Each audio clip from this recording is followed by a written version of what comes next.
Good afternoon, everybody. Sorry for the delay. Didn't want to let me go live, and I didn't have the page pulled up like I was supposed to, so as always, I screw something up, but as you can see, I got a new screenshot from the game. I think this is probably one of my favorites, just because it almost looks like like it doesn't look like it's from the game. It looks almost like either AI generated art or something, but that's actually just a screenshot of the game. I've also got some music playing from a game called Rain World right now. This is one of those games I'm probably going to try out just because I like the soundtrack so much, but anyways. What's up, Dank? What's up, Magic? What's up, Shed?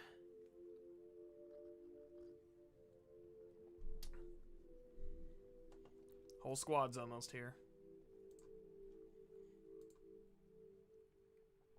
And I've been thinking about, real quick, since it's the pre-stream ramblings, what's up, Purdy? Or Tomas? I can never figure out what I want to call you what day. I've been thinking about trying to make this the thumbnail of the video, this screenshot. And I stayed up way too late last night trying to get this to work. Basically cutting out the actual, I usually don't put this much work into my screenshots, but or my thumbnails, cutting out the actual like bell, the diving bell, and trying to like put the text behind that. I think that looks fine, but almost not good enough at the same time.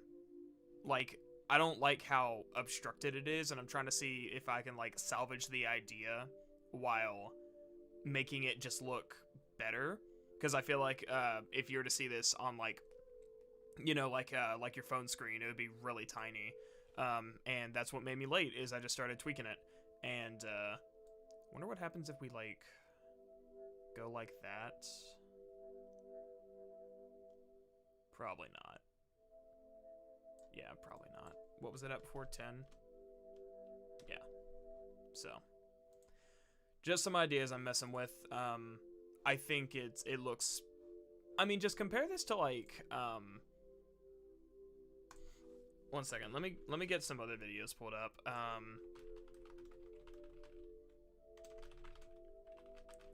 Because I don't want to do like a generic thumbnail, like, not to diss on these people. This is Mayo's video. He's got that shot of Kratos. This one has that, Synthetic Man has that shot of Kratos. This one that's in Demian TV's, he's at least got it like in action, but I suck at that, so I couldn't make that work. Luke Stevens, he's got that shot of Kratos that I was going to use, but since he's using it, I'm not going to anymore. Donkey's just got the concept art. This guy's just got a screenshot of a random point in time. Yeah, I think that's concept art. Lasers was pretty good. So what he basically did is he took the ending. This is because his video came out before photo mode. So he took the actual ending of the game and just cut out Freya and Mimir, which is interesting.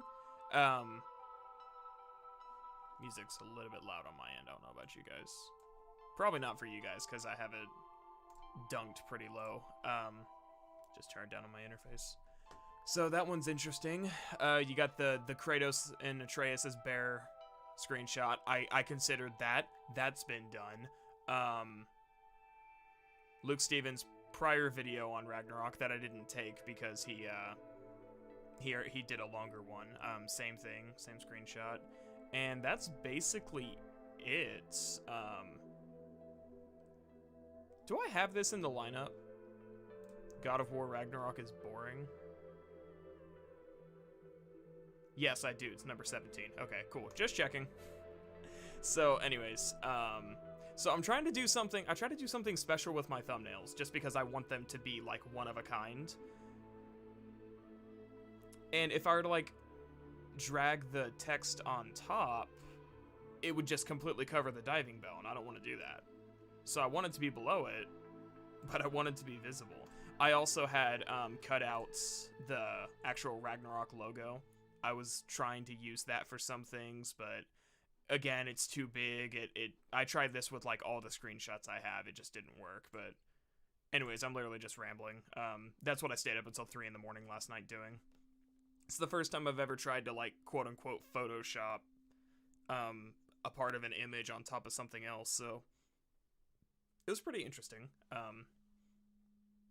Took a lot of freaking time to like, especially like where the chains are at up here, getting those. And as you can see, I just said fuck it, just cut out the spaces in between at one point. But shit, that took forever, and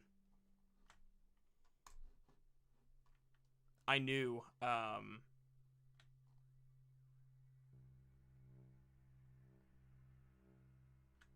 oh, did I screw that up? Am I stupid?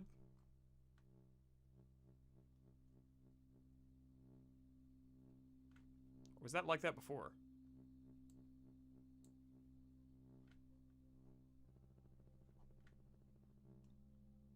I think I'm actually stupid. Because I think yeah, I need to fix that. I'll fix that later. I mean, I could just do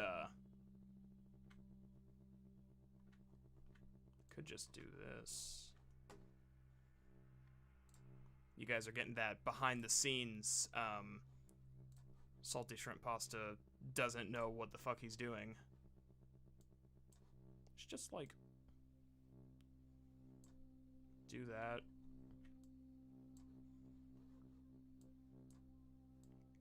Make sure the blur doesn't get in the way. And then take remove.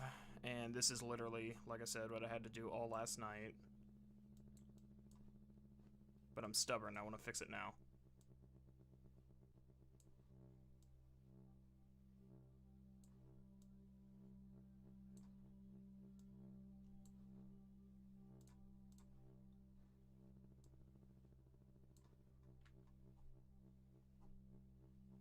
I don't know why. I mean, I must have been like freaking... I mean, granted, I did get 3 hours of sleep Friday night, so I guarantee you I was sleep deprived last night. I'm surprised that I didn't notice that was gonna screw it up. How's that look? Yeah, that's barely noticeable. That's better. There we go. Oh, you know what it was? I know why it was like that. Because I had... So, okay, so yeah, it was fine. I'd boosted the line spacing on that, so before I did that, it wasn't... So if I, like, undo all that, just to demonstrate. That's how it was. Okay, yeah. So it was fine. Okay, so I'm not stupid. Although the blur is still getting in the way. I'm not sorry. I was gonna apologize. I was like, no, I want to do this now. I'm not sorry. This is what you all came here for. I'm pretty sure.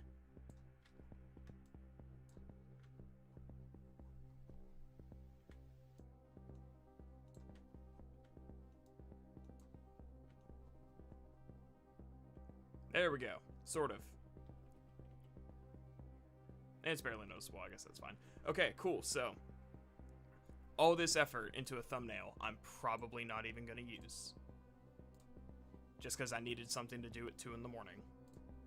But other than that, oh shit, chat was not loading. My bad. I literally, the last thing I saw was when Purdy said good morning, and I was like, nobody's talking today. Okay, let me get caught up here. Looks like concept art. Yeah, it really does. That's what I like about it. I took some other screenshots that don't look as good, but this one I think is just the best compared to like the, oh, I thought I had them all open. Compared to some of the other images I have, this one just looks straight up like concept art. Like if I open these.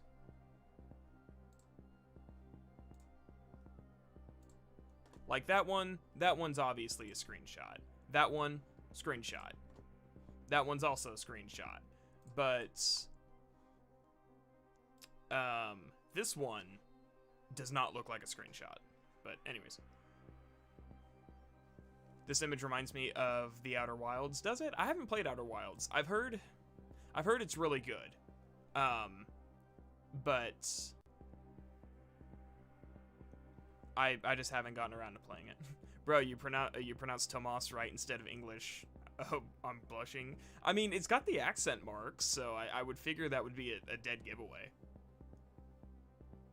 Put emojis in the thumbnails. I don't think that that program I was using has emojis, but that would be hilarious. Game Informer released some Resident Evil 4 remake gameplay, and it looks really good. I like the improvements to Ashley's escort mechanics. Feels old and modern, but rain and wind effects need touch-ups. So, funny thing about RE4 with Ashley. So, I'm pretty sure Ashley is supposed to be underage, right? I could be wrong. She could be, like, exactly 18, but she kind of has that, like, anime girl attitude. I'm, like, 90% sure that her model has, some questionable details on the down low.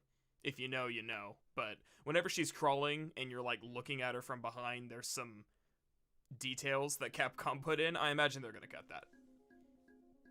Watched Puss in Boots 2 recently, and it was a really good movie. Probably the best 3D animated movie since Into the Spider-Verse. Yeah, it's interesting you say that. I also thought it had some Into the Spider-Verse sections, and I think it's because they had those moments where instead of fully like 3D animating things, you could say they got lazy, but they really didn't.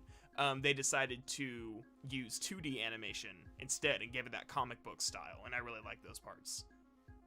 That looks difficult to Photoshop. It wasn't that hard. I was just using the cutout tool, and then I just went in there with a brush. It was time consuming, but I wouldn't say it was all that difficult. Getting in between the chains and trying to figure out like what can and couldn't be cut out was the hardest part, but it took me about 2 hours just for what I did, and I wouldn't say it was the most difficult. No more difficult than like editing a video, I think, which is probably why. You just space the letters. See, had you told me had chat been loading whenever I was going through that, I would have seen that and I would have been like, oh yeah, you're right, but no. Thumbnail work, I see. How's it going? It's going. It's always going. Finally, the Synthman arc. Pulling one of the best game moments in there. I am lacking so much context for when these were sent. I'm sorry. I think it's funny that Synthetic Man loves Shadow the Hedgehog, a game that essentially character assassinated Shadow and has tarnished this reputation, but hates Ragnarok for assassinating Kratos. He probably likes Shadow the Hedgehog because it's edgy. I mean, I guarantee you that's or based, as he would call it. Outer Wilds is a masterpiece. Yeah, I've heard really good things about it. Tetramore did a video where he talks about the sound design of Outer Wilds, and I can't say much about it because it's one of the few spoiler warnings that I decided to listen to. So, I need to play the game so I can watch that video, basically, because I've heard it's really good. And it's a topic that interests me. It's just, people have said so many good things about the Outer Wilds and how it's, like, very, like, every person who plays it takes something different away from it type thing, that I just need to play it. But it's edgy, so that's why he loves it. See? You got it. You don't need me to tell you. No, Ashley is 20? Okay. I was under the impression, maybe it's just the way that she's portrayed. They kind of treat her like a teenage girl. But that makes it much better. Okay, they might keep the camel toe in then. I hated that some characters just straight up died in the movie. In the second Puss in Boots movie? I mean, yeah, I mean, so, yeah, okay, yeah, a lot of people do. They do it for comedic effect, though, like it works. Besides, kids need to learn the meaning of death. They need to know that their days are numbered and that eventually they're gonna grow old and die. How else are we gonna train more nihilists? Okay, now I'm caught up on chat. Now it shouldn't get behind again. I think I was just scrolled up to like the top of it, and so it wasn't loading chats until I scrolled down and everything popped in at once. Not starting today's video just yet because, as you know, we gotta like shoot the shit for an hour. Today's is first one is God of War Ragnarok. No game is perfect, and this one was uploaded by Downward Thrust. I think no. That's Mortismal Gaming. I was thinking of who I'm constantly getting his stuff recommended. Who's Downward Thrust though? That does sound familiar. I wonder if I've seen one of his videos.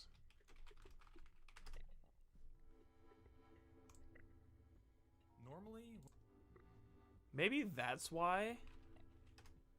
I'm wondering if this is why I'm getting them. Yeah, okay, that's why. I think I'm getting them mixed up because they have similar profile pictures. So, like, this is Downward Thrust, this is Mortismal Gaming, and whenever their icons are, like, minimized because it's small on a screen, I think that's why I get them mixed up, but... Y'all seriously discussing Puss in Boots movie? Hey, it's, like, a legitimately good movie, okay? It's only funny that it's been brought up literally every single week.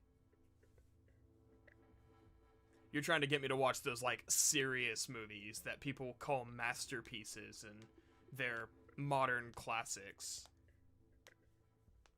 Leon and RE4 is canonically 26 or 27 years old. That's not... Yeah, that sounds about right. I'm wondering if they're gonna remake like every single Resident Evil game. I mean, they only got like what, not including the spin-offs, and I know that's a lot of them. They have RE5 and RE6 at that point, and then we're caught up. Y'all seriously discussing a Vidya game? I try not to kind of off topic. I try not to talk too much about games at work because a lot of my coworkers are gamers. You know, one of our managers, she's dating an indie dev.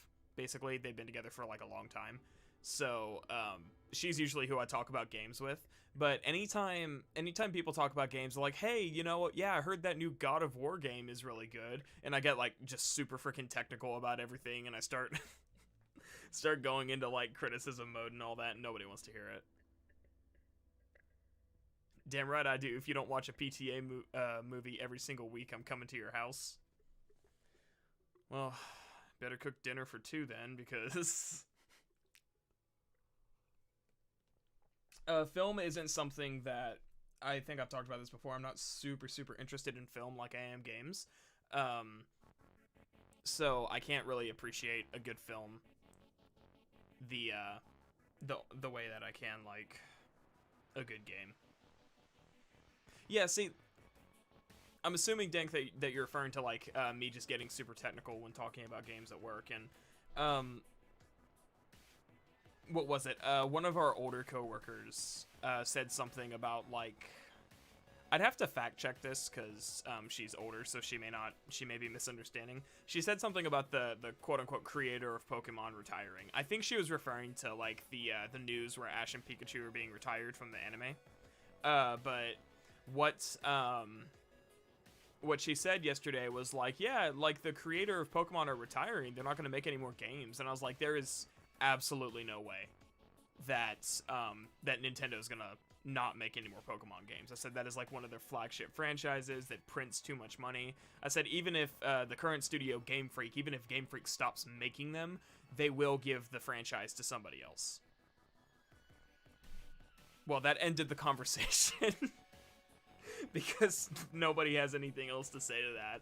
And it's like, look, I'm unapologetically a nerd about games. You know, it's like I spend my entire free time talking about them. So I'm not concerned like people are gonna shove me in a locker or something. Like my former manager, we have like a management team that I work with, that they're in charge of everybody, but some, you know, you have like a direct manager and all that. Well, my former manager, straight up would be like, you're such a freaking nerd, dude, like you need to get a life, just because he knew like it wouldn't bother me. For the most part, other people would just, it's like whenever you're trying to have a conversation and they're on like a surface level understanding of game design just because they don't really think about it, you know? It's like it's not really an insult, but they just don't have that same level of knowledge. And then they try to talk to me about it, and I start talking about things like freaking design mechanics and specific problems I have with specific like design choices that they kind of just have to feel out. I think it just kind of ends more conversations than it starts. So I usually have to talk about something I don't know about so that I just so we can have something to talk about. Like when RE4 Remake drops, you better bet I'm gonna be the most critical person of the Resident Evil 4 Remake. Yeah, exactly. Yeah, and I don't think there's anything wrong with like being critical with stuff like that. I mean, if you're taking the time to criticize it, it's because you care. You know, I'm not gonna take the time to be overly critical about the latest Call of Duty game because I just don't care. I wish I was a fly in the wall during small talk in your lunch break. See, that's the thing. We don't talk about it during my lunch break because I don't talk to people. I just watch YouTube. My lunch break is like when I want to just be by myself. Besides, if you're a fly on the wall, you get eaten by spiders, and that's not good. Well, you're a lot of fun to talk to, and awkward silence. I mean, usually at work we're talking about work-related stuff. It's only whenever games come up. And that's why I think that manager who's like borderline in a common law marriage with a game dev, I think she has the most I guess the most knowledge to kind of like hold her own in a conversation with me. Nobody else does. The closest we got is one of our latest managers. He was a lead, but now he's a manager. He's like really into Norse mythology from like an actual like worship perspective. So naturally, we don't really make jokes about it, but I do sometimes. And I told him, I was like, yeah, I said, if you play like the latest God of War game, I said, I think you will be knowledgeable enough to pick up on a lot of like the more subtle references that most people won't pick up on. But I said, like, you know, you're not gonna find the most faithful adaptation of the source material. Isn't it sad that Velma does such a piss poor, disrespectful, and distasteful job at showing panic attacks, and Puss in Boots 2 does a better job at showing the turmoil of panic attacks? Yeah, that part with I mean, I'm surprised the game has such heavy themes that it does, or the movie has like such heavy themes. Especially, like I said, I went and rewatched the first one. I don't even like the first one. Like, I'm surprised. I mean, I know it was like, what, 10 years later? Or longer. I think the first movie came out like 2008 or something like that. But, I'm surprised it even got a sequel. Because of just, it's not bad, but it's just really not that good. Velma is aimed at adults, and Puss in Boots 2 is aimed at kids, by the way. Yeah, because I think adult animators, not hentai artists, but like, you know, adult show animations, I don't think they approach it from the perspective of like, this has to be an adult animation, so they can't really hit things as hard. Not to mention, Velma's just a terrible show all around. That's like the biggest criticism that people have heard. It's just bad. And it was made by a person who really does not need to have a career, but I mean, it is what it is. In Hollywood, you can fail upward, as they say, but whenever you're making like a kid's show or a kid's movie or something like that, you have to be a lot cleaner, just in general. You're allowed to have those subtle adult references that, you know, the parents are going to pick up on because, you know, go figure, kids shows are going to be watched by kids with their parents, so people will put that in. And I think it's just a better, they're approaching it from a better position to really say something profound, as opposed to adult animation where it's like, it just has to be like super cynical all the time or something.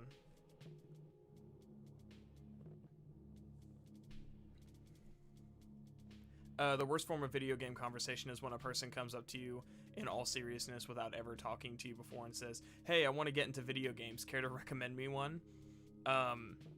Like, how am I supposed to know what kind of video? I mean, I think if someone's never played a video game, there's some things we know not to recommend them. Don't recommend Dark Souls. Don't recommend Devil May Cry. They kind of have to ease their way into it with something like, I wouldn't recommend Hollow Knight because again, it's not super difficult, but if you don't know how to use controls, it's going to be difficult. I would, for a first time video game, I would probably recommend Skyrim to get you into RPGs because they're not going to have a super high standard of RPG. Like my first RPG was Fable 3 and my second RPG was Skyrim. And it's funny because I still remember I was so conditioned to like the golden glowing trail in the Fable games that lead you directly to your objective. I didn't know how to use a quest marker because I thought it was too vague. I was like, I don't know where to go. So I would actually, for the first 5 hours of playtime until I adjusted, I was using the clairvoyance spell to find my objectives. Like, that is how hardwired I was to follow the, like, very on the nose, stay on the beaten path quest markers in Fable, or Fable 3 specifically. So it's really kind of funny to me because looking back at it, I'm like, wow, I was so bad at directing myself to my objectives that even a quest marker, like Skyrim's quest markers will take you directly where you need to go. You just need to follow them. That still wasn't enough for me. Whenever I was like, what? I was like 11 years old at the time or something like that. Well, no, because it released in 2011, so I must have been 12. But 12 or 13, I guess. But I mean, that's just what happens when you play first-person shooters all the time, and then you try to pick up RPGs. It wasn't until Fallout 3 where I really got a sense of what RPGs could be capable of dialogue-wise, and it wasn't until Fallout New Vegas that I really got a sense of like what they could be capable of. And I played the hell out of Fallout New Vegas. I think that was my comfort game for the longest time. But yeah, I'd recommend Skyrim. From Skyrim, they can probably follow that progression. Skyrim, Fallout 3, Fallout New Vegas, maybe Fallout 4, if they're like into shooters and don't care too much about the RPG side.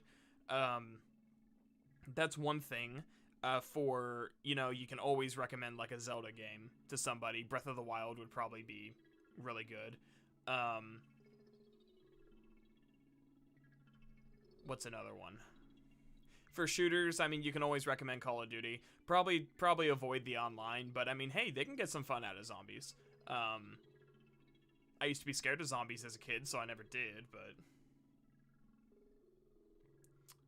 what else? Probably stay away from fighting games unless it's something they're really interested in. Mario Kart. Stuff like that. I mean, there are games out there for non-gamers, and I think once they get to a point to where things are getting too easy for them, then they could probably tackle Dark Souls. And from there, it's just going to be all uphill.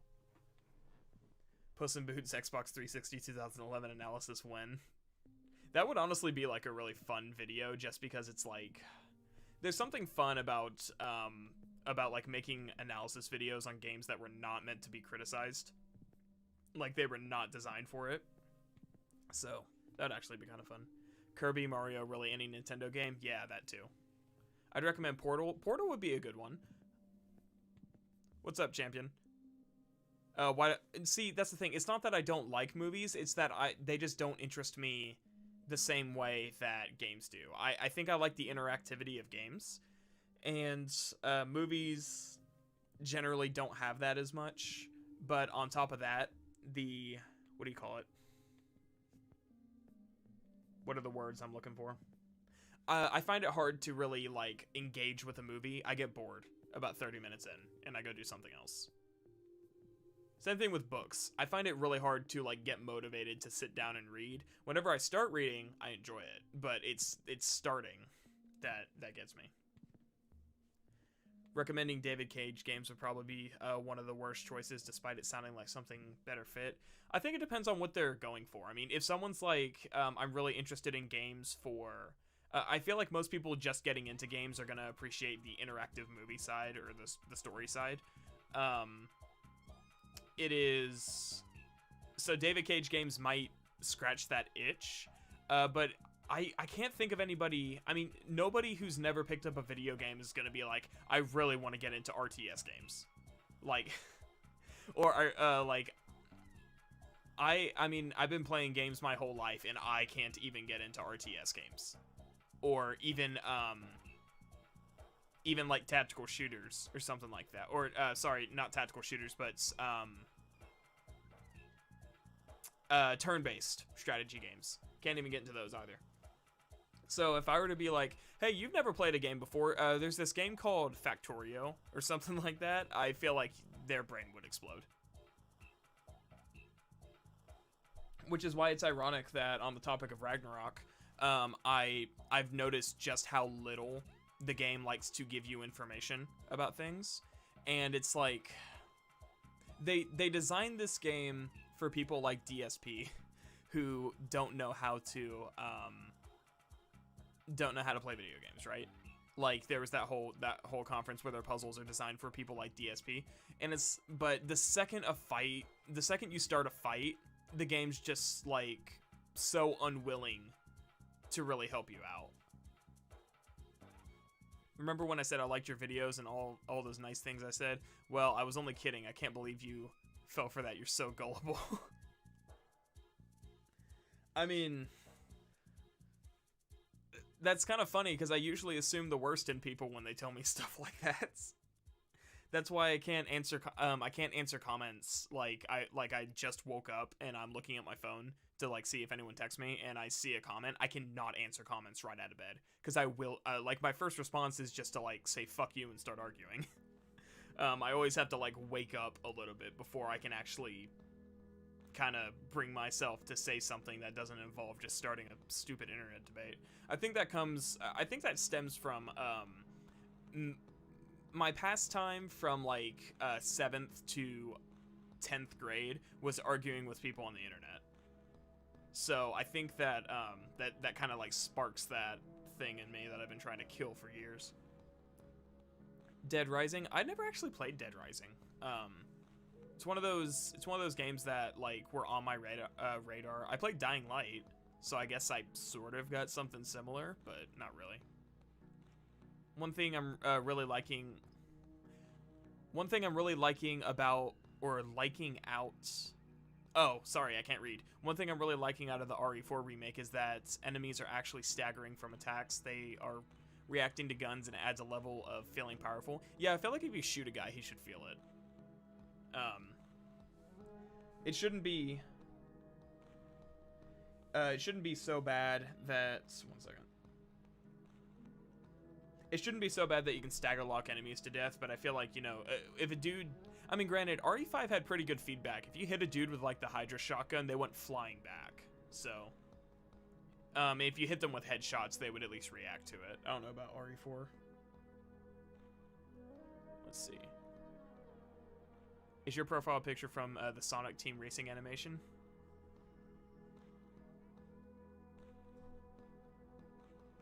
Sorry, I was reading to see if he responded. Answer the man, Dank. It's going pretty well. That's good. That worst form of video game conversation scenario isn't so bad. Could just start a discussion about it to find out what they might be interested in. Yeah, exactly. Because I mean, someone who's never played a game and their pastime is binging Netflix series is not going to complain about a lack of agency in stories, or they're not going to notice things like I have fond memories of whenever I was a video game pleb and I first played God of War 2018, and I thought the story was perfect. I thought it had no faults whatsoever. It wasn't until I watched Joseph Anderson's video on it that I actually noticed how bad that middle section of the story was, just because I wasn't conditioned to think that way. So, someone who's never played video games before isn't really going to be able to pick up on those things. Or maybe they are, maybe I'm just stupid. That is true. But, nowadays I do know that I look at games completely differently than I did before.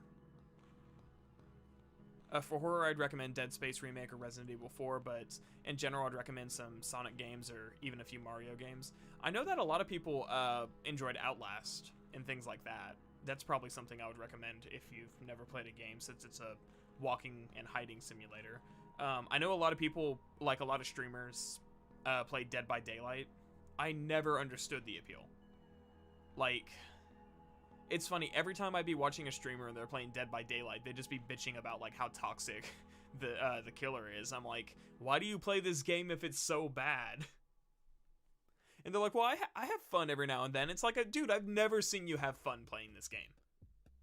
So I don't have the patience for that sort of thing. I was singing a Weird Al song. I didn't actually mean I was kidding. I did mean all of what I said. You're fine, dude. I figured you were kidding because, well, for starters, even if you weren't, I wouldn't know. But aren't half Sonic games complete garbage? It's what I've heard. I know that I know that I played when I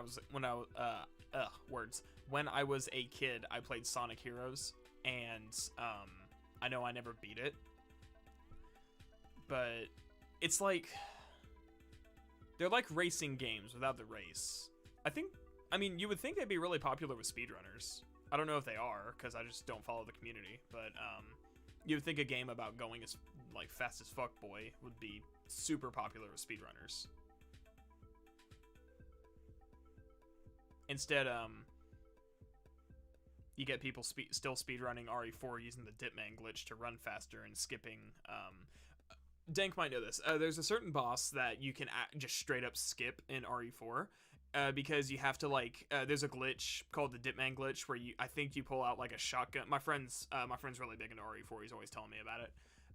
You pull out a shotgun or something, and then you put it away real fast or something like that, and then it, like, doubles your running speed or something like that. People use it to sequence break, and I guess if you use that and then go down a zip line leading to a boss, you can clip through the wall, and it'll just start the cutscene for the, like, as if you beat it or something like that. That's what I've heard, at least. I am almost confident I'm getting that wrong, but I know it involves a zip line and skipping the boss. Either Denk is ignoring me or he blocked me. I don't think he's ignoring you. I think he's just too scared to answer. He doesn't want to tell us what Sonic game his profile picture is from. Or show, I guess. Whatever it was. Do you mean getting the final ending or beating a single story?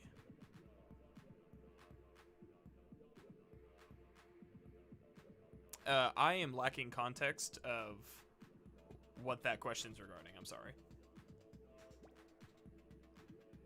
Let me think of what I said earlier. That's the problem with stream delay, is by the time you guys hear something, you respond to it, and my mind is just marathon sprinting through conversation topics all the time, so I've already moved on, and I don't remember what I said. Well, it's time to listen to more Weird Al. Listen to Weird... One second. I'm so struggling to read today. Time to listen to more Weird Al. Weird Al propaganda is sick. Okay, you're just shitposting again. Gotcha. I'm gonna, like, increase the size of the font so my blind ass can actually freaking process what I'm reading. Speaking of music, like I said, the other day, about yesterday morning, started listening to the Rain World soundtrack. And I'm probably going to pick up this game if it goes on sale, because the bundle for, like, all the DLC and the soundtracks is like $50. I don't really want to spend that right now. But I think this would be a nice palate cleanser from the nonstop. I'm so freaking sick of God of War. like God of War combat. I'm so burnt out. I think that's why some of you guys probably saw in my Discord that I basically rage quit my third playthrough the other day because I kept getting two shot. But I'm literally at the point where Kratos and Atreus go to Helheim to kill Garm, and I cannot get past this fight because I just keep getting bodied by Hellwalkers. Because I'll be playing, I'm not going to say near perfectly, but I'm playing well enough to where I'm not taking that much damage, and then I'll get stabbed in the back by one, like, if you guys have played the game or even God of War 2018, the Hellwalkers and the Sather have that move where they run up and like jab you with their sword. It's like super fast to the point where you could start blocking before they've even started the jab and it will parry it. It's like lightning fast. I hate that move. Well, I keep getting hit by that from behind and it's killing me instantly. So finally, I can actually, I have the footage. I was recording it. You know you're apathetic towards the game where you don't even rename your video files. So where's a part where this thing killed me? It's also a section where Atreus is trying to close a rift, and so you don't have his help. So just keep getting freaking bodied. Let's see. Trying to skip to the part where I died. I think I started using some runic attacks here, yeah. So I threw down the axe and I started using a runic attack in that move. Let me back up a little bit. Just so you can, I just need to share my pain.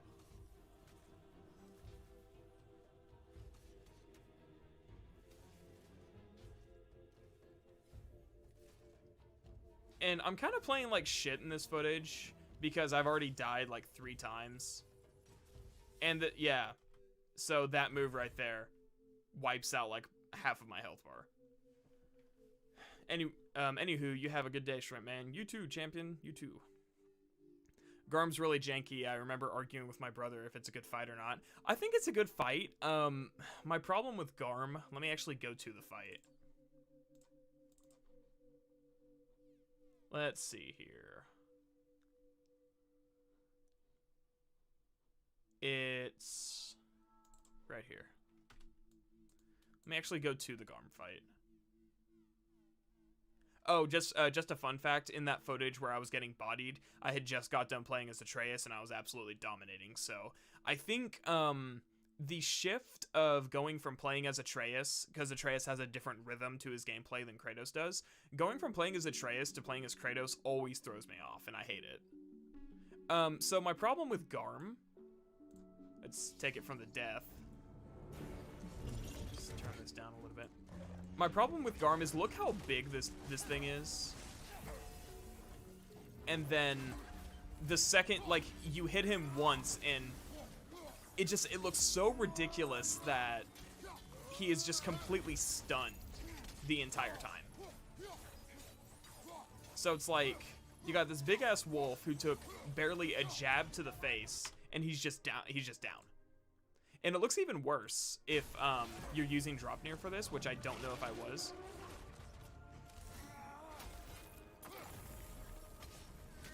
So it looks so stupid to me. And this is kind of a unsolvable problem, because I will say, at least this is an actual fight with some decent scale, but it's kind of an unsolvable problem. How can you damage something this big unless you do what you did with the dragon and make you just attack its claws until you down it? I think it looks a lot more natural if I can find a moment where you do it, where probably here. It looks a lot more natural when you actually freeze his chain and then do this. Ah, shit, it froze. Back up. I need to show the animation, computer. It's just gonna do it twice. Okay, cool. It makes a lot more sense that you would stun him by like slamming him on the ground like that. Just forgive me, the footage is choppy because my computer sucks. It actually doesn't, but it does. It makes a lot more sense that would stun him, and then you know you could start hitting him like that. it doesn't make that much sense that you can like just poke him with drop near and it'll just completely just stun him. It, like I said, it just looks stupid. Now that you gave up on God of War gameplay, this means you're ending your script. I am gonna go back to, I did rewrite the gameplay section, and I think I cut out about 10 pages of, it wasn't fluff. I went into a lot of detail about the enemy variety, the different mini bosses, which bosses I like, which ones I don't. I had a tangent about how much I hate the Phantom because it's just a puzzle boss where once you've solved the puzzle, there's nothing interesting to do. I cut all that out, and so I end off with my biggest complaints about the gameplay. But I think I am gonna work on finishing the script because I'm still in the gameplay section. I'm still writing the commentary. I mean, good lord, it freaking takes forever. And I think I'm gonna try and wrap that up and then talk about the post game. I'm going to try to beat this playthrough. I just need a break. I hate how there's no animation when you're hitting him while he's stunned.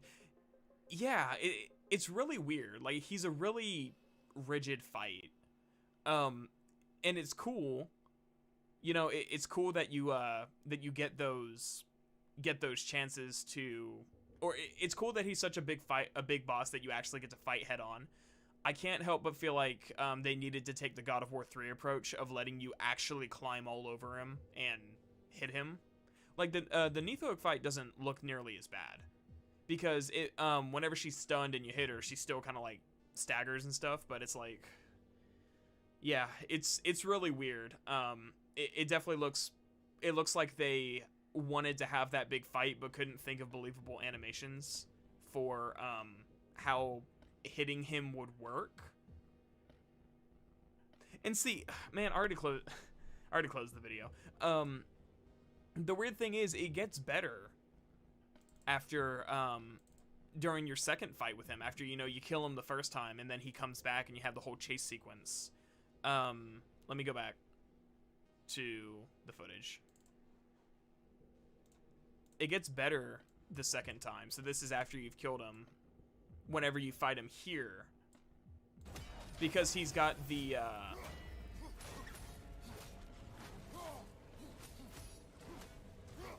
if I can, yeah, so he's got the weak points. So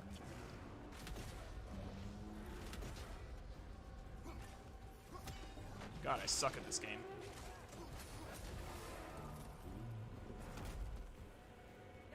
Okay, that's a bad example. I can't find the part where I break it the first time.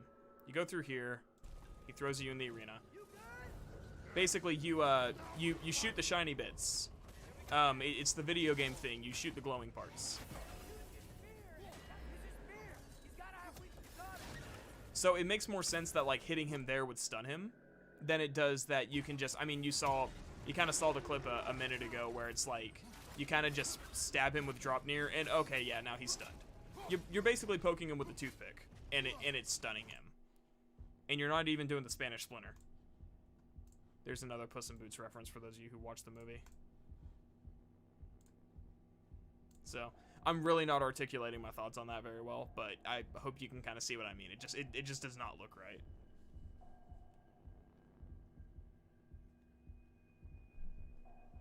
My coffee's cold now. So, really cool fight. I mean, he's a lot better than the freaking troll fight in Helheim from the previous game.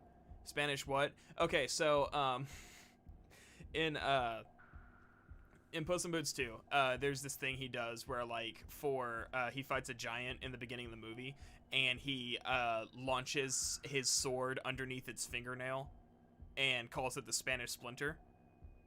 So that's just what came to mind when I said you're stabbing him with a toothpick. Looks painful as hell, don't get me wrong,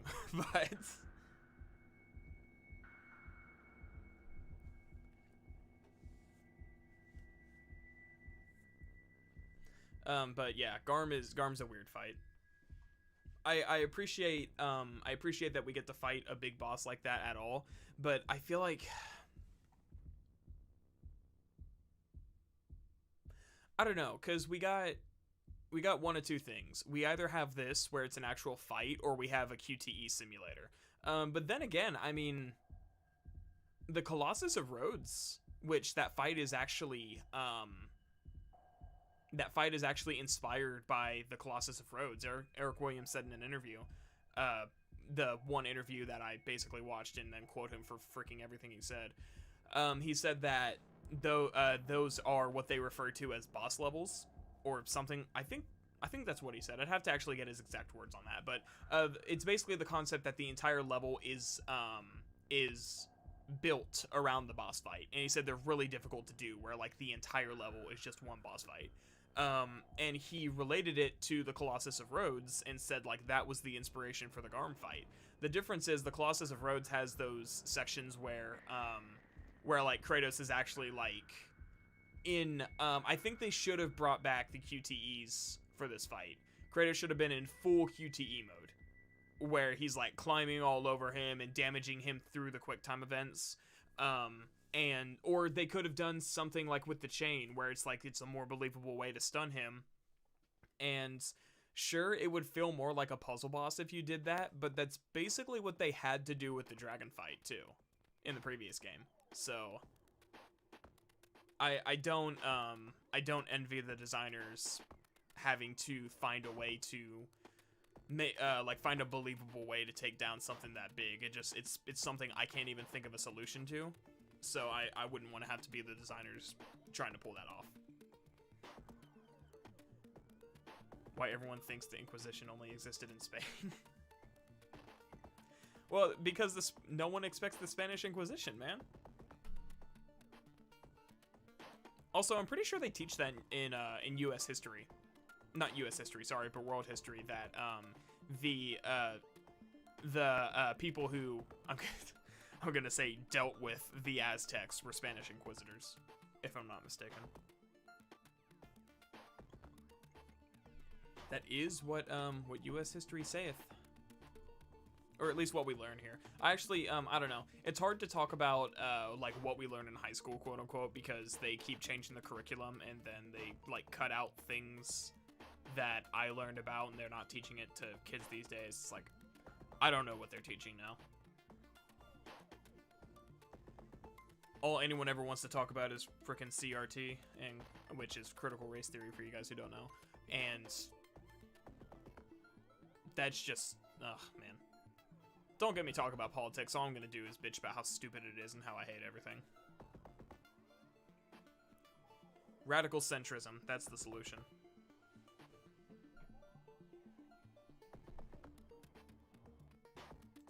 See, yeah, okay, so yeah, it was Spanish soldiers. I'm pretty sure they taught us that it was it was the Spanish Inquisition. Or at least that's what I learned. I don't know, man. Curriculum in world history and all that literally varies from state to state. So, in certain parts of the US, you'll learn some things. In other parts of the US, you'll learn other things, because it all just depends on what textbook they buy for their curriculum. So, there was a point in time in high school where I was like, actually researching things I was learning and finding things, like different accounts for everything. And I understand that's just how history is, but there was a point where I was literally sitting back. I was like, how do I know what to believe and what not to? And the answer is you don't. You wing it. But I always thought homeschooling was weird until I read some of the new humanities, like history, social studies curriculums in the last 2 years. God, I would hate to do that to myself. I think in the distant future, whenever I do have children, I think I am gonna we are being me and whoever my wife is at that point, because she's not here now. I think I'm gonna try and push to homeschool, because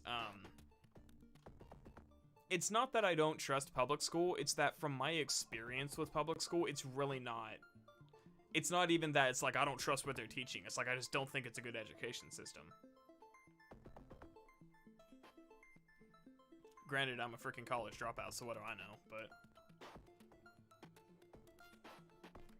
I think I was homeschooled several times. I kind of bounced back and forth. I think I was homeschooled in 5th grade. I went back to public school in 6th grade, and then I was homeschooled my sophomore year and I went back to public school my junior year of high school. And I don't do well with like online schooling because I need to like I need to be able to talk to my teacher and like ask questions and get answers because they don't. I had a lot of trouble with Algebra 2, because anytime I would ask my teacher something like, "Hey, I'm not understanding this," they're like, "Well, you need to go look at this page in the textbook." Cuz like I did look at this page in the textbook. It's not explaining it in a way that I can understand. So my first semester of my sophomore year of high school, or was that my junior? No, that was my sophomore. Or was that my junior year? I think it was my sophomore year. I can't remember. No, it was my junior year of high school. See, I'm getting my timeline mixed up. So yeah, 11th grade, my first semester, I bombed Algebra 2. My second semester, I brought it up to a B average, and I think that, like for the semester, it was a B average, and I think that brought me up to like a mid C, so I didn't fail. But yeah, it's rough. American South just hates us because we were the OG owners. It's funny because that's actually true, but yeah, it's wild. Inquisitor barely sounds like a real word to me after all the Star Wars content I consume. Like, it even feels Star Wars to me, despite it being one of the worst concepts Star Wars had. Yeah, the Inquisitors. I don't consume a lot of Star Wars media, but I do know the Inquisitors and Jedi Fallen Order were kind of like, I don't know. It's like they were just kind of. They were like treated like Sith, but I guess they're not supposed to be Sith. I guess they're supposed to be Dark Jedi or something like that. The thing that confuses me is, like, I understand the difference between a Dark Jedi and a Sith. A Dark Jedi was someone in the Jedi Order who did turn to the dark side, but you know, the Sith have their own culture and hierarchy and their own way of life. But that also begs the question. It's like, if you're a Jedi who turns to the dark side and you turn against the tenets, I guess, of the Jedi Council, does that not make you a Sith? Like, the most I know about the Sith culture actually comes from the Old Republic, where you can actually play as the Sith Inquisitor and the Sith Warrior. Sith Inquisitor especially was like a really fun. I mean, obviously it's an MMO, so it suffers from like MMOism, sort of. Like, it's an MMO story. But I really enjoyed Sith Inquisitor because so much of the plot line literally just consists on you trying to get as much power as humanly possible. I think most people's problem, like homeschooling, is the socialization aspect, but I think parents are more capable of that end if they just focus on it. Yeah, because there are like homeschooling groups and stuff like that you can set them up. And before the song ends, this is the Rain World soundtrack. This song is called Random Gods. If you want to look it up, it's really good. It's one of my favorites off the track, or off the OST. I had to squeeze that in real quick since you asked before the song ends. Jedi Fallen Order in general is, yeah, Fallen Order is a bit of a snooze fest. I try not to be one of those people where I see someone have a different opinion than me and I'm like, ew, how can you possibly think that way? Because I don't think that's the right approach. But sometimes whenever I hear people talking about Fallen Order and they're like, man, Cal's like one of the best characters in the Star Wars franchise, and Cere is such a good character and stuff, and just stuff that I like wholeheartedly completely disagree with. Sometimes I sit back, I'm like, I don't want to have that response of how can you possibly think that. I want to have the response of, can you explain to me why you feel that way, because I think you're wrong. Just because it's like, I think Cal is a good character, but the best character in the Star Wars franchise, I don't know about that. I feel like most people would agree that, from a limited perspective of Star Wars media, Luke is probably the most interesting. Even then, it's like, I don't even think the original Star Wars are that great. Like, they're good, they're iconic, you know, there was the start of a multi-billion-dollar franchise, but I think they're kind of held in a lot higher regard than they would if those movies released today. I don't think people would like it as much, and I don't think the characters are anything really special. But maybe it's because maybe they were at the time they came out, and people just, we've seen the same ideas ever since, that it kind of makes them retroactively lose some luster. Like, how many times have we seen the Han Solo like character, you know? I don't know if when the movies first came out, if that was an interesting concept, but it is definitely not one now. Sometimes it amazes me how free is... God, I'm struggling to read again. Sometimes it amazes me how free the U.S. is. Here, education is a monopoly of the state, or you go to a private one, you can't do homeschooling. Oh, wow, interesting. Yeah, our standard of education really does suck, though. It's not something that I'm really versed enough to have a strong opinion about it, but anybody who's been to homeschool here knows that it sucks. Even homeschooling, it's not independent, because we still have there are like there's a company called K-12. They're like a homeschooling company. They're basically glorified online private schools, I feel like, is a good way to put it.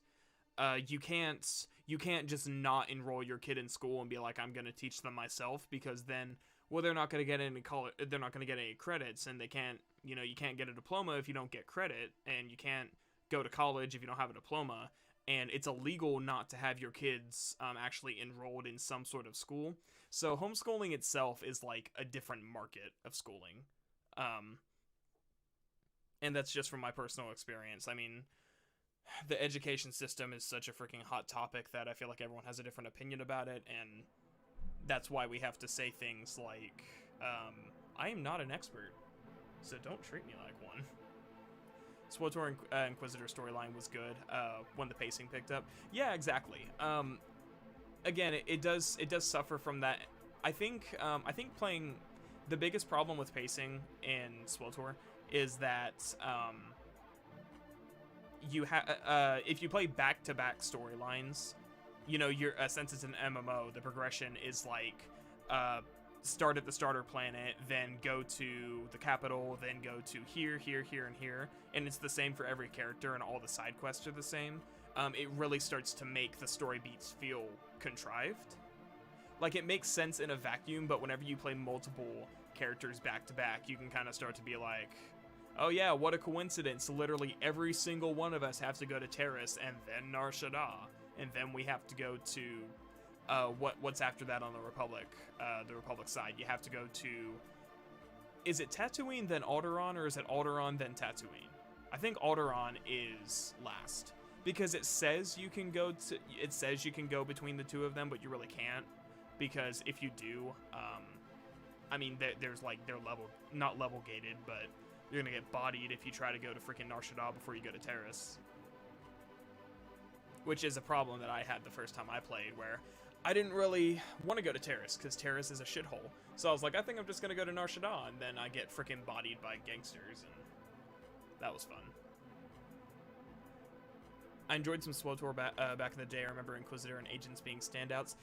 Yeah, Imperial Agent is really good. It's just got a really weird middle section.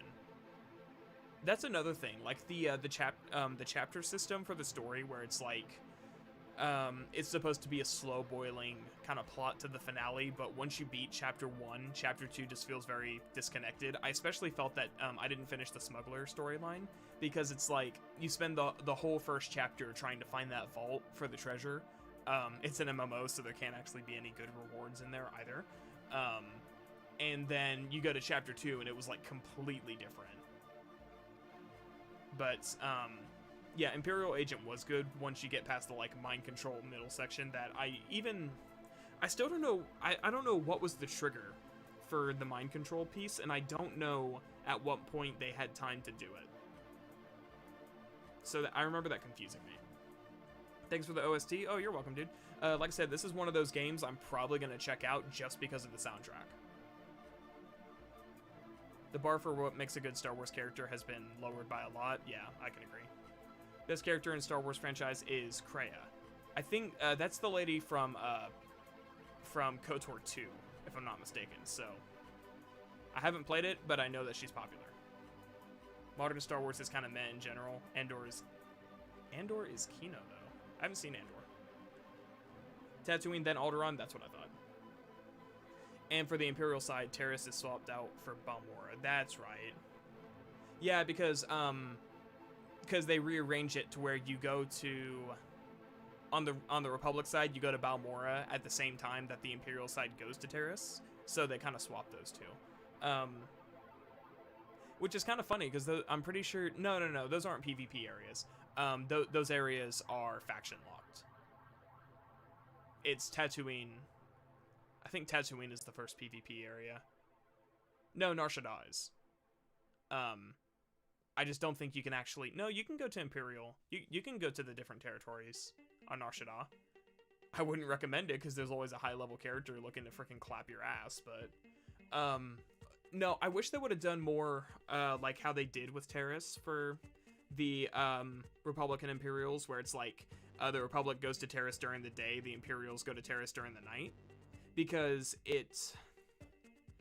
even though it's like a similar, you're retreading the same ground, it was still interesting that it's like you have to learn how to it looks different, there's different enemies, and you have to learn how to navigate what might be a familiar area, but in the dark. And I always thought that was really interesting. For the Imperial side, Terrace, oh yeah, I already read that.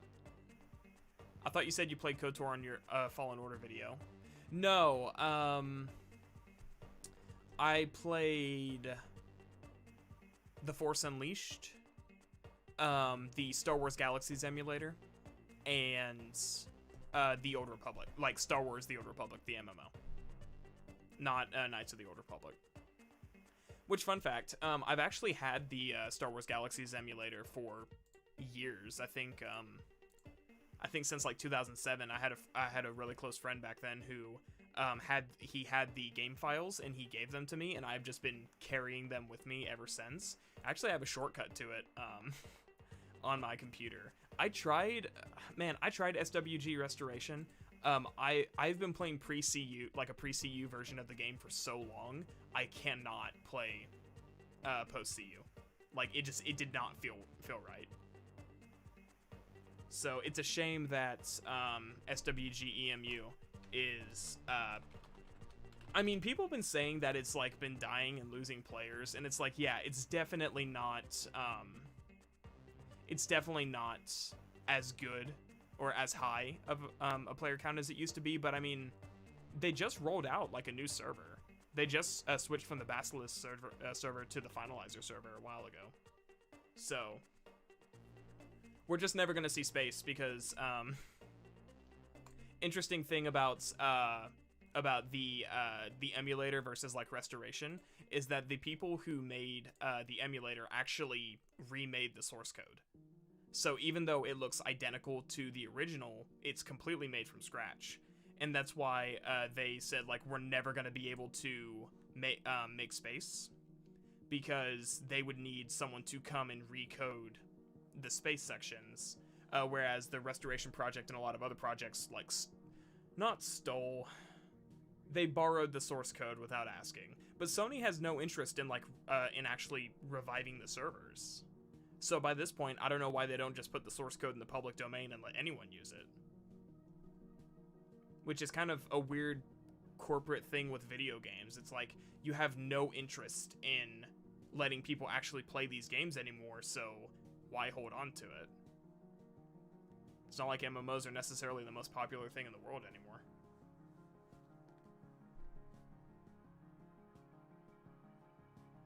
And on that note, we've been going for over an hour, so I'm going to go use the restroom, and then we'll get started on this video. Let me pull this over here.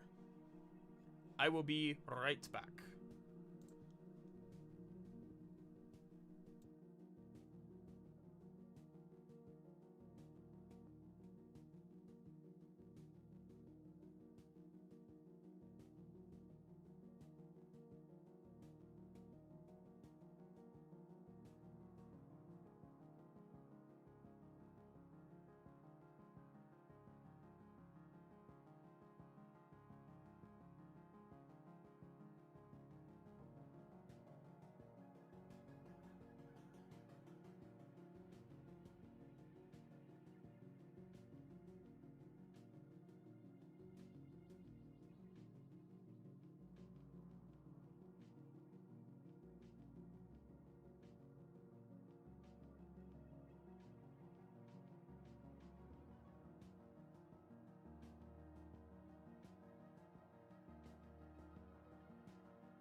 Okay. Also, fun fact about SWG is Terakazi is the best profession. You can't change my mind. Wait, I was just gone for an hour. Have we really not started yet? No, we haven't. It's just fun to have secrets. We've been distracting him with Star Wars and homeschooling. Yeah, we went from talking about homeschooling to talking about Star Wars. So you have literally missed nothing. Okay. Let me boost this up to 1.5 times. And let's just go ahead and get into it. See what he has to say. I haven't seen any of these videos yet. I think this is either going to be a middle of the line video or it's going to be positive. Based on the title, says God of War Ragnarok, no game is perfect. It seems like it's either trying to say like, yeah, the game has its flaws, but you know, no game is perfect type of thing, or it's going to be really middle of the line, but we'll see. Man, said that I missed that. Nah, I didn't say anything interesting. You know me.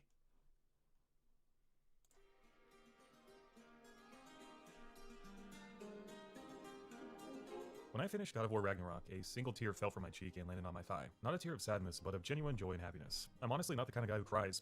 Definitely going to be a positive one. How loud is this? Is this loud enough? But I felt the weight of its story, Yes, heavy, it is. and blossoming and bursting in so many different ways. All the characters I had spent so many hours with, impeccably acted and voiced. The highs and the lows, the chaos and the triumphs, all the heartbreak that felt so near. I truly adored this game, and I soaked in it like a sponge, completely saturated with pure gaming joy. I honestly couldn't get enough, and when I couldn't get any more, that tear came down to celebrate the beauty of what I had just experienced. This is essentially how I felt the moment the credits rolled down. God of War Ragnarok had not been a roller coaster for me. I was never divisive on this or that, never wanting to take a break or press pause. Yes, I had some qualms here and there, and I was slightly disappointed to see some of the things not get addressed from the last game that I really wanted to, but I was fully engaged from the moment the game started to the end, and no other game this year beyond Elden Ring has captivated me like that. Granted, in a completely different way, of course. A way that I was actually touched, as a good story should do to you, pushed far beyond game mechanics or compelling world design or anything else. If there's anything life will teach you, is that perfection doesn't exist no matter how hard you try to pursue it. Chasing it can be dangerous because you end up never truly happy since you can never enjoy the present. Video games can never be perfect. In fact, reviewing a video game is a rather silly affair because everything about a review is in some way impressionistic. Behind the written word, or in this case... Is this too fast for you guys? Like, it's fine for me. But... Man, I've been getting so many comments and just like seeing so many comments on other videos about people being like, you're talking too fast, you need to slow down. And then I listen to something like this and I'm picking everything up just fine, but I'm like, I should probably ask if anyone needs this guy to slow down. Granted, we only have like regular speed or speed and a half, but a little too fast. Okay. It's fine, but I can hear the gargle of this dude sucking the game.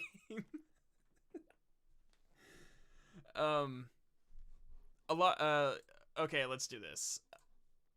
You can usually get a lot of context from a video, depending on how close to the game's release it was. This video released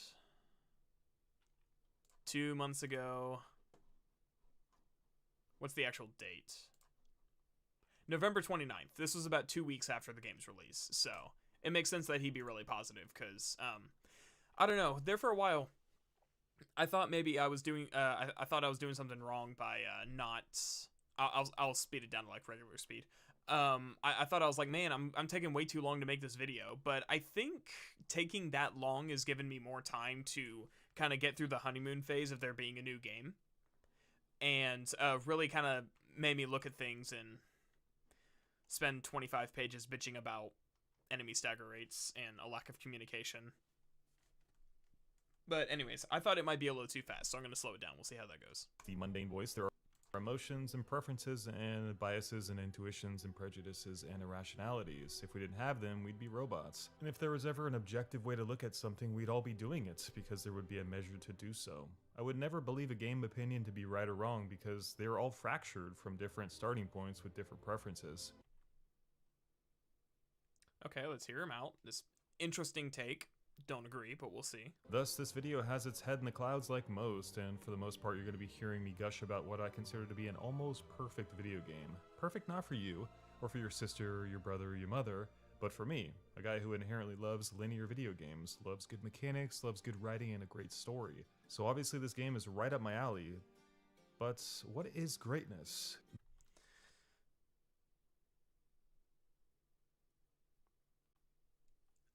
I'm thinking, because I don't want to just come out being an asshole. Um, I get what he's saying, that this game is perfect for him, but there are objective ways to look at a game, and I think, I don't know, I don't think there's anything inherently wrong with how he's approaching this video, but I can tell this is going to be a very heavily subjective review, which, again, that's fine. There's nothing wrong with that. But I can't help but feel like this whole thing is just a little bit of cope. Yeah, no game is perfect, you know. It's like every game has its flaws. This is just my subjective opinion.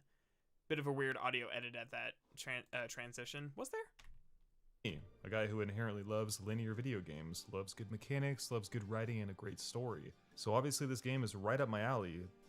But what is greatness? The word greatness, just like the word perfection, means nothing because, like, Oh, you must be talking about, like, an earlier part, because I don't hear it. I love God of War Ragnarok too, but yeah, exactly. So this is just going to be the guy sharing his opinion, which, I mean, God, it sounds stupid when I say that, because it's like, yeah, no shit, you're making a YouTube video, of course you're sharing your opinion. But I get a feeling this is going to be nothing but his opinion, and we may not get very much actual analysis outside of his personal perspective. That's fine, you know, like I said, there's nothing wrong with that. It's just, as far as how I approach videos, I try to latch on to something that can be, like, objectively measured about the game, whether it's performance, even though that is, you know, your mileage is going to vary, bugs, whether or not something is poorly animated and makes it hard to deal with. But no, I think I buffered for like a microsecond. Oh, okay, gotcha. Just got back from having dinner. What did I miss? About the first 2.5 minutes, so not much. Basically, this guy is setting himself up to talk about he's setting it up as, like, this is just my subjective opinion. And yeah, the Joseph Anderson subjectivity is implied argument. I don't know. I've seen that video, and I feel like that came from a perspective of, like, people criticizing him for like treating his opinion as if it's fact. And I think that was supposed to be in response to people not understanding that, like, yeah, like, no, I'm not saying this is 100% a fact. He's basically saying, like, I should not need to say every 5 seconds, this is just my opinion. You should probably know when clicking on the video, this is just my opinion. And whether or not you agree with that, I mean, I don't really feel either way about it, because I've never clicked on a video saying, like, this is only going to be 100% factual information. You're going to get some opinion in it. And I feel like Joseph Anderson's videos do try to find some objectivity in things as well, but I don't know. It's a really weird discussion that people have about, like, what the ratio of objective versus subjective should be, and it creates situations like this where this guy is going on talking about how, yeah, this game's not perfect, but it's perfect for me. So, a bit of cope in and of itself, a little bit, yeah, but I mean, man, how many years ago was that video, though? What's up, dude? Not much. This is going to be an interesting video.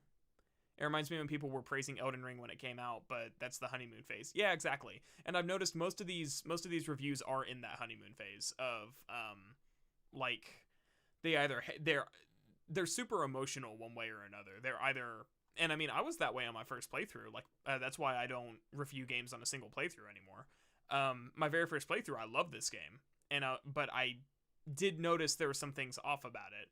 Second playthrough, okay, I'm noticing more flaws. Third playthrough, fuck this game, I don't want to play it anymore.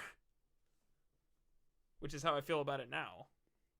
What is today of this video you're watching? Is he decent? Well, we're only about 3 minutes in, so I don't know. But he just went on this whole discussion about, like, this is going to be basically just his opinion. No game is perfect for everybody. This game is perfect for him, and he's going to be sharing his thoughts. He thinks the game is near perfect, but again, this video came out like the game released on November 9th, and this came out 20 days later. So we're looking at about 3 weeks after release.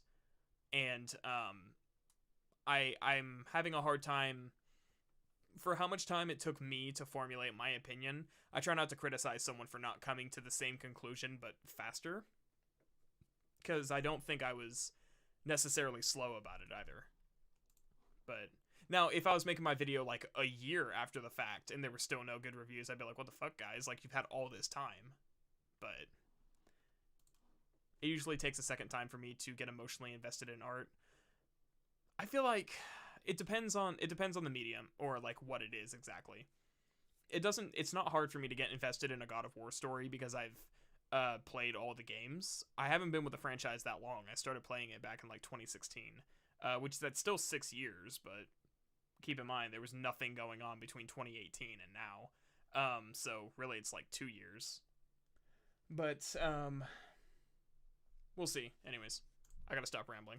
Activity, there is no basis for it as we are all different people. It's just an opinion with a specific context attached to it. In this case, it was simply... Speaking of context, I don't have what he's talking about. Like most, and for the most part, you're going to be hearing me gush about what I consider to be an almost perfect video game. Perfect not for you, or for your sister, your brother, your mother, but for me, a guy who inherently loves linear video games, loves good mechanics, loves good writing, and a great story. So obviously this game is right up my alley.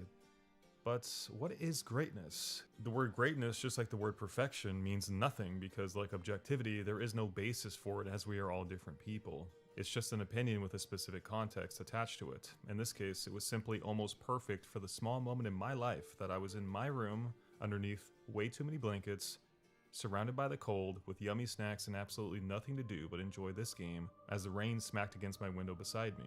Context is a big part of games critique, whatever that means, and almost perfect in this case will simply imply that I consider it the best of what you can possibly get, according to my tastes in the market today. But again, as nothing is perfect in life, we'll be going over the faults as well.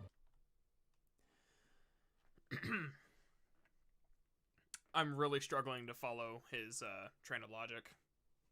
It seems like he's propping it up to almost make the game seem immune to criticism. Like I don't know.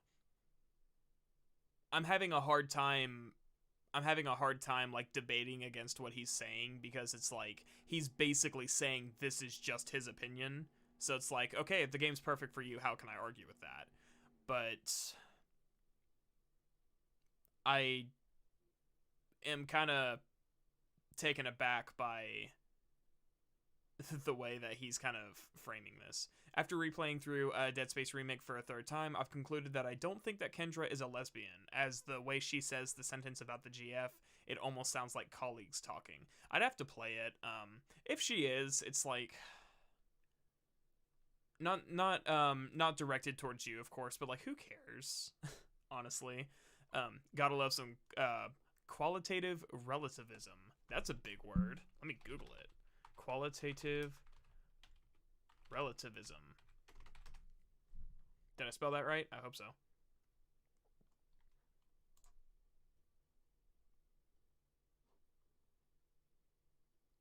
Holds the view that reality is subjective and varies from person to person. I mean, yes, but like,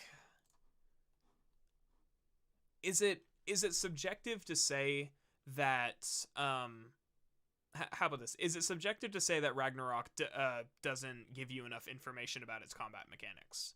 I don't think so. Because I mean, the example I used last week, which I actually added to my script, is that Ragnarok is a lot like Doom Eternal at release. It does not do a good enough job of telling you, of like communicating to you how you're expected to play. So the game, like the game doesn't even give you numbers. Whenever you're upgrading something, it says it does massive burn damage. Okay, how much is massive burn damage? Is that, oh, massive burn damage doesn't have a number tied to it, because the amount of burn that that a target is going to take, like the amount of status damage a target takes, is tied to its level. So massive burn damage to a level 4 enemy when you're level 5 is not the same as when the enemy's level 6. So the game is very, very vague about its mechanics and how things actually work, and it doesn't like to give you information. That's not a subjective take. Because I guarantee you, anytime that I would purchase a skill that says it does a lot of burn damage, none of the skills really do a lot of status damage until you master the skill and unlock the mod that increases the amount of element damage they do. Going from my third playthrough that can basically inflict burn in like a second on an enemy to my second playthrough that doesn't have those upgrades is like night and day. I was trying to do some gameplay testing on my second playthrough, and I couldn't do it because my playstyle that I'm doing for the third playthrough, like I was not set up for that playstyle. I could barely inflict status damage even when an enemy is hexed.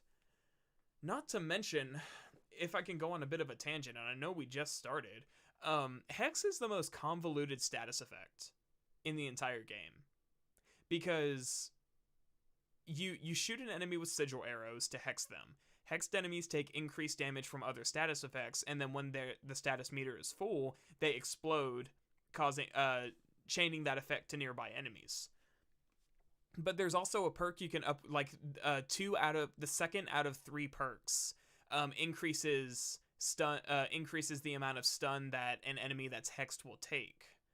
But that doesn't carry over once you've caused the elemental explosion. So you have to hex an enemy, and at that point they take increased stun damage, but if I decide to inflict frost on them, which that's why I'm hexing them, to make it easier to hit them with a status effect, they lose the stun, like their stun resistance goes back to normal. So it really made me question whenever I was looking into this. I was like, why is this perk, or why is this skill in this tree?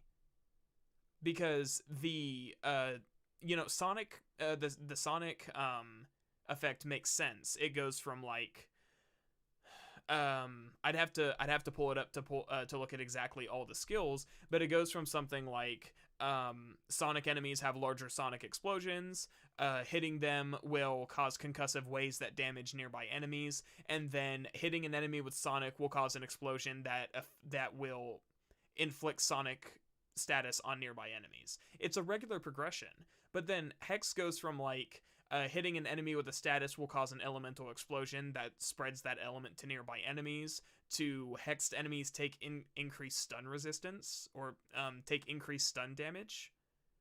And then the third one is like hitting an enemy with a status causes 2 explosions instead of 1. The skills are really lame, I'm not gonna lie, which sucks because Sigil has the greatest potential to be one of the most interesting things, with the fact that you can shoot it on the floor and cause those like sigil traps. But you can't. I have tried to experiment with creating sigil traps on the floor and then like throwing the axe to freeze enemies. It doesn't work because the second an enemy, or even Freya or Atreus, the second someone steps on it, it just transfers the sigil to the enemy. So okay, I waste 3 sigil arrows making a massive bubble that I want to ignite with fire, but the second an enemy gets in range for me to actually hit them with it, it just transfers that status effect to the enemy. So why wouldn't I just shoot them to hex them? And I feel like that's kind of hard to follow if you don't actually like see how the status effects work. But it's the like an enemy stepping on a sigil on the floor is the equivalent of just shooting them with a sigil arrow. So, Shrimp, I'm sure someone on GameFAQs has already wrecked their head figuring all this out. Have they? I haven't. I haven't read that, but I figured it out myself. But no, it's weird. It's like it is such a waste of potential with this skill, because like how cool would it be if you could shoot the ground to create a sigil, and then attach a certain element to that sigil. So like hit it with the axe to freeze it, and then whenever the enemy steps on it, it explodes and hits them with that status. Maybe if it's a direct impact, it will fully freeze the enemy or inflict burn on them. That's such a cool concept, but no, the sigils themselves are only useful in puzzles. So they have like no genuine combat application. But yeah, game's not perfect, doesn't matter. All subjective. There is absolutely no objectivity to criticizing a game. None, not one. Perfection implies the absence of temporal. Y'all are using big words. I'm not that smart, y'all. I don't know what these words means. Something that is perfect cannot change. Yeah, that's why I try to avoid using the word masterpiece, because I know masterpiece doesn't mean perfect, but people treat it like it does. It depends on the developer's intentions. That's true, but that also begs the question of if the developer's intentions were not for sigils to be used during combat, then why does an enemy stepping on one start hexing them, basically, and just transfer the status? Why not make stepping on them do nothing so that I can explode it and hit them with the massive amount of ice or fire that I want? It's really weird, and I feel like sigil, sigil. First of all, sigil and hex confuse me because they're called sigil arrows, but the status effect is called hex, whereas sonic arrows just deal sonic status. That alone already trips me up when talking about it. But anyways, don't get me ranting about status effects. I'm not ready for that. I've been long under the notion that a true masterpiece of a game will only come around so often. God of War Ragnarok is a phenomenal video game and one of those games that really pushes the linear action game forward. I wouldn't call it just a video game. The story is so touching and well acted, and it is just so epic that it rivals the best of Hollywood cinema. It's both emotionally heart-tugging and exciting, leaving you holding back tears 1 second and grinning ear to ear another. I really love this aspect to the game, because it doesn't forget that a game needs to be fun, even if the overarching story is grave and solemn. And I would argue that this game absolutely forgets that it's supposed to be fun sometimes. I'm not ready to argue about the convoluted nature of how combat works.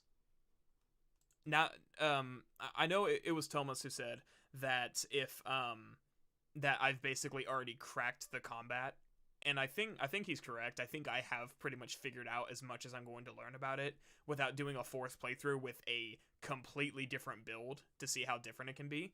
The game absolutely it is just so convoluted behind the scenes that it makes you question like what it really comes back to like the level system with enemies and how the game undermines its own mechanics with the level system, because it just adds like there's 4 different stages of levels. There's green enemies who are a level below you, yellow enemies who are at your level, orange enemies who are a level above you, and then purple who are 2 levels above you, and then red who are 3 or more.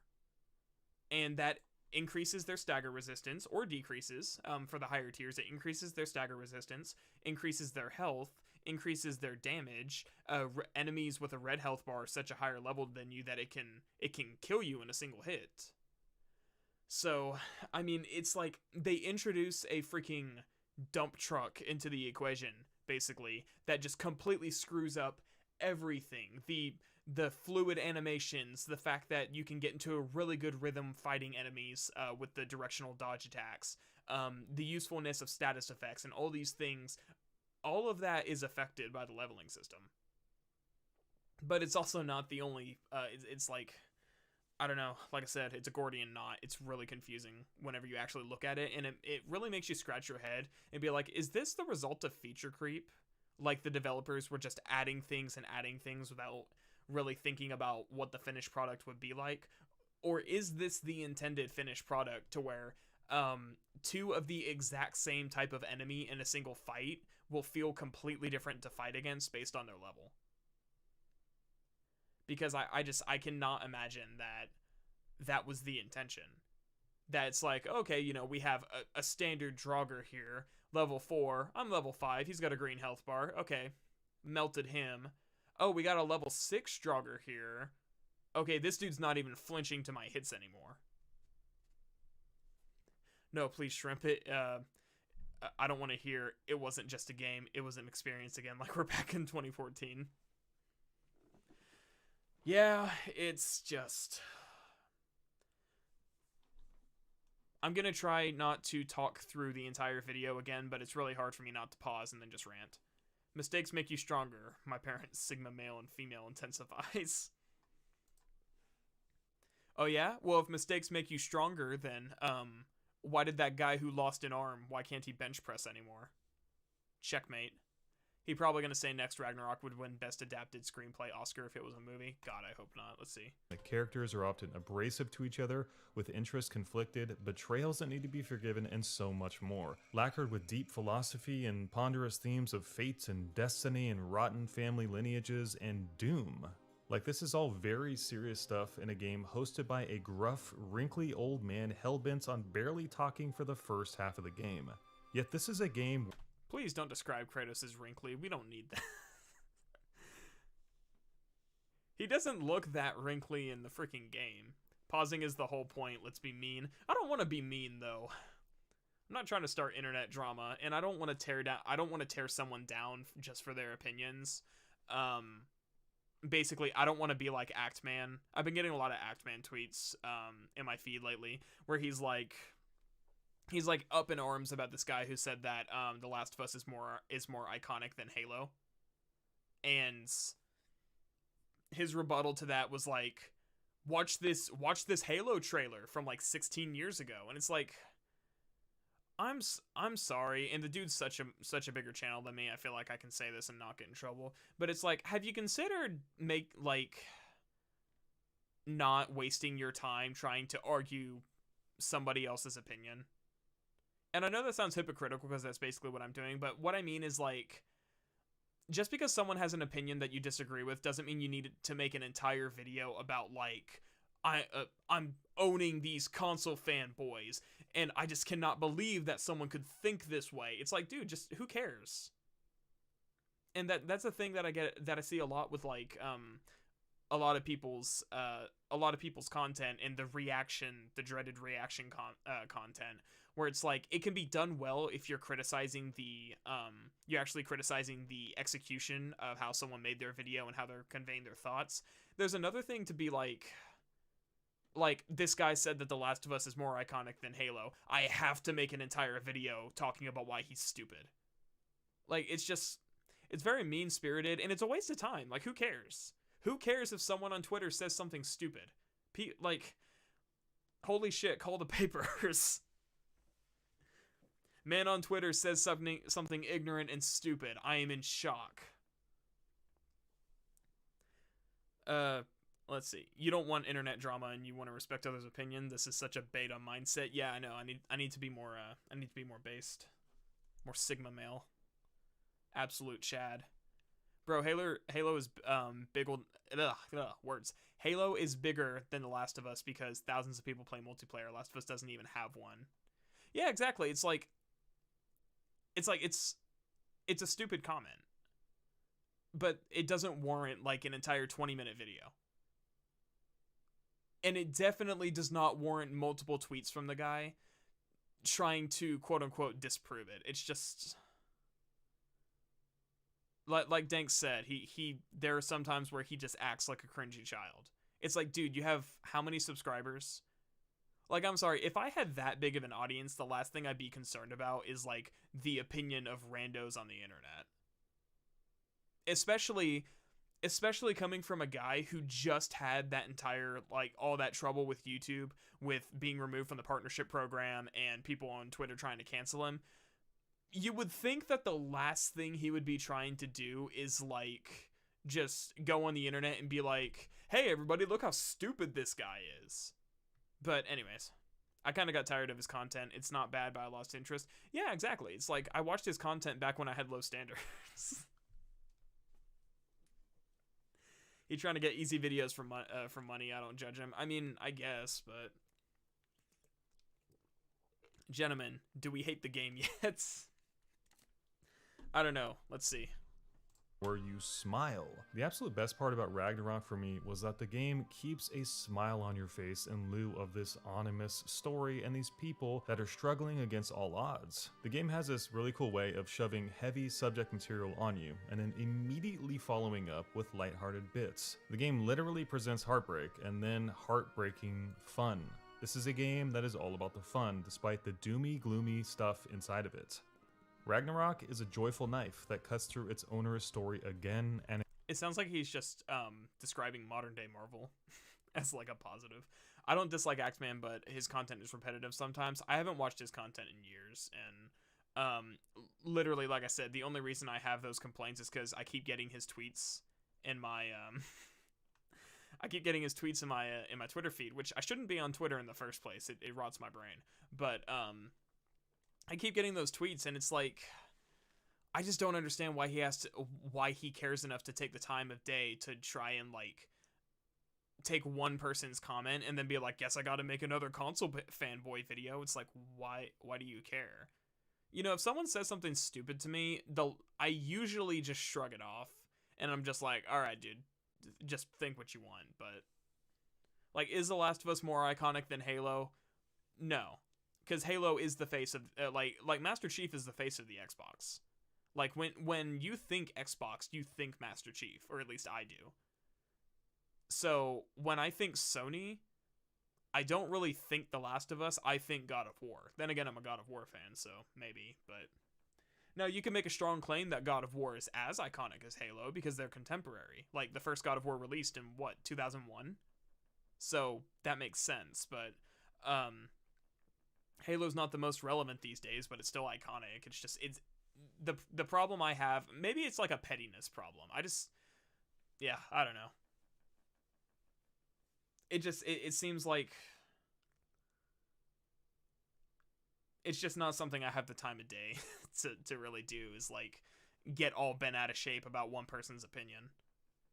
Smiling like Rayloff, dude, I love that meme. If you see only 1 through 5 comments or tweets or whatever that argue something stupid, then you can just make a quick post or whatever saying it's stupid, explain why, and move on. But if it's hundreds or thousands, then you can make a video on it. Yeah, not to mention, it's like, you don't have to go looking far to find people who make stupid comments, but it's like, it's not stupid to the person who made it. Especially when you're just talking about like a preference in video games. It's not like we're talking about economics or something. It's freaking video games. It's already not something that, as far as people's opinions, quote unquote, should be taken that seriously unless it's detrimental to a franchise. Kind of like the Halo fan base. But anyways, the memory of Halo is iconic. Yeah, exactly. again. When you get to the Fox race, you'll know what I mean. Real talk though, I don't think that the Halo fan base really knows what they want out of a Halo game. They just know that Halo 1 through 3 was really good, and same thing with Call of Duty. People like the Call of Duty fan base doesn't know what they want in a COD game. They just know they don't like the new stuff. I won't say much more, but you'll be holding back tears one moment and then smiling directly afterwards. A scrumptious combination. Ragnarok never stops Anyways, I'm gonna try and focus on the video now. Sorry about that. believing in the idea that fun in video games should always come first, and I can honestly say that I've never smiled as much when playing a video game. Structurally, the game really takes advantage of modern hybrid open world design, giving you a furious linear story that you can follow without venturing off the beaten path, or several large realms to explore at various stages of the game. Typically, I know what I want from Halo 343 fired. I feel like that's fair. I feel like if there's a company that's been mismanaging a franchise for this long, yeah, they probably should get axed, but it's just anytime I hear people talk about Halo, like, it's exactly that. They're like, well, I just don't like 343. It's like, okay, but tell me what's wrong with, like, the current franchise. I understand Halo 5 because that was just a complete train wreck all around, you know. The story was a complete mess. It was forced multiplayer. People said it wasn't fun, you know. I understand that, but I never, anytime people are talking about Halo, I rarely ever hear, like, actual criticism about the gameplay or what they think should be better. They just really just kind of complain. Not everyone, of course. I know I've asked you how you feel about Halo, and you said it was mostly about multiplayer changes. That's fine. It's just, people don't really take the time to like explain themselves. I'm not the biggest fan of God of War, but I wouldn't blame people for associating God of War as Sony's flagship franchise. It's like how people associate Mario as Nintendo's flagship franchise or Sonic with Sega. Yeah, exactly, because God of War has been around for 20 plus years now. Okay. Sorry about that. OBS disconnected for a second.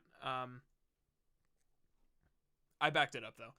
I was about to pause it anyways, because it's like... I don't know how long it was out. It just notified me a second ago, but are we really praising the game? Are we really praising the game based on difficulty options? Like, the same was true for God of War 2018. I just, it's really cool that playing on a lower difficulty. 15 seconds? Okay, I'll back it up about this far. It's really cool that playing on a lower difficulty negates the need to grind. Like, yes. Is that really something that for a game like God of War, that's something that needs to be debated? I mean, I don't know. That's one of the weirder takes I think we've heard so far. Is just I don't know if you guys heard the whole thing, so let me replay it real quick. Typically after major linear story moments. You can choose to do as much or as little as you want, jacking up the difficulty as you pursue all the content or lowering it so you can stick to the main story without needing to grind anything. This offsets the need to do any treasure hunting or favors or anything like that. This is the beauty of having multiple difficulty options. The fact that you can kill enemies in about the same time on a high difficulty with lots of grinding, or a low difficulty with little to no grinding. This creates essentially the same combat experience for the broader player base, as combat parameters are used to adjust the difficulty, not game mechanics. Game gets easy after I select easy difficulty. Dude, for real. And it's funny because it's like, no, the combat absolutely is not the same on the highest difficulty because you still take asinine amounts of damage. And on Give Me God of War mode, there's the level up mechanic for enemies, which is annoying to deal with because you can't always interrupt it. So it's really not the same, but at the same time, it's like, it would be nice if grinding wasn't a core aspect of an action game. Even KH2 wasn't that grindy. Yeah, it's like, maybe let me check. Maybe he's just coming off of like the latest Assassin's Creed games. Let me check.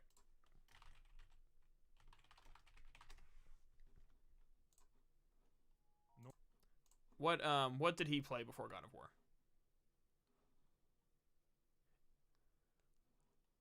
Cyberpunk 2077. Okay. Battlefield 2042. Okay. Dead Space 2. Okay. Hollow Knight. Horizon Forbidden West. A forgotten classic. Dude, this game just released. It was forgotten because people didn't like it. Dark Souls 3. Okay. Not saying anything too grindy. Destiny 2. It's a looter shooter. LA Noire. I can never say that word right. Elden Ring. Ghostwire Tokyo. Keep in mind, we're going back almost a year now. Bloodborne. Battlefield 5.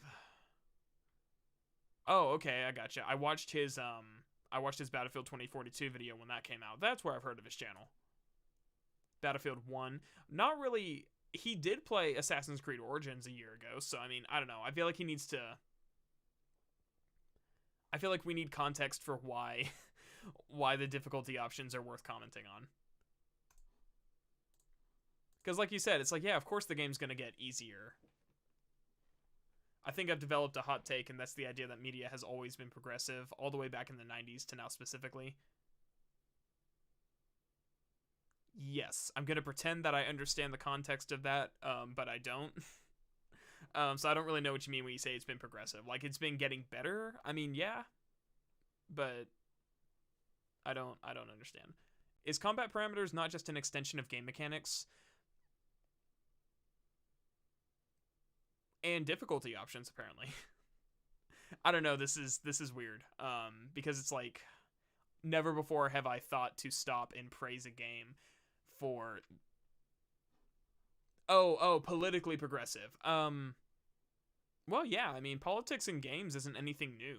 I mean, it's just politics in games has been equated to like people of color and inclusivity and stuff like that. But I mean, yeah, like it's. I mean, look at the Metal Gear series. They've always had commentary on political events. So, and they've always now I haven't played the Metal Gear games, disclaimer, but I do know a fair bit about them, and they've always pretty much had something to say about war, nuclear warfare, ideas, things like that. I have played Metal Gear Rising. That game is freaking overtly political. Insert random black guy clip. I can. 1 second.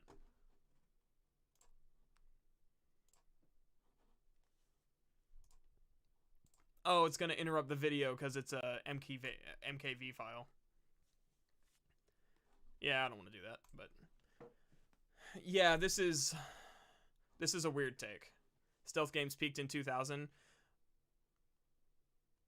I mean, I'd have to play MGS5 to see if it's really like as good as people say it is, but I've heard it's pretty much as good as a stealth game can get. Things like damage, health, stun resistance, attack cooldowns, and timers. This isn't a game where you increase the difficulty and have new enemies, attacks, or spells coming at you. Not every game needs difficulty options, but don't underestimate that kind of flexibility in how it provides accessibility to lots of player types without creating an overbearing amount of work for the developer. And such a weird thing to criticize God of War, or not criticize, but to like praise God of War for. A game that is never... It does add mechanics, though. It adds the level up mechanic. Sure, that's not an attack, but it changes. An enemy leveling up in the middle of a fight changes everything. Like I said, the power level mechanic is the biggest variable for everything. Like, an enemy levels up in the middle of combat, their stagger resistance increases, their stun resistance increases, they take decreased status damage, they take decreased regular damage, they don't flinch as much, they can break out of your attack combos easier. Like, everything changes. So it's not really easy on the highest difficulty, even with a lot of grinding. MGS5 was fun. Yeah, I need to play it someday. I remember I did download it years ago for PS Plus, and I got bored after the introduction. But I didn't know what was going on either, so that has a lot to do with it. yet, I never once considered doing anything less than basically everything. The general loop of combat, exploration, platforming, puzzles, and a mini-boss wrapped around treasure hunting and mini-quests, raven killing and chest hunting was something that always kept my attention. Favors and side activities are clustered nicely around objectives, and hunting for Odin's birds and doing chests provide some nice distraction, and I found them far less annoying than the first modern game. That goes for the puzzles too, for the exception of the sigil mechanic, which is a little bit too fiddly. Something that would have been far more intuitive in a 2D game, given how geometry can often block your way and your line of sight, leaving you second guessing your proposed solution even though it is likely the correct one. He's not wrong, but I mean, it's not that big of a deal for most of the puzzles. 5's progression is the biggest problem. Funny, because Peace Walkers was great. Cannot comment, because I don't know, but I don't think sometimes that people understand that just changing enemy health and damage value impact a lot of things in game design. Oh yeah, absolutely. Look at the freaking Defiled Chalice in Bloodborne, where it halves your health and like doubles the enemy damage, and all of a sudden easiest bosses in the game, or easier ones, are some of the toughest. Other small annoyances are present while out and about. For one, there's a tremendous amount of invisible walls in Ragnarok. Developing a linear game requires carving out a specific road for players to follow during missions and other forms of content, so some gaminess is to be expected. However, there is simply far too many for the quality of game this is. Entire rooms and areas can be completely inaccessible and seem to have no purpose beyond just adding some sort of visual flavor, blocked off by piles of rubble that Kratos could easily just cast aside or walk over or jump over. You might see a small trail leading between two trees in Vanaheim, but the path is blocked because there's a branch in the way. You might see an object you should be able to jump over, but you can't. It's not exactly a big issue, but it's not a small one either, and it does highlight the fact that Ragnarok can be extremely visually detailed, yet a little bit low on the environmental interactivity scale. I think I've just been conditioned for this from my multiple playthroughs of God of War 2018. It's just kind of a necessary evil for what they're wanting to do. It's just something you gotta deal with. We don't talk about the Defiled Chalice or the Chalice dungeons. I like the Chalice dungeons, for the most part. I think they're a good place to... They're a good palate cleanser from the actual, like, main path in Bloodborne. Then again, I've never beaten Bloodborne or any Souls game. Fallen Order is the first Souls game I've ever beaten. Isn't that sad? But then again, I hardly consider it a Souls game, quote-unquote. It's a linear action game with Souls-like combat. Chalices were alright for extending the game's life, but I despise Defiled. Everybody hates the Defiled Chalice. I've never done it. I think it's because of the Defiled Watchdog of the Old Lords. I remember on Reddit, back when I used Reddit a lot, back in like 2019, a lot of people were complaining about the Defiled Watchdog, and I beat the regular Watchdog, and I was like, I don't understand. Like, I don't know what the issue is. He wasn't that bad. And they're like, no. The regular Watchdog of the Old Lords is fine. The Defiled Watchdog is a buggy mess. It got too repetitive for me and boring. I can see that, yeah. They're a good way to learn how to fight kidnappers, though. Or snatchers, whatever you call them. There's probably also a little bit too many walking pieces, where you're forced to walk through a bunch of exposition and talking and such. This normally wouldn't be that much of an issue, but we have multiple characters now, and this requires establishing new character relationships and then re-establishing them once they get cycled back in. Sort of like the Abby-Ellie situation I talked about in my Last of Us Part 2 video, where you have to start over narratively speaking when you go back to square one. It's nice to have character exposition, and we can't do it all while the player has control, as we don't spend too much time with the characters in this game at any one point. So it's a trade-off that gives us a little bit more forced downtime than we might like, with the benefit of paying off those relationships later on, since we get so much interaction, to which, by the way, the game does very much so as the game progresses. These very slow-moving pieces also trickle down into traversal, another element I felt could have been sped up a little bit. Kratos does have a new grapple mechanic, but in general, climbing is abundant, painfully slow, and essentially non-interactive, which was one of the only real downsides to adventuring through this otherwise very, very enchanting world. I respect you for blurring the subtitles. A lot of people wouldn't have taken the time to do that. I had to use a guide to figure out the Watchdog hit the head idiot. Yeah, I liked fighting the Watchdog. I liked you could roll underneath his legs and hit him from behind, and it works really well. But I didn't have to play the buggy hitbox version of him. Look at RE Village if you want an example of that. Unless if you have a guide for VOS difficulty, you'll struggle big time. Just get the infinite stake Magnum. It's the best gun for VOS. I actually don't know what VOS means, but I'm gonna say I agree, I think. I don't know. I'm struggling to read today. I think it's the sleep deprivation sitting in. World. And a criticism of only the most mild annoyance, because really, the game across the board is a straight up masterpiece. I'm normally someone who sticks to main stories while dipping my toes in whatever side content I enjoy, but not too much. But here I was compelled to do pretty much everything, because honestly, most of the content in Ragnarok is just plain fun, and because the world isn't really that bloated. Combat is very, very fun with the new tweaks and gameplay options, and world exploration is filled with interesting chit-chat from companions and interesting lore and backstories. I can't overstate how much the adventuring dialogue adds to the experience, especially Mimir, whose wisdom and humor would certainly be missed if it wasn't there. It's one of those characters that you wouldn't know would work so well until you started rowing through Vanaheim and listening to his tales, fables, jokes, and riddles. He's the perfect companion for side questing too, as he fills the downtime with, well, entertainment. Not to mention, his growth towards Kratos and Atreus throughout the story is very heartwarming to see. In any case, the pacing of play is basically perfect for me, opening up ever more content distractions as the game unfolds, as to not disrupt the story by showering you with everything at the start. This is great because it doesn't overbear the player initially, giving the story a chance to take root and set up while developing new and old characters. I can tell he played on easy because he would not think the gameplay is perfect if he didn't. Village of Shadows difficulty is just the meme difficulty. You die in 1 to 2 hits, and basically every enemy takes so much ammo to put down. Oh, okay. So it's like hardcore difficulty in Fallout 4. Gotcha. I don't know. It's like, is it fair to say that combat is perfect if you played on easy? And it's like, obviously, based on the introduction, he's talking about how the combat is perfect for him, but that's still a bold statement to say, like, there are no flaws with the combat system whatsoever. You know, I don't know. I just completely disagree with that. And I feel like maybe if we weren't pausing every 5 seconds to talk for 5 minutes, it would flow a little better. But it's like saying stuff like combat is perfect, even if you go into this whole spiel about how this is tailored to your tastes, is still something I feel like should be avoided, because combat, like, game mechanics can always be better. Playing on easy is like reading the Divine Comedy Kids version. Yeah, basically.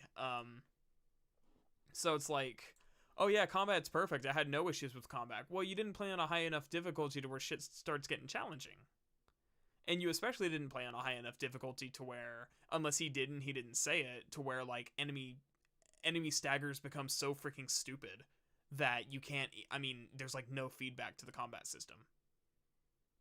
Like, yeah, the game is fun when everything dies in a few hits. You saw him fighting that freaking boss with a purple health bar. That would be impossible on the 2 highest difficulties, because you get one shot by any of their attacks. A gradual map reveal also ensures balance is tuned properly, given the incremental upgrade system, something that I felt also was very strong, all wrapped around a terrifically emotional and gripping story, awesome new characters and areas, and exciting gameplay.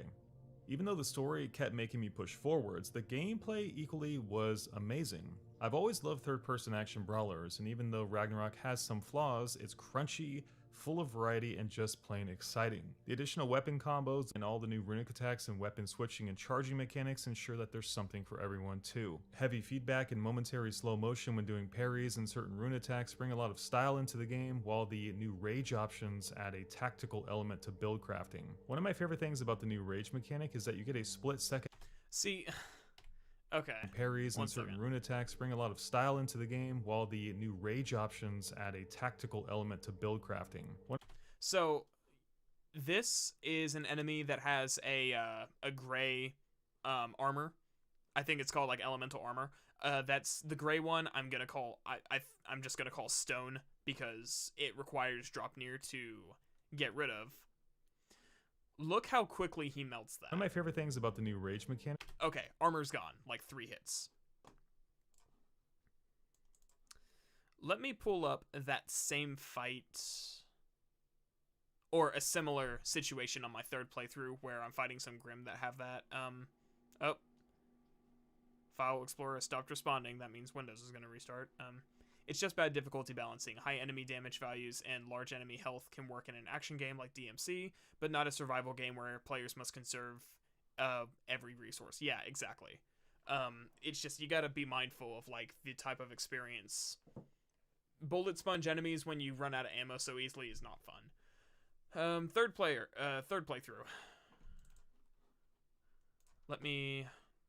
This is when we're going to get drop near. Where's the part where we fight those Grim that I end up just freaking kicking off a ledge? So this is what happens if you try to do this on Give Me God of War without drop near. First of all, I hate that spin attack so much. So you can see, that's when I just said fuck it and just threw him off a freaking ledge. You cannot, this is a bad example because I've already drained enough of it, but let's start it from the beginning. Like, this type of armor requires you to use drop near in order to actually do damage against it, because it's so freaking tough. So you can't say, like, oh, combat is perfect. Well, you played on easy. You didn't have to deal with the freaking frustration of fighting these things when you can't even start damaging their health bar until after you've drained that. So that's why I was just like, screw it, dude. I'm just gonna kick you off a ledge because it's gonna end the fight faster. And I was getting pretty frustrated with the game by this point, just because I was just getting sick of it. But so yeah, compare that to, like, what he did, where In momentary slow motion when doing parries and certain rune attacks bring a lot of style into the game, while the new rage options add a tactical element to build crafting. One of my favorite things about the new rage mechanic is where he just melted that freaking like stone armor off of it. It's just, it is a completely different experience. But it's all subjective. There's no objectivity to game criticism. that you get a split-second iframe upon the activation, allowing you to use them in a pinch in case. Did he say the rage abilities? The new rage options add a tactical element to build crafting. One of my favorite things about the new rage mechanic is that you get a split-second iframe upon the activation, allowing you to use them in a pinch in case you don't have enough time to parry, which means you can use it as a parry kind of if you're fast enough, and this also goes for certain runic attacks. Absolutely does not. You do get split-second iframes with your rage abilities, but you get that with dodging too. And if you try to use like Spartan, like the Valor rage ability that heals you, and you take damage, you're gonna get like, it's gonna be a net loss, not a net gain. So you're gonna take more damage than you're gonna heal back. It'll keep you in the fight if you're about to die, but it's not. I'm pretty sure you can, if you still hit 0 health, you still die doing it too. And you absolutely do not get iframes with runic attacks. I've died so many times using runic attacks. I showed an example of that earlier today when I was talking about why I freaking quit the game. In my opinion, he did everything in the game because he played on easy and the lack of challenge made him seek more content. Yeah, exactly. It's like, side quests are interesting because of the dialogue you get, but they're not nearly as interesting when they're mandatory. Is there really that much to build crafting? I haven't played the game, but I've watched it. Sorry, but everyone I've watched plays it in relatively the same way. Yeah, there actually really is. Not with the rage abilities, but with gear. Like I said, my second playthrough was focused almost entirely on dealing stun damage so I can grab enemies because I regain health when I do. And my third playthrough focused not like on all status damage, not stun at all. So my second playthrough, while I was testing out like my final save on that playthrough after 45 hours, I was trying to deal status damage to enemies and I was getting nowhere. Like I was barely filling their status meter. And then whenever I went back to my third playthrough, since I have spec'd into that with not just my gear, because my gear doesn't boost status damage, I'm doing all default gear with no passive abilities. But whenever you complete a mastery challenge for your abilities, you can select one of 3 mods, and you can spend XP to modify it. I had modified all my abilities to boost the amount of status damage I do, like extra fire for the blades, extra ice for the axe, and all that. So yeah, it does play pretty different. It's just you just gotta build that way. Was it stone or was it frost? Because I remember that witch having a frost shield when you came back to the mines. I'm pretty sure it was stone. Maybe I'm wrong. Maybe I'm wrong. Let me go back and look at it. Sorry, we gotta rewatch it again. Rune attacks bring a lot of style into the game, while the new rage options add a tactical element to build crafting. One of my favorite. It looks gray to me. I think there's 2 revenants and both of them have a different effect. Let me check. I do have footage of it.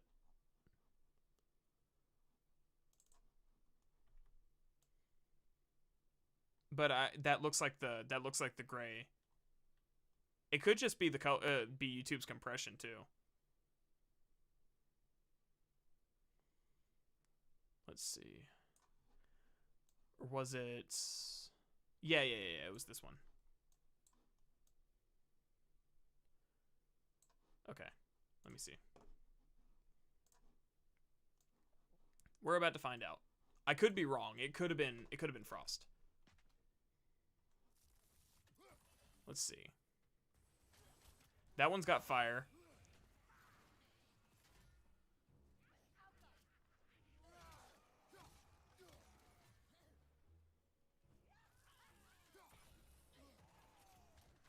Kind of playing like shit here. I've been playing like shit lately. That's a big cause of my frustration. Okay, yeah, I guess it is frost. Okay, so I'm just wrong. Okay, yeah, you're right. It is frost. All right, I take it back. I take all of it back. It's just it looks gray in this footage. But yeah, good point. I was wrong. The game is easy when I select easy mode. Then I can tell you the game was hard when I selected hard mode. Yeah, exactly. Do you truly expect a well-balanced and fun experience on the hardest difficulty? For an action-focused game like Ragnarok, yes. For something like Prototype, no. I know I've mentioned it in a past stream, but that is one concern I have with RE4 Remake is difficulty balancing, and also I do think that if you're reviewing a game, you should play it on the hardest mode to fully understand the systems, or even the second hardest mode. I think you should try at least one of the harder modes and one of the easier ones. Not if like with Give Me God of War, that's like a commitment mode. I don't think you have to play it, but you can get the same experience on the second highest difficulty. You just it basically just drops the level up mechanic. Difficulty is a challenge. Higher difficulty shouldn't be designed to explicitly ruin fun or be tedious. If there's a way to properly meet the challenge, that's kind of what you get. Yeah, exactly. It really depends on the game. Like, I responded to a comment on my Prototype video where the guy basically rightfully called me out, for saying that the game was too hard, but then like admitting that I wasn't using all the abilities. And that was one of those comments that I had to like, stop myself from responding to, like, first thing in the morning, because I was going to be an asshole. And but no, he was right, and I think that's what pissed me off, is I knew he was right, is that I only used the armor and the sword arm, and he was like, you could have used the shield, it gives you more mobility, you could have used the whip fist or the hammer fist, and it's like, and I basically responded, I said, like, the biggest problem is I was playing the game on the hardest difficulty, or one of the harder difficulties, but I did not understand the mechanics well enough to do it. So that absolutely can make or break a review. Salty shrimp pasta exposed. You're not wrong. Look, I'm okay with admitting when I'm wrong. I think YouTube's compression is just making that look kind of discolored. Things about the new rage mechanic is that you get a split-second iframe upon the Well, I say YouTube's compression. This is a downloaded video, but it's downloaded from YouTube's compression. Activation, allowing you to use them in a pinch in case you don't have enough time to parry, which means you can use it as a parry, kind of, if you're fast enough, and this also goes for certain runic attacks. It feels extremely satisfying to combo multiple rage attacks together while swapping weapons to utilize runic attacks on cooldown. Since weapon runics have their own cooldowns, you can literally cast runic attacks in a row if you're quick enough. What the hell was that? I mean, haven't played the newer God of Wars, but my example would be Horizon Zero Dawn. The hardest difficulty makes how the people describe the robots more true.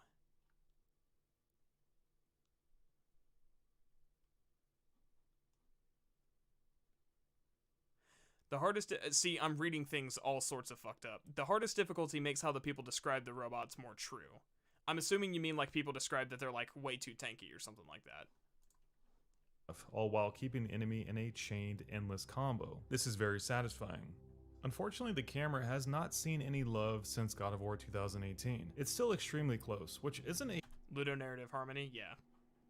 A bad thing, because it's great for cinematic feels and it makes the game feel very intimate, especially during cutscenes where character models take up huge portions of the screen. The crazy amount of character details and their facial expressions and the special effects, they come to life beautifully up close, and it can't be overstated how much majesty was instilled into the art of this game. From the extremely beautiful colors and the environmental design to the originality of the game's realms and monsters and creatures, it is very gorgeous, but it does have some implications for combat, since combat and exploration share the same field of view. In-game NPCs describe the robots as a force to be reckoned with, even the weakest ones. Oh, okay. That makes sense. Which doesn't have to be. Without beating a dead horse, it can be very hard to keep the battle arena in view, which is why the game focuses exclusively on flashing indicators and callouts from your companions when enemies are about to attack you from behind or to the side. See, the problem isn't even so much that the camera is insufficient, it is. The problem is that they just gave enemies the ability to just dash out of view of the camera, and then they just don't try to... It's unfair how often enemies will do that. Because it's like, dude, I just got everybody in frame, and they're already trying to, like, hit me from behind. Like, it seems like the developers understood with God of War 2018 that the camera was a limitation they had to work around. With Ragnarok, it's like they're just using it as a way to be annoying. They do their job just fine, but they don't tell you anything about what attack is coming, from what range, from what enemy, or any information about animation times, or like if it's a delay attack or not. You simply roll when you see the flashing indicator, which makes combat sometimes a guessing game, which is the same problem I had with the combat system in God of War 2018. But typically this is only the case if there's multiple enemies you're fighting. However, this is the case in most fights in God of War Ragnarok. The 1v1 fights avoid this issue mostly, though the scale of some of these enemies can cause some more guesswork as you simply can't see where things are coming from all the time. Thankfully, more invincibility options quell the frustration. Fun fact about that troll he showed a minute ago. I had a lot of trouble with it because I would be blocking when it would go for a spin attack, and maybe it's because I have all the aim assist options turned off, but it's like the troll would spin while moving, and if I wasn't moving the shield to follow him, he'd just hit me from behind and kill me instantly. It was really annoying. Mostly since you can straight up avoid taking damage by using executions, rage attacks, parries, and runic attacks. All of these award iframes if you time the activation correctly, and most of them stagger enemies without diminishing returns. This is very nice. This is me about to use a rage art to interrupt a non-interruptible red attack from an enemy. Oh, okay, I guess that's what he's talking about when he says there's a brief moment of iframes. Yeah, that doesn't always work. This allows Kratos to stun lock enemies if he has enough resources. It absolutely does not. Yeah, that does not always work on the higher difficulty. I showed that footage earlier of me in Helheim getting killed trying to do the exact same thing. It does not work. And avoid taking damage that's coming from off screen. And executions provide another layer of immunity as they no longer require a charge up and let Kratos charge across the screen and basically an invincible state. So while the camera still creates a bunch of issues, they at least give you the power to alleviate some of those frustrations through the techniques of its game mechanics. Interestingly enough, hit stun was reduced for the attacks in God of War Ragnarok. In the 2018 version, you could stun lock a lot of enemies by simply spamming R1. As a result, bare fists and shields were pretty OP. Is it just me, or do I think God of War 2018 looks so much better than God of War Ragnarok? Like, compare the... I understand it's supposed to be Fimbulwinter and, like, everything sucks, but, like, so while the camera coloring still creates a bunch of issues, they at least give you the power to alleviate some of those frustrations through the techniques of its game mechanics. Interestingly enough, like, okay, starting here, let's compare, like, the colors. And I know it's dark in this footage, but, like... hit stun was reduced for the attacks in God of War Ragnarok. In the 2018 version, you could stun lock a lot of enemies by simply spamming R1. As a result, bare fists and shields were pretty OP. In Ragnarok, enemies won't stagger as often. Like, I just feel like everything is so washed out in this game. And often attack through your attacks. This kind of slows down the pace of doing combos a little bit as you constantly need to dodge, parry, and consider enemy combo strings. This is where attack reading becomes more important in 2018's version, where it was more about executing your combos, I think, anyway. It's really important not to take any damage in this title as you earn an insane DPS boost weapon buff if you attack enough times without getting hit. See, I feel like he's acknowledging the problem. Let's see if he actually calls it a problem. And this is a little tricky this time around since doing shield parries doesn't always guarantee a counter hit this time, as some enemies have extended combos that actually continue after your parry. This was a change I wasn't too thrilled about, especially with the new reliance on heavy delay attacks, which have a problem aligning with the yellow circle indicators for the parry window. This again creates unnecessary guesswork, though I guess this is me being a little bit nitpicky in the end. Oh no, don't call your actual criticisms nitpicks, please. I beg of you. Do not try to convince the developers that some of the more annoying mechanics in this game are just nitpicks. That is absolutely my biggest problem with the combat in this game, is the fact that I don't know when I'm gonna get hit. I can't pull off longer combos because I can't stun enemies anymore. So it's like, it's a liability to be halfway through a freaking extended combo because, well, either I'm going to get hit from behind, they're going to break out an attack, they're going to go for a retaliation I don't have enough time, an unblockable retaliation I don't have time to actually avoid. It's like, it is such a pain. Sometimes same engine games look different because of a filter. Like Yakuza 6 looks way better than Kiwami 2.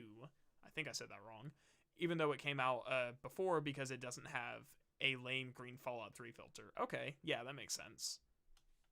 Because regardless, just like the touching moments of the story, it's a combat system that will make you smile, and it is a ton of fun. Not to mention, it is damn deep in terms of what you can do with the combos if you spend some time with it. All of the good things. I really think he should not be judging the combat based off of easy mode. Oh, where is it at?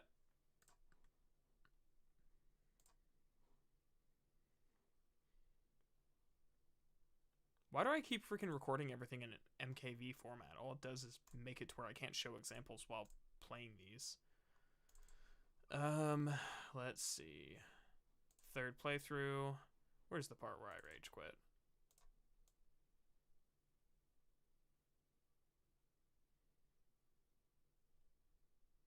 Let's see. Show me a part where I died. Right here. It's a fun system that'll make you smile while you play it. The footage is quiet because I reduced the sound effects so I can hear the music better.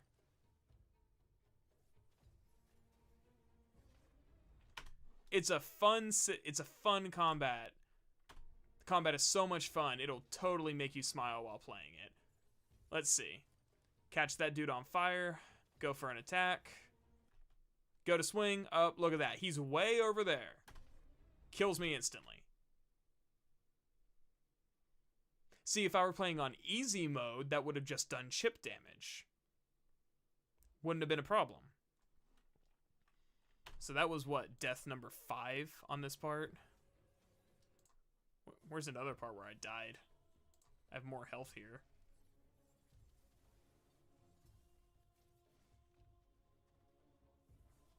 And you can see just how much I'm having to do just to keep everything in freaking view. And yeah, I mean, the combat is fun whenever you can play like this and you can dodge attacks into other attacks. But it's not fun when I have to play freaking roulette with whether or not something's gonna attack me from off screen. I think this is that part where I tried to go for that freaking... Yeah, these things totally have invincibility frames, by the way. So, anyways, I'm just sharing my pain. Like, I'm still upset about this, but... It's about God of War, made me want to consider 100%ing the game. I've never really understood the 100% complete community until this game. In every other game I've played, I've always burned out. Not even my favorite games of all time have I ever gotten close to fully finishing them. Most of the time I'd have my fill, be satisfied, and simply move on to the next game. But Ragnarok made me want to consider 100%ing it because it really is that fun, and I think it has the perfect amount of optional content for a linear video game. Sure, completing optional content is not as exciting as the story, but it's mechanically fun, and the puzzles are no longer egregious. It also helps that the game is spellbinding to look at, absolutely gorgeous, pushed way beyond God of War 2018 with its serene visuals and dumbfounding scenic variety. It truly is probably the most beautiful game I've ever seen. But the beauty is, it goes way beyond the visuals. Kratos and Atreus are just amazing on screen. Just look at how many hits he's tanking here. It makes one wonder what the intended experience was supposed to be. Definitely not what I'm experiencing. The serene visuals and dumbfounding scenic variety. It truly is. Like, look at this double axe Draugr, one of the more annoying enemies come off screen. Look how many hits he's tanking. It's probably the most beautiful game I've ever seen. But the beauty is, it goes way beyond the visuals. Kratos and he's just sitting there freaking face tanking it because he can. That would have killed me were I playing that. Like, that would absolutely kill me and restart the entire fight. So, I think the game is just balanced around medium difficulty, honestly. I thought 100% was getting all the achievements. Yeah, exactly. It's like, well, I think there's, with God of War, there's two things. There is, Platinum Trophy, which is 100%ing it the way we know, but, I know God of War 2018 will tell you when you've 100%ed the content. Like it'll pop up, a thing that says, like, 100% completion. Atreus are just amazing on screen. This truly is the best duality ever in gaming. Their arc is so... Wait, hold on. It's probably the most beautiful game I've ever seen, but the beauty is it goes way beyond the visuals. Kratos and Atreus are just amazing on screen. This truly is the best duality ever in gaming. Their arc is so perfect and the progression of their relationship is masterful, taking off perfectly from the previous game and taken to even greater heights due to the bigger role Atreus plays in Ragnarok. I would completely disagree that redoing the conflict from the previous game is perfect. It must be, which is ironic considering the higher difficulty is called Give Me God of War. Yeah. I think they're just freaking ripping off Deus Ex with that one. I also love all the supporting characters. Brock and Sindri, they're always entertaining. Mimir is the best headless companion you could ever ask for. Yeah, because we have so many other examples of that. Regaling stories and bits of humor, not just for a few minutes, but over the course of the entire game. Like, this is a lot of work that they put in here. I'm really grateful at how much banter and storytelling is told by the people inside this game versus explicitly told through cutscenes. There's a big difference there. You feel like you're a part of the fellowship with Mimir and Atreus, and that sense of camaraderie only grows as the game goes on.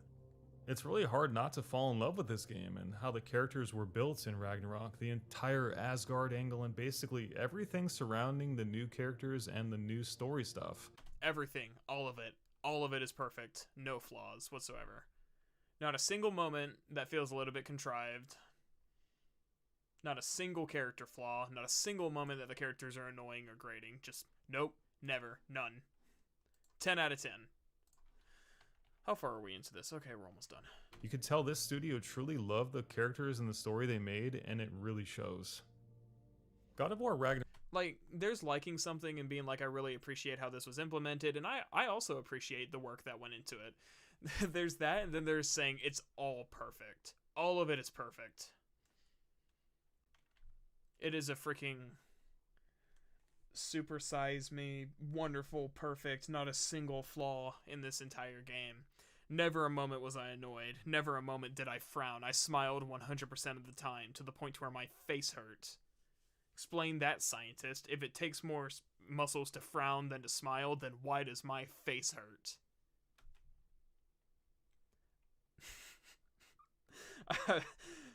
I've had that joke for so many years. I've just never had a chance to use it. I was actively annoyed by Atreus most of the game while I was watching it, which again, I'm not sure was intended. I think it was. Like, even when doing multiple choice exams, mostly like the totalitarian answer is wrong because it usually is. Yeah, exactly. I think. Ragnarok might be as close to perfect as a video game can get for what I wanted from it. But the truth is, I never did 100% this game. I'll admit that. There's a lot to find, and the truth is, the only reason I haven't yet is because I wanted to stop and make this video before I forget about my feelings I had for it. This is like the polar opposite of my approach to making videos. I think again... I'm sorry, I gotta hear that again. Did 100% this game. I'll admit that. There's a lot to find, and the truth is, the only reason I haven't yet is because I wanted to stop and make this video before I forget about my feelings I had for it. I had to stop and make this video before the honeymoon phase ends and I actually start to realize the game isn't as good as my first impressions thought it was. And it's like, okay, that's fine. You know, first impressions are important. I've talked before, ever since playing Greedfall, I do not judge a game based on first impressions. Because Greedfall would have been the most positive, just like the most positive video known to man, had I not replayed the game and been like, oh, I was really impressed by a lot of things that are not that impressive. Like, the reactive dialogue in Greedfall is impressive, but it doesn't make the game good. I think a game like this deserves to be talked about it in a fresh perspective versus when you run a game into the ground and then overanalyze it. It's very well Don't gotta call me out like that, bro. made. It's tasty, fun, beautiful, and exciting, and I actually, like I said, I completely disagree with that perspective. I think blindly praising something just because you haven't given it the time to experience its faults is just as damaging as not giving the game a fair chance and overly criticizing it for the same reason. with one of the best endings to the game I have ever experienced. You get a finale that honors the journey you went on 100%, but then, well, it's a phenomenal ending. Mm, I don't know about that one, George. I'm very grateful to have. It's a good ending, don't get me wrong. But it honors the entire journey? I don't know. Like I said, Ragnarok's story is it is going at such a brisk pace. It is like just marathoning from plot point to plot point in order to fit everything into the game. And it wasn't until I watched that Lasers video that I really realized where that feeling was coming from. And it's definitely something I'm going to go redraft, or I'm going to talk more about whenever I finish the story commentary. But plans to review the Greedfall sequel in the future? Yes, absolutely. As much as I didn't really care for Greedfall, I do think that Spiders is a mostly competent team, and I'm interested to see what they do in the future. I'm basically just chalking up Greedfall as like a middle of the line game that is coming from having more experience with RPGs. They're not a perfect studio, but I do appreciate the work they put into the little things in that game. They just really need to focus on the big things. There's a video I saw that Snaker also says this in his video, where the guy is talking about all of Spider's RPGs, and he makes the comment, Spiders likes ideas but not details, and that really does kind of explain the feeling about it. It's like, these are all really, really cool ideas. Like, every faction in Greedfall is a really cool idea. The entire concept of the world is really interesting. They just don't really take the time to explain it because they just focus on the surface level idea, and then that's it.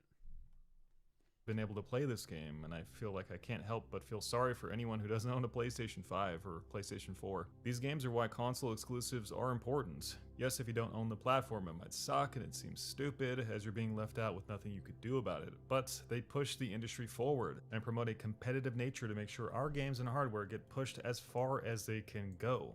I don't think that's a console exclusive thing. That's just like a first party game thing. Like, do you think that if God of War was put on PC, like God of War Ragnarok was put on PC, they like the developers wouldn't have put this much work into it? Because I don't think that. Oh no, he feels sorry for me. Yeah, I don't feel sorry for you because you don't own a PS5. I feel sorry for you because you're Spanish. If every game was on every platform, there'd be no need to innovate technology, and we'd all be stuck in the realm of good enough forever. God of War Ragnarok is one of those rare, titanic, colossal triumphs, and easily would fit right at home in the Game of the Year, or even the Game of the Generation, for the person that loves the linear action game. Oh my god. I'm trying to pause the video, and I'm closing my freaking tabs out. 1 second. Gotta click on my stream. Come on, you can do it.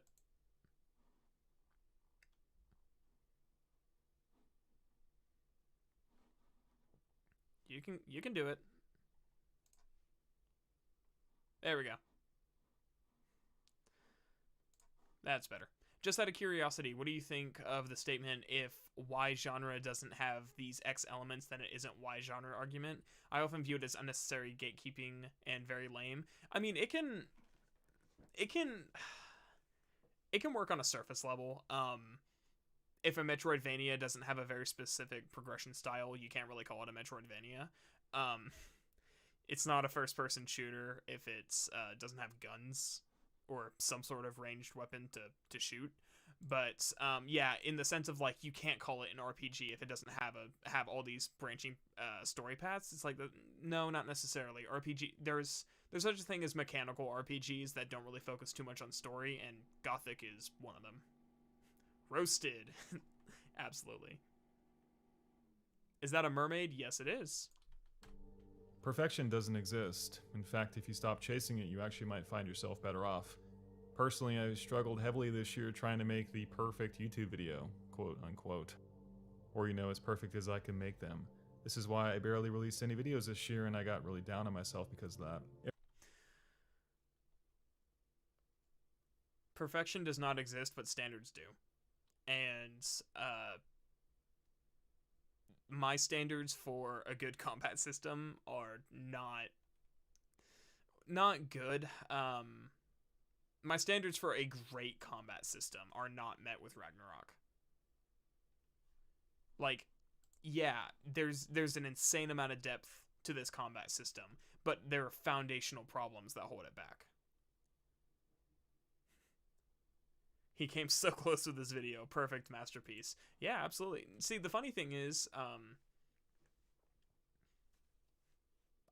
I mean, I do think I think my I have his perspective about like Ragnarok is perfect to him. I have that with my videos. Not so much the older ones, but like each video I put out at the time I put it out, I think it's close to perfect. Like my Jedi Fallen Order video is, other than a couple like rendering issues, like there's a couple examples where like the video stutters. Other than that, my Jedi Fallen Order video is perfect to me. Like I cannot think of anything I would change about that video. So maybe his standards of perfection are too high. Like I don't really hold the rendering issues against me because I did try to fix them and I couldn't. It was just an issue with how DaVinci was rendering it, so it's kind of out of my control. Maybe I should be more specific. I've seen this point brought up if that something can't be survival horror if it doesn't have tank controls and fixed camera, isometric camera. Yeah, that's stupid.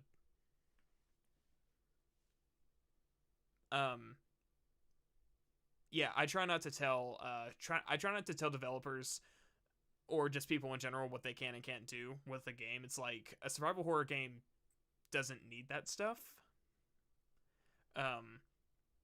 It just needs survival mechanics and horror, basically. That's why I didn't call Dead Space survival horror, because it has resource management, but it's not really survival mechanics. Every video I'd make, I'd either trash can or drone endlessly on while riding on it and just never get anywhere with it. It really made me sad, and that cycle seemed to go on, as I always found something to hate. Didn't he put out like 10 to... He said he didn't put out that many videos last year. How many is not that many? I put out 2.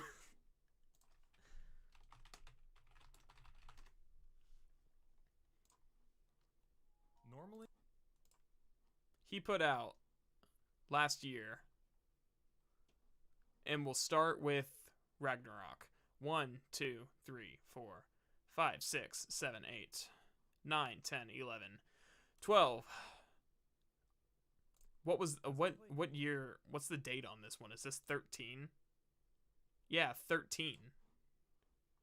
What about this one? Is this December 21? November 21. Yeah, dude, you released 13 videos last year. That's more than a video a month. I think you're good.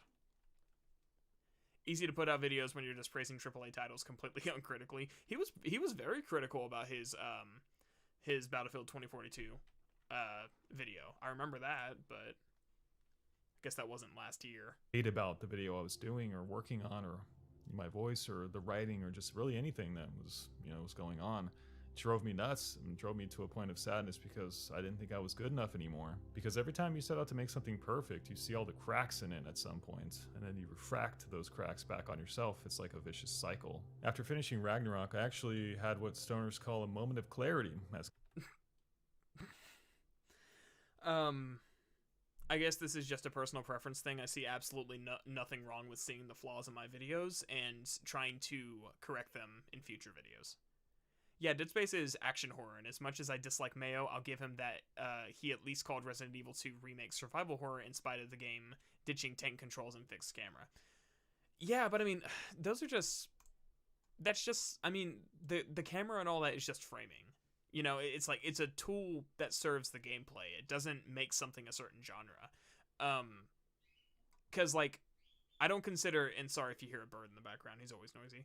I don't consider a certain perspective to be indicative of a genre. Like, isometric games isn't really a genre, it's like a perspective. Because they can be RPGs, or they can be action games, or they can be survival games, or they can be crafting games, things like that. So it's just really weird that and of course I don't really engage with people online that much, so I haven't heard that, but it would be really weird for someone to be like, yeah, you can't have an RPG without it being an isometric perspective, and To that, I would just respond by saying that the creators of the first Fallout game didn't call it isometric; they called it Cavalier Oblique. So get fucked. But checkmate. First-person shooter should be kind of an exception. Yeah, exactly. First-person shooters have to be first-person. But I mean, I guess yeah, there's exceptions for everything. So that's a really good point I didn't think of. But even then, it's like a first-person shooter can have third-person moments. You know, like assassinations in Halo, for example. Cliche as that might sound, I just had this thought like, this game isn't perfect, it's got imperfections, and so can I too. I don't need to be so hard on myself and throw out every half-finished video I make just because I think there's something I could do better. Trying to improve is one thing, and it's admirable to reach for those things, but not when they drive you to madness getting there. I should instead just be doing what I love and accepting it for what it is. And you probably noticed that I started here. This video is quite unorganized, not... That's right, guys. That's right. If you feel like you're not getting anywhere, just accept mediocrity and complacency. Okay, I know that's not what he's trying to say, but that's just what came to mind. If you get diagnosed with cancer, just accept your fate. I'm sorry, I shouldn't laugh at that, but that really made me laugh, because it's like, no, there's nothing wrong with, like, it's okay to, if you're at a point to where you feel like your content's not good enough, and you're not getting videos out fast enough, you need to compromise. Just do what you love. I hate that take too. You need to compromise somewhere, because I was stressing myself out all last year about not uploading frequently enough, but my standards are so high for my videos that I can't. So I compromised and I said, you know what? Videos are going to come out when they're done. And surprisingly, whenever I made that community post, all 10 people who responded were like, which, yeah, those are the 10 people who engaged with it, so I go based off their feedback, but it's like, no one had a problem with it, I haven't, like, significantly lost a lot of subscribers because of the length of time between videos, because I think most people are understanding enough to be like, yeah, you work a full-time job that takes up most of your time, this is just like a side thing. And for them to be as high quality as they are, it takes time, that's why there's that saying, you can't squeeze blood from a stone. You gotta, if you're not gonna cut corners and just shove out a video every month, or you're not gonna give yourself the amount of time you need to really make it what you want, then you need to compromise somewhere. And I would rather compromise on the amount of time it takes for me to make a video than the quality of the video itself. It sounds like he went the opposite perspective. He was compromising on the quality for the sake of the time limit. And since I'm not being paid by anybody to make videos, I don't feel the need to... I mean, if I gotta take a month off to freaking get a break, or if I gotta quit halfway through my third playthrough because I can't take it anymore, that's just what I do. Like, I took most of December off because I went straight from Fallen Order into Ragnarok, and I was burnt out. Because, I do get burnt out very quickly these days, but you just gotta take a break, Sometimes you just want to go an entire month without playing games at all. So, nothing wrong with it. I'd feel differently if I had a Patreon and I was actually getting, like, people were giving me money for the content. Which is why I'm probably, I don't know, man. I don't want to be a full-time YouTuber because I'd like to have the time to do YouTube, but I'd hate to be reliant on YouTube to pay my bills. I kind of like the financial security of having a job. It feels nice to know that regardless of what new terms YouTube puts in their TOS and how stupid it gets with their monetization, I'm always going to get a paycheck. Terribly unique, and it really doesn't say much. But I'm at the point where I'm going to say what I want to say and just go with it. My pledge is to not look back so much in life this next year. I want to look forwards and accept who I am and what I do. I'm not the best video essay person, not by a mile, and that's something that has haunted my sleep this entire year. It's the perfectionist in me coming out, and there's been plenty of battles I've had to fight in the middle of the night with myself. But now I accept that I'll never make anything perfect, because that's not possible. I accept that I'll never be buff like Arnold, even though secretly I'd like to be for a day. I accept that I'm not the perfect partner for anyone and never have been. I accept that even though I'm vegan, I'm gonna have a cheat day once a month and... Oh god. It all makes sense. He's vegan. Order 3 double doubles from In-N-Out and scarf them down. I'm trying the best I can. I accept that at least. Interesting that he's vegan, but he still is okay with eating meat. I've never heard that before. Most people who are vegan are like aggressively vegan. At least once per video, I'm going to mispronounce the name of someone important, like I did Atreus in this video at least twice. But now I'm not going to worry or spend my entire afternoon trying to fix such a frivolous thing. I accept that I'll throw recyclables in the trash every once in a while because I'm a little bit too lazy to clean the plastic. We do what we can and we make the best. I accept I'm never going to be the perfect partner. That's such a red flag. Hey man, I kind of relate to that one though. I think it's funny that it's like as I get older, I get a lot more emotionally mature, but whenever it comes to relationships, I'm just worried that's all going to go out the window because I haven't tried dating in several years because it hasn't been really a priority for me. So that does concern me that my general lack of experience in that area is just going to be a train wreck, but I mean, yeah, don't put that in your video. Unless if you have a muscle condition like hypermobile joints, you can absolutely become like Arnold. By the way, you just need a strong will and discipline and a lot of steroids. Like, freaking, you gotta be shooting up with them roids, man. He knows about his mispronunciation. Instead of doing another take, he just wants to make some kind of inspirational platitude worshipping mediocrity.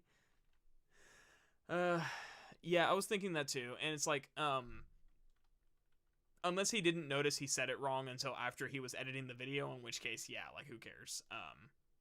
I know that there's a usually that's when I put text on screen, where I did it in my Jedi Fallen Order video where like my voice cracked really bad and I just didn't notice it, and I put it on screen just as like a little joke. But claiming to be vegan and still eating meat is more douchier than just being vegan. I don't know, man. I think it's kind of based. It's like, yeah, I'm vegan. Yeah, I still eat meat. Just because it just shits on the attitude of other vegans. You can relate to it, but to actually say it is low. Just admit you're gonna try your best and not settle for mediocrity based on finite possibilities. Yeah, exactly. It's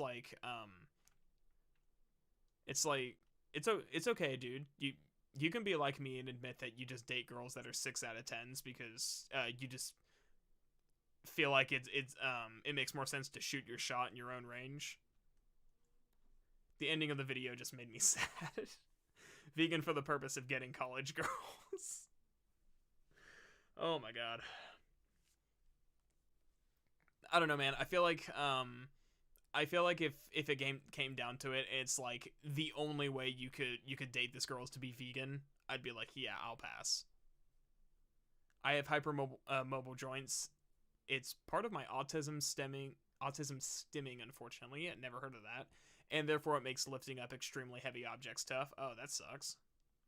But you know what it doesn't make tough? Playing them video games.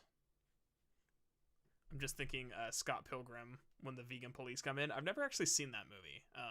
My friends have, but I haven't. Of ourselves. Anyway, let's finish this up so I can go take a piss. I accept that this video isn't for everyone, and that is okay. I accept that nothing is perfect. No person is perfect, no ambition is perfect, and that no video game is perfect.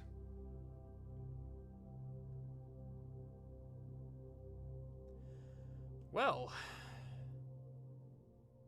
a special thanks to Kami Koto for sponsoring this glorious video. Well, I'm going to go think of what I want to say to that as I'm using the restroom, so I'll be right back.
all right, I've thought about it, and he's completely right.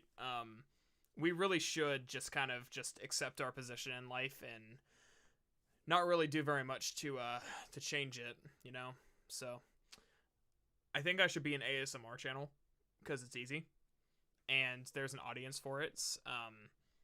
It'll just be ASMR of me drinking coffee and occasionally coughing. I know that turns a lot of people on, so clearly this is a position that I really want to go with the channel. Game critiques are hard. I don't like hard. That's why I don't date men. So yeah. Anyways, yeah, that was a really, really, really weird ending to the video. Like, I'm strong and I can hit really hard, but yeah, my hypermobile joints make things really tough. I don't know how hard I hit. I've never been in a fight. That's why I carry a flashlight at work whenever, because I work 12 to 9, so I always have to close the building. And whenever I'm doing the walkthrough to close the building, I always carry a flashlight, because at least I can bludgeon someone, makes it easier.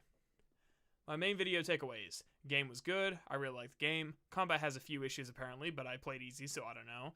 I'm obnoxious IRL, and please buy these knives so I get a kickback. You just haven't found the right guy.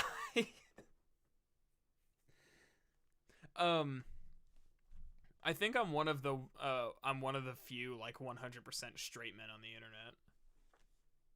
Don't worry, I'll stop practicing my drawing skills so I can't become a comic artist and stay in retail for 40 years is what that makes me feel. Yeah, it's like I don't want to straw man what he's trying. I understand what he's trying to say. But the way it's said really makes it sound like, it's too easy to take out of context. It really makes it sound like he's saying, just accept your mediocrity. That's not, like, I know what he's trying to say, so I don't want to intentionally take what he says out of context, but I can't help but not comment on how it sounds out loud.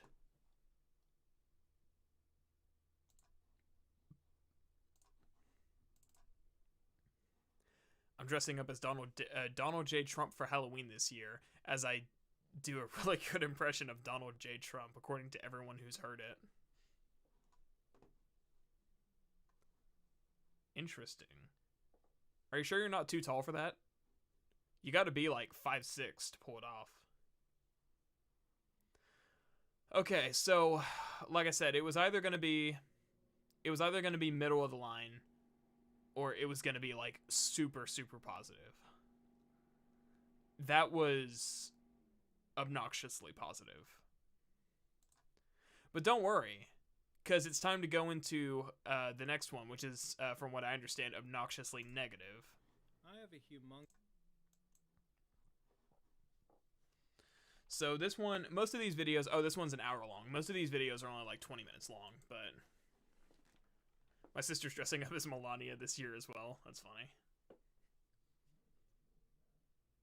I don't dress up for Halloween because Halloween's not my holiday. Christmas is. Christmas and Thanksgiving. Thanksgiving for the food, Christmas for the presents.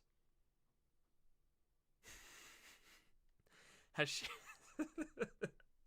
she known defeat? Oh my god, that's amazing. Why didn't I think of that? I'm mad now. All right, let's do the 1.5 times speed. I don't want this one to take all day. This one is called let me get it pulled up. God of War Ragnarok story is bad by superlucci. It's Oucci.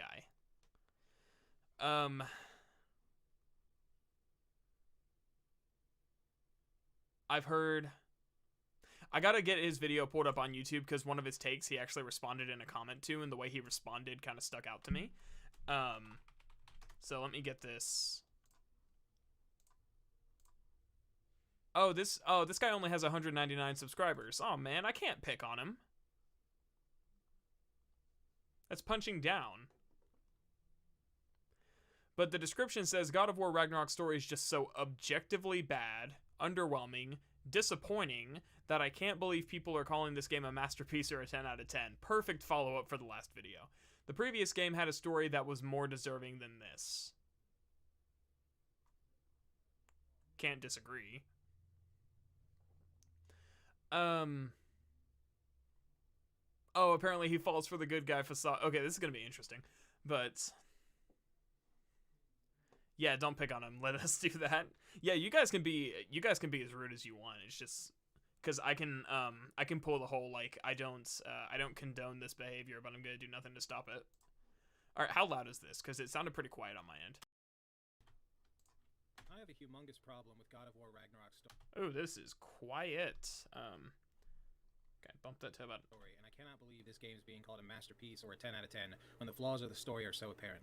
So right out the gate, wait. Man, this is freaking quiet. I boosted it on the actual video player, but man, I really hope that the volume doesn't just spike and then freaking rape everybody's ears. But all right, so he's got massive problems with God of War Ragnarok story, and he's also got a massive penis, obviously.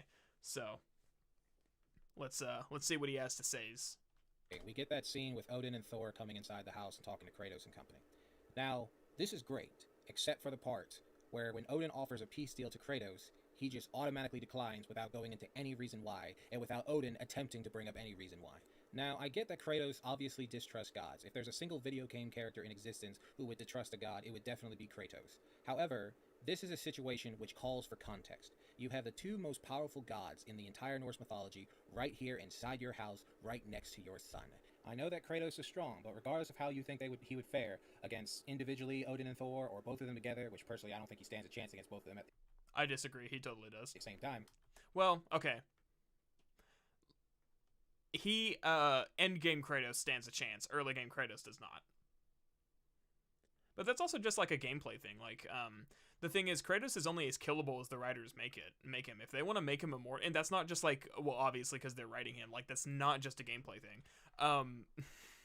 Literally, he can be invincible. He can survive any freaking height. Like his power level is very, very, very dependent on the situation.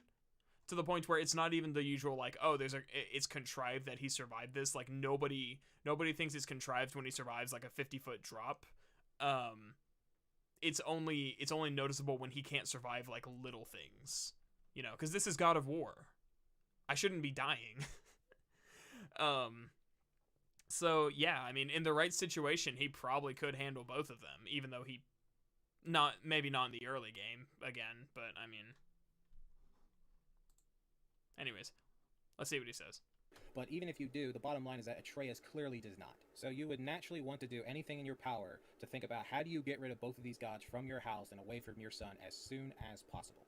Well, you see, I have it on good authority that Atreus and Thor should fight, and that Atreus should have his arm broken so he can be at Brock's funeral at the end of the game.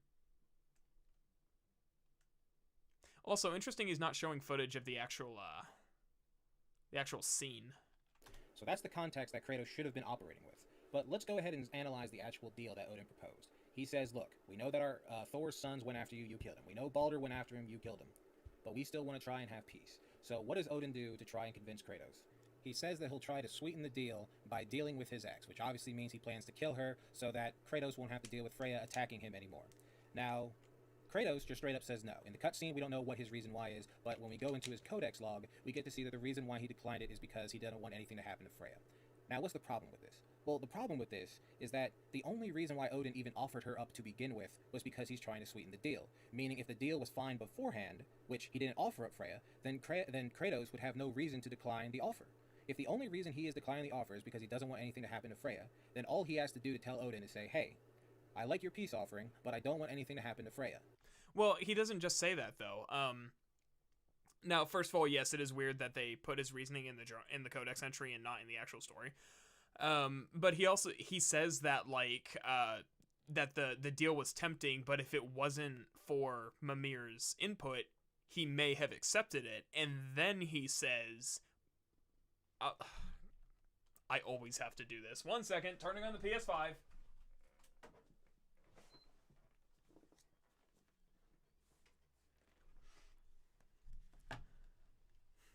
Nice reference to the last stream. Dude, yeah, no, it was it was so dumb. Okay.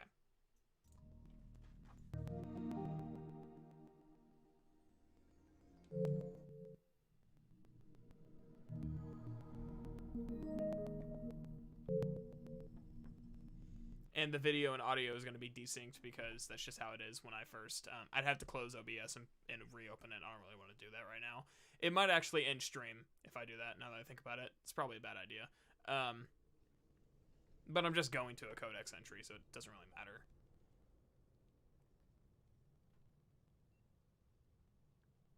Oh, by the way, I learned that there is a maximum of 60 save slots.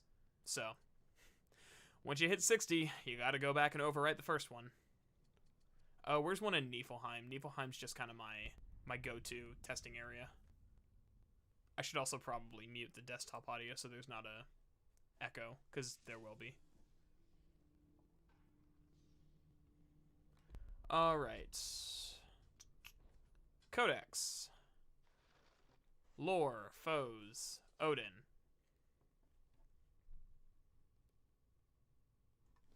Says, I must note that he offered a deal of peace for our inaction. If I did not have better counsel, I would have been tempted to take it. His threat to Freya made this impossible. She may persist as a danger, but to ally against her with her former husband is unacceptable. So notice that first part. If he didn't have better counsel, well, Mimir is his counsel. So, I mean, yeah. It's like, is it worth criticizing that he didn't take the deal? I don't know, because I knew he wasn't gonna take it when I got to that scene, you know?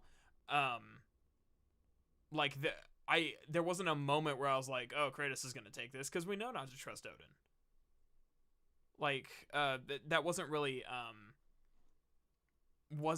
anything. I gotta turn off my PS5 now, sorry. That wasn't anything that I actually thought he would do.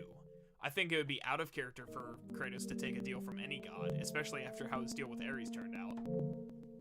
So, yeah. There I go, critiquing again.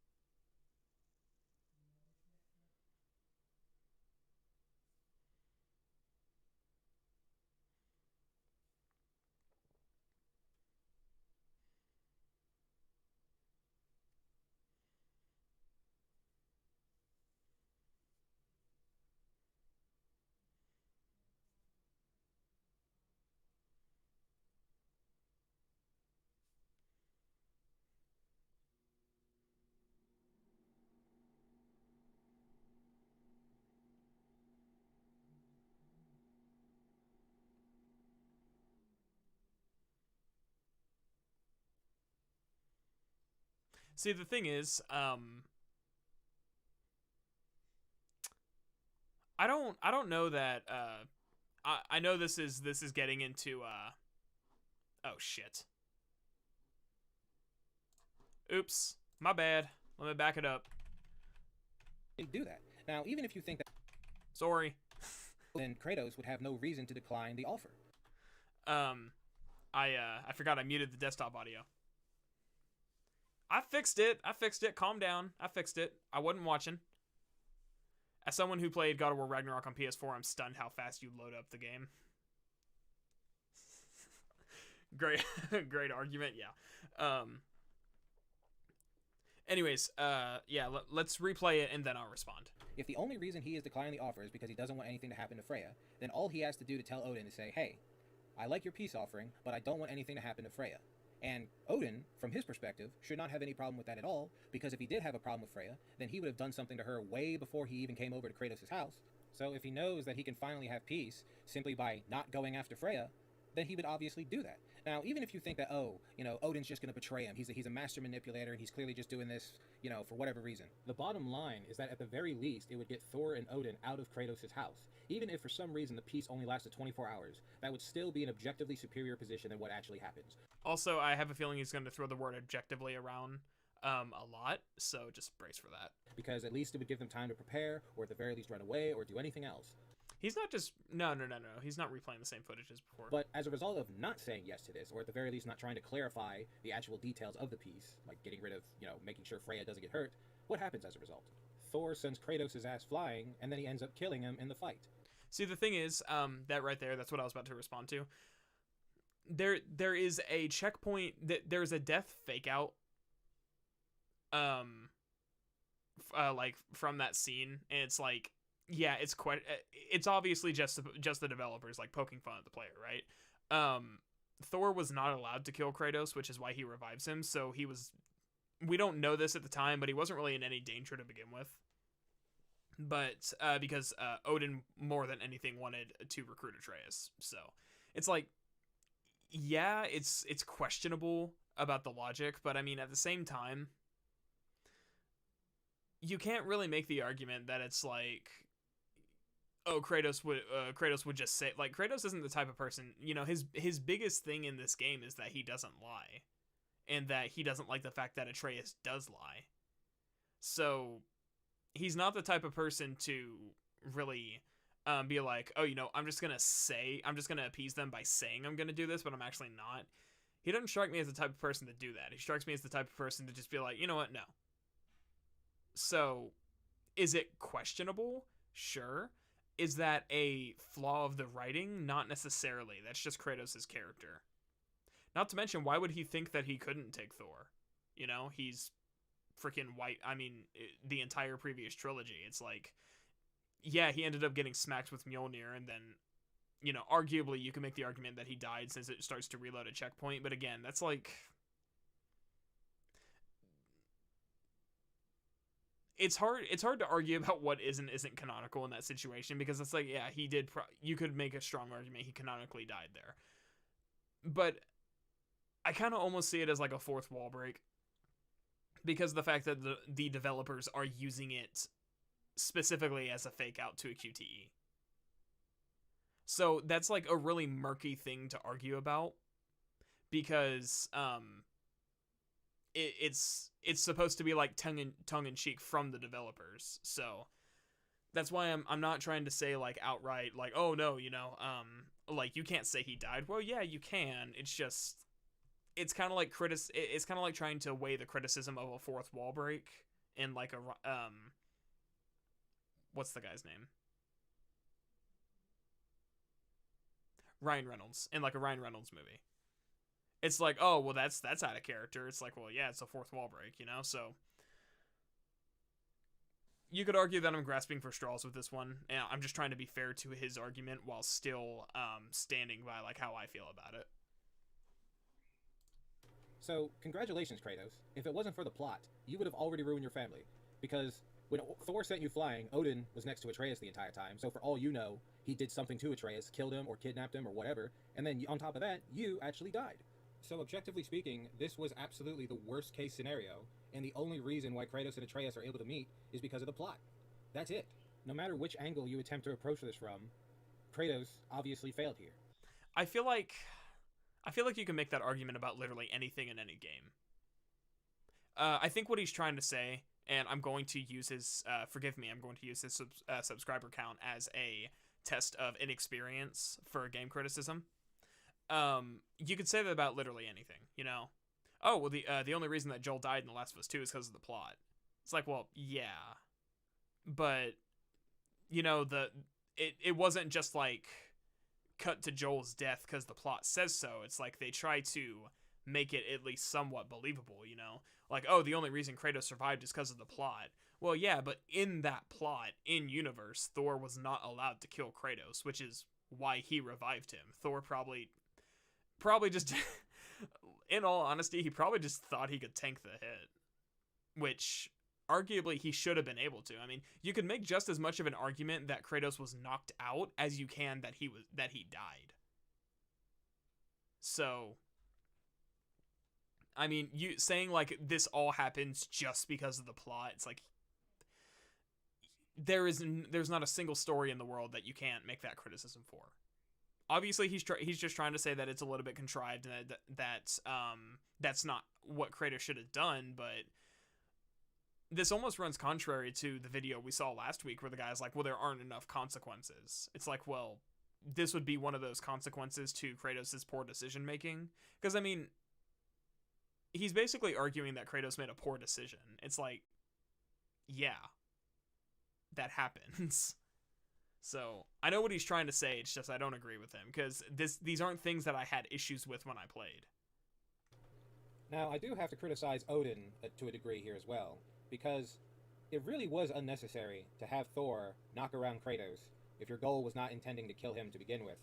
If the only reason you had Thor knock him around was so that you could have some alone time with Atreus, like, I really don't see how anything that he talked to Atreus in private could not have been done in Kratos' presence as well.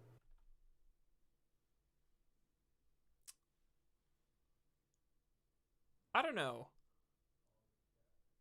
If, let's use a really extreme example, because I like doing that sometimes. Let's see. Okay, let's not, because let's use a less extreme example.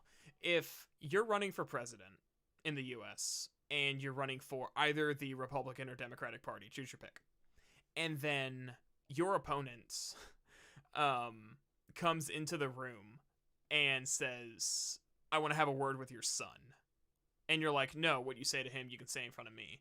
And then your opponent starts saying, you know, I think you would really like, you know, whatever the opposite party you're running. Let's say you're running as a Republican and freaking you're Trump, and Biden comes in and starts talking to Barron Trump and says, you know, I really think that you would like the Democratic Party. How would you like to come intern under me? What do you think's going to happen? Like, do you think Kratos is just going to sit there and be like, yeah, you know, that's a really good learning opportunity. You should do that. Like, no, he's going to freaking be like, no, get away from my son. You can't talk to him. You know, like, it's a big part of the point, a big part of the plot that Kratos is, like, overprotective. So it's like, yeah, Odin didn't have any hostile intent, but that doesn't mean that he could get away with, like, saying that in front of Kratos. So, objectively, though. Like, if you didn't start fighting them, there's nothing stopping Odin from just coming back and having more talks with Atreus when he wants to.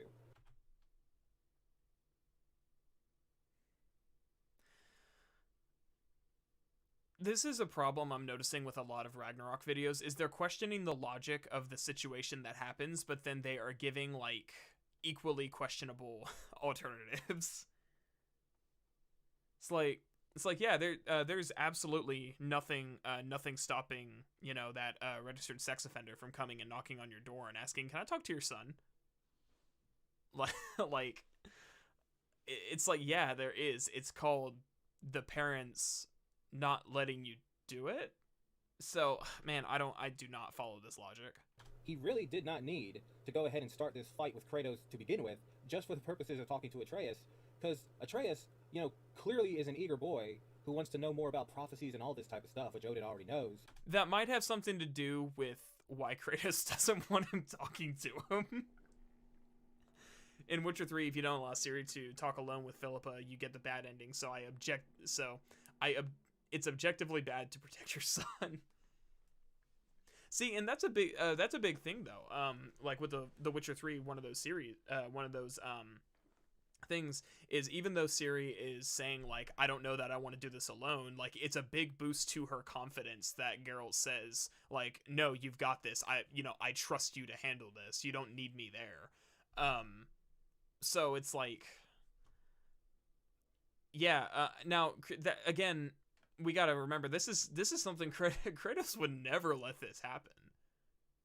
Like Kratos would never let Odin anywhere near Atreus, which, of course, you could spin that and say, well, yeah, that makes it all the more questionable that he decided to fight instead of just taking the peace deal so that they could leave. But I mean, you could, again, it's like that was just bad decision making on Kratos' part that left Atreus alone with Odin. That does not mean that he let Odin have a private word with his son, though. So there's really no need to have all of this bet on one single encounter with Atreus, when you could have just done this over a span of weeks or months to convince him to join you, or at the very least come with you to figure out the mask. But why would...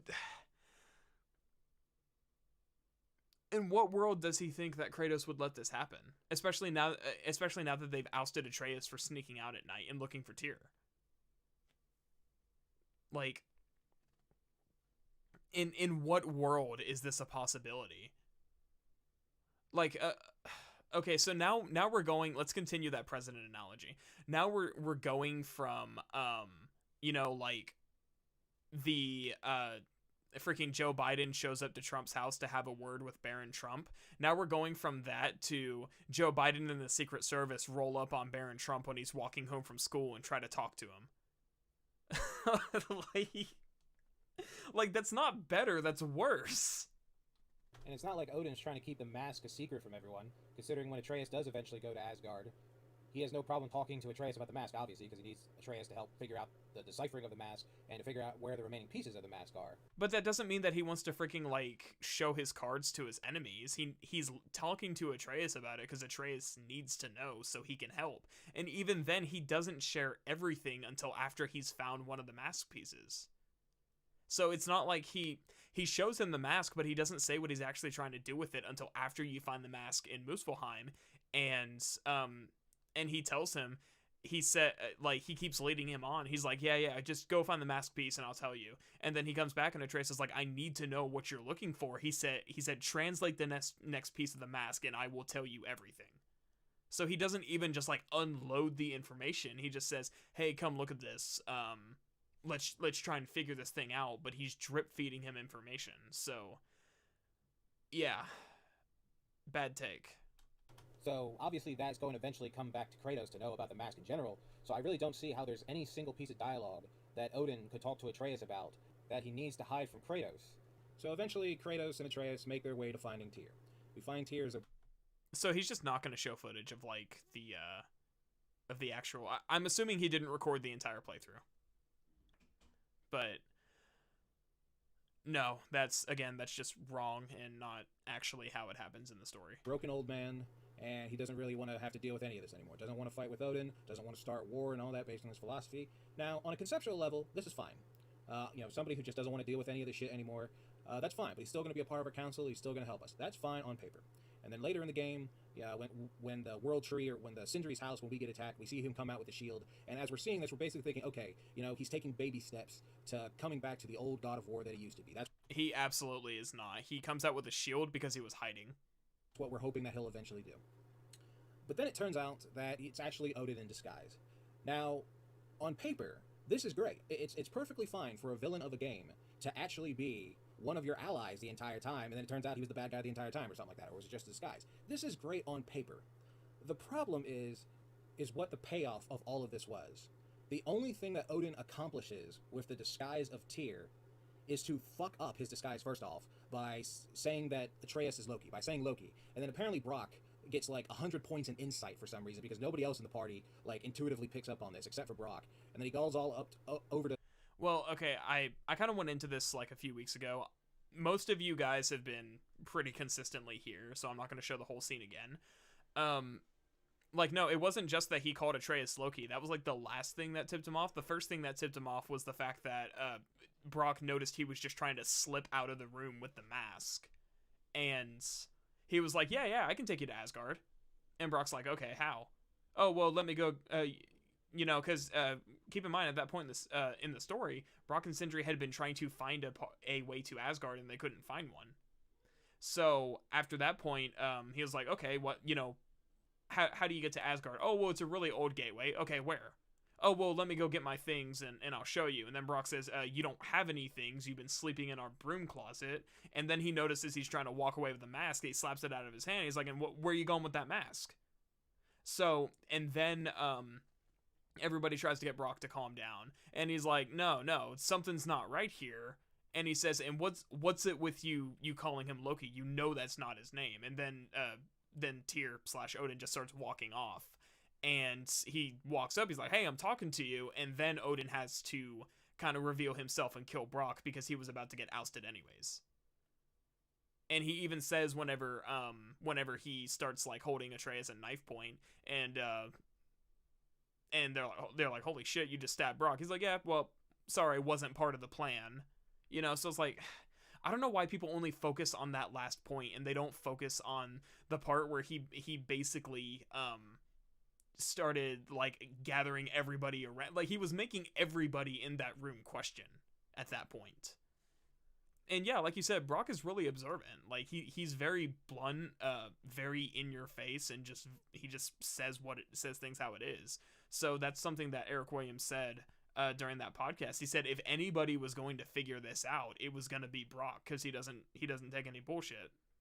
So, but people only focus on that last point, and I think it's because I think people turn their brain off during that scene. And then they're just like, oh, he figured it out because he called him Loki. He's like, no, he figured it out because his story didn't make any sense. On top of the fact that he called him Loki. Which, I mean, you got to keep in mind, that's a red flag, because it's like, because like I said, that's not his name. Like, that's like you're in a room full of people, and all of a sudden this random guy who hasn't really been interacting with you calls you by your middle name. It's like, what's that about? So it was just one more thing for him to question. And then whenever Odin just didn't have anything to say back, he had basically sniffed him out by that point. So I just don't understand why people only focus on that one detail when there was like 3 other things that he was questioning before then. The fake disguised Tyr and say, hey, how do you know about this passageway? Why did you mistake Loki, or mistake Atreus for Loki and all that? And you're really telling me that the Allfather, the great manipulator, the great mastermind behind all of these tragedies, who doesn't really do things personally but instead goes ahead and manipulates things behind the scenes, that this guy spurges out right then and there and just stabs Brock and fucking ruins anything that he could have done with his disguise of Tyr. Yeah, what else was he gonna do? Like, think of everybody else who was there during that scene. Atreus, Freya, Kratos, Freyr, Sindri. That's, what, 4 people that could attack you in that moment and could absolutely overpower Odin on top of Brock. So it's like, what else is he gonna do? It's like he was desperate to get the mask back because it was complete and he just wanted the answers.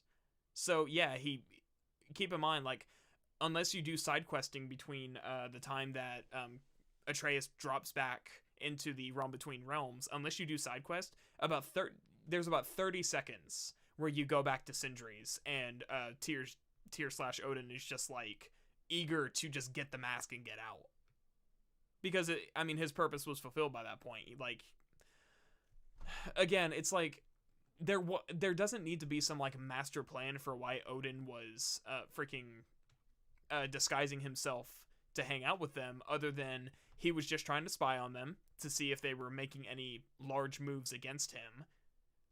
And dude, he could have done it just to fuck with them. Like, that's just how he is. He's petty. Are you fucking kidding me? This is completely unbelievable. There is no way that you can tell me that this guy, first off, he shouldn't have even done the simple mistakes he did to begin with by calling Atreus Loki. Like, that in of itself is already dumb. But the fact that he then spurges out and stabs Brock without a shadow of a doubt, making him Odin at that point. And you're telling me he couldn't keep his cool for just an extra second? You're telling me he couldn't find a way to just say, hey, can you hand me the mask for a second while I just analyze this in the closet or something like that, so that he could go ahead and just teleport? Yeah.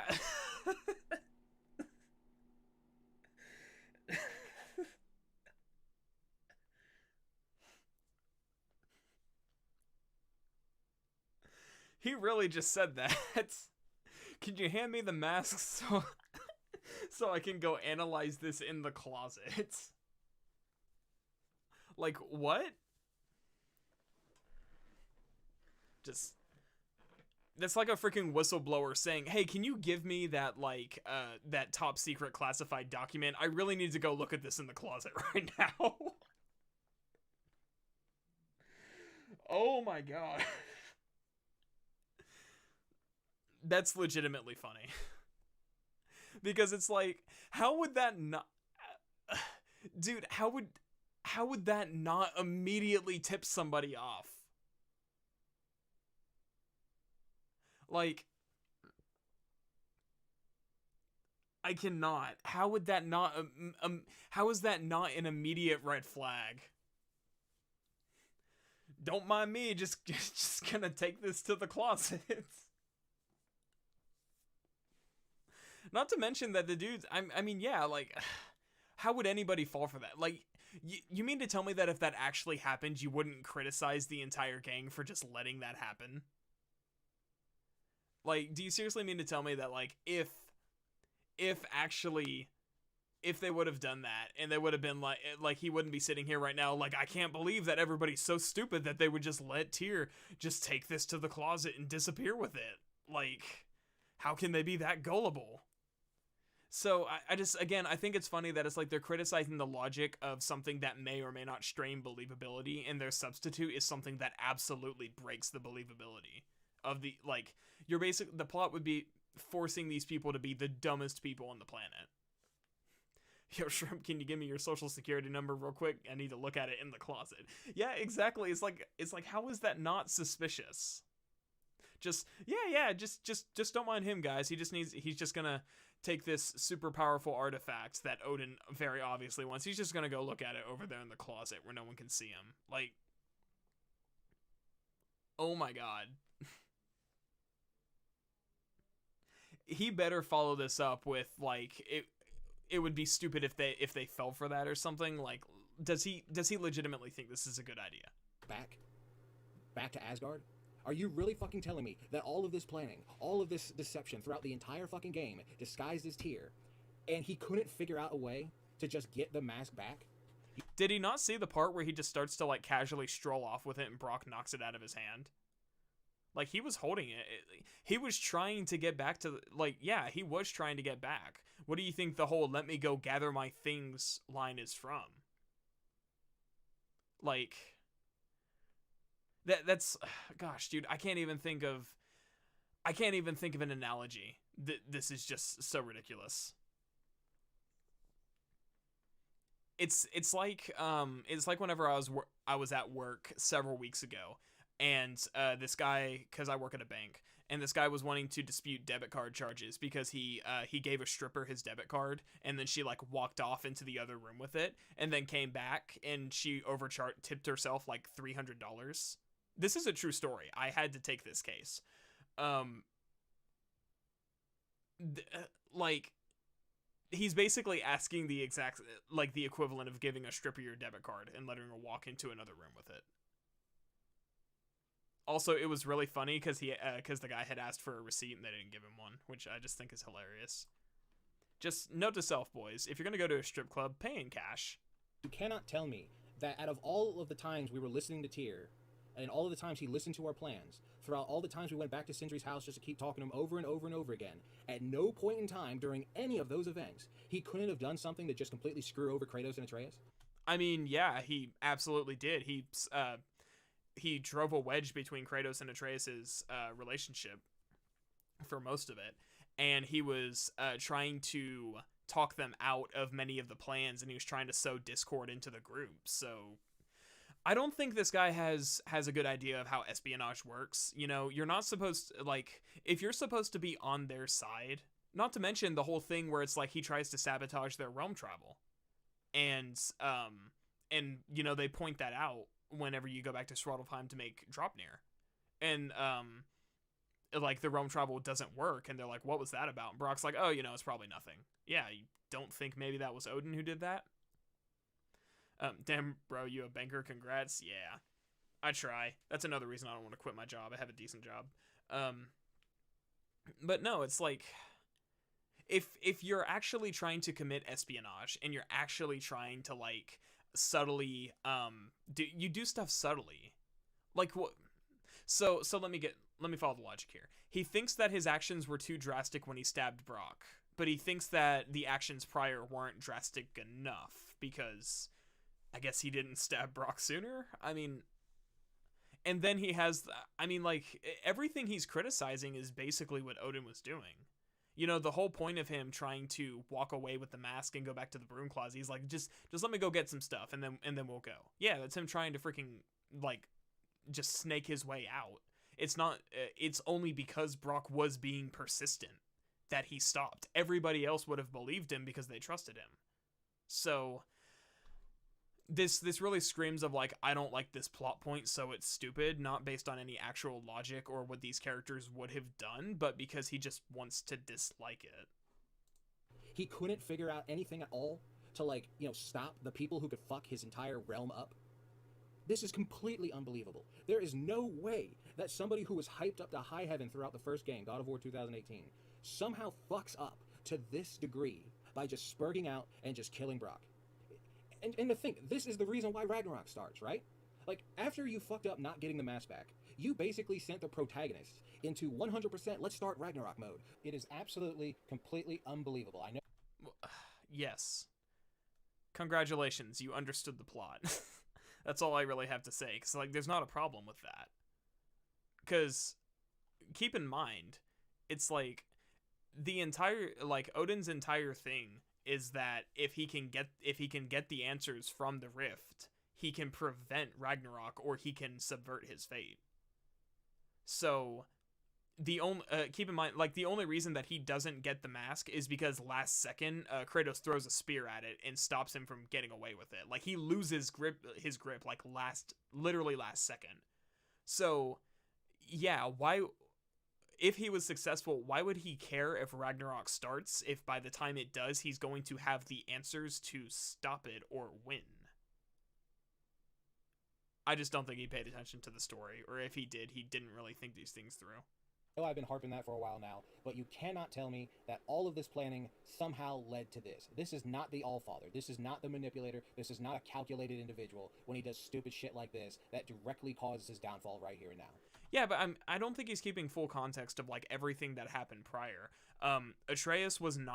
Thor was not supposed to attack Atreus. Atreus was not supposed to escape with the mask. Whenever he did, and he gets back to Sindri's, that's not where this starts.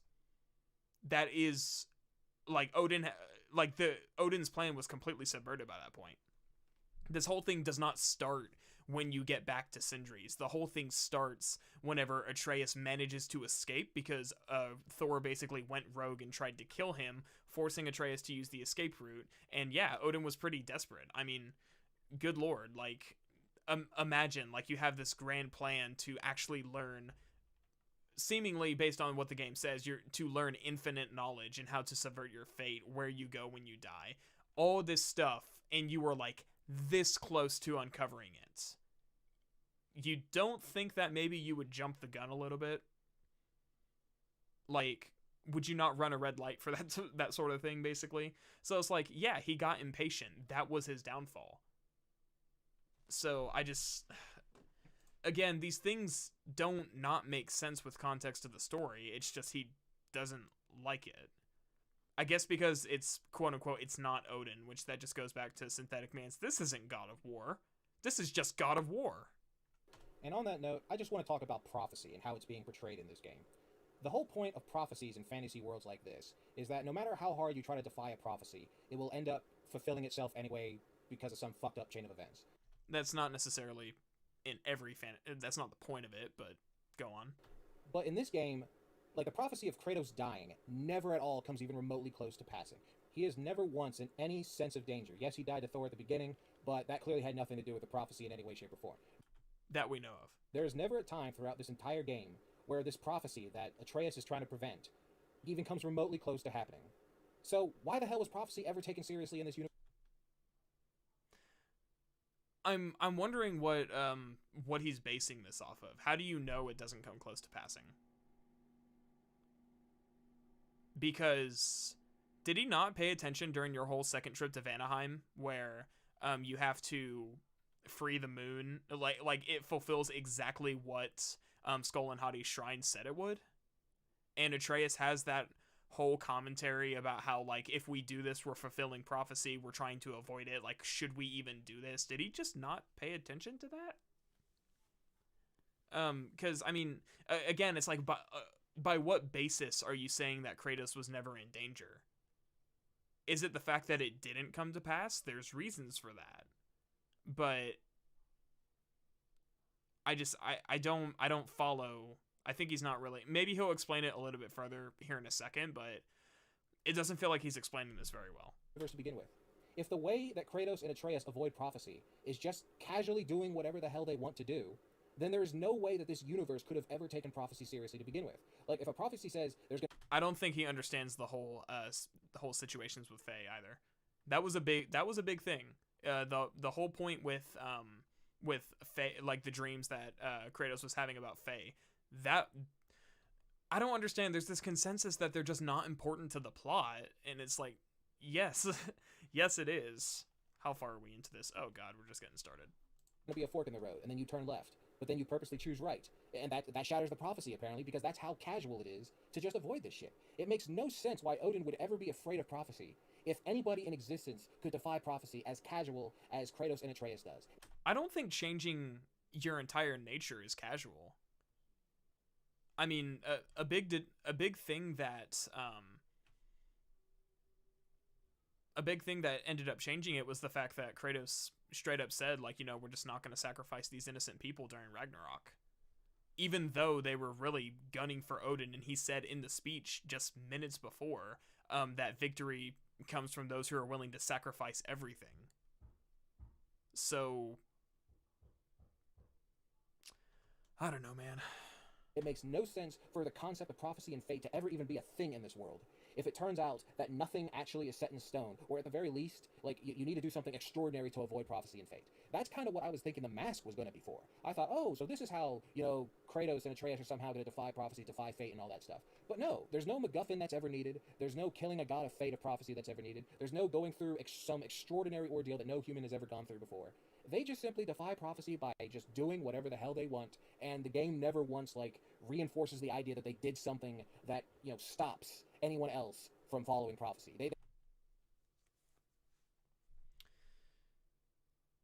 This is just a fundamental misunderstanding of the story, which makes me wonder why he would take the time to criticize it if he clearly doesn't understand it.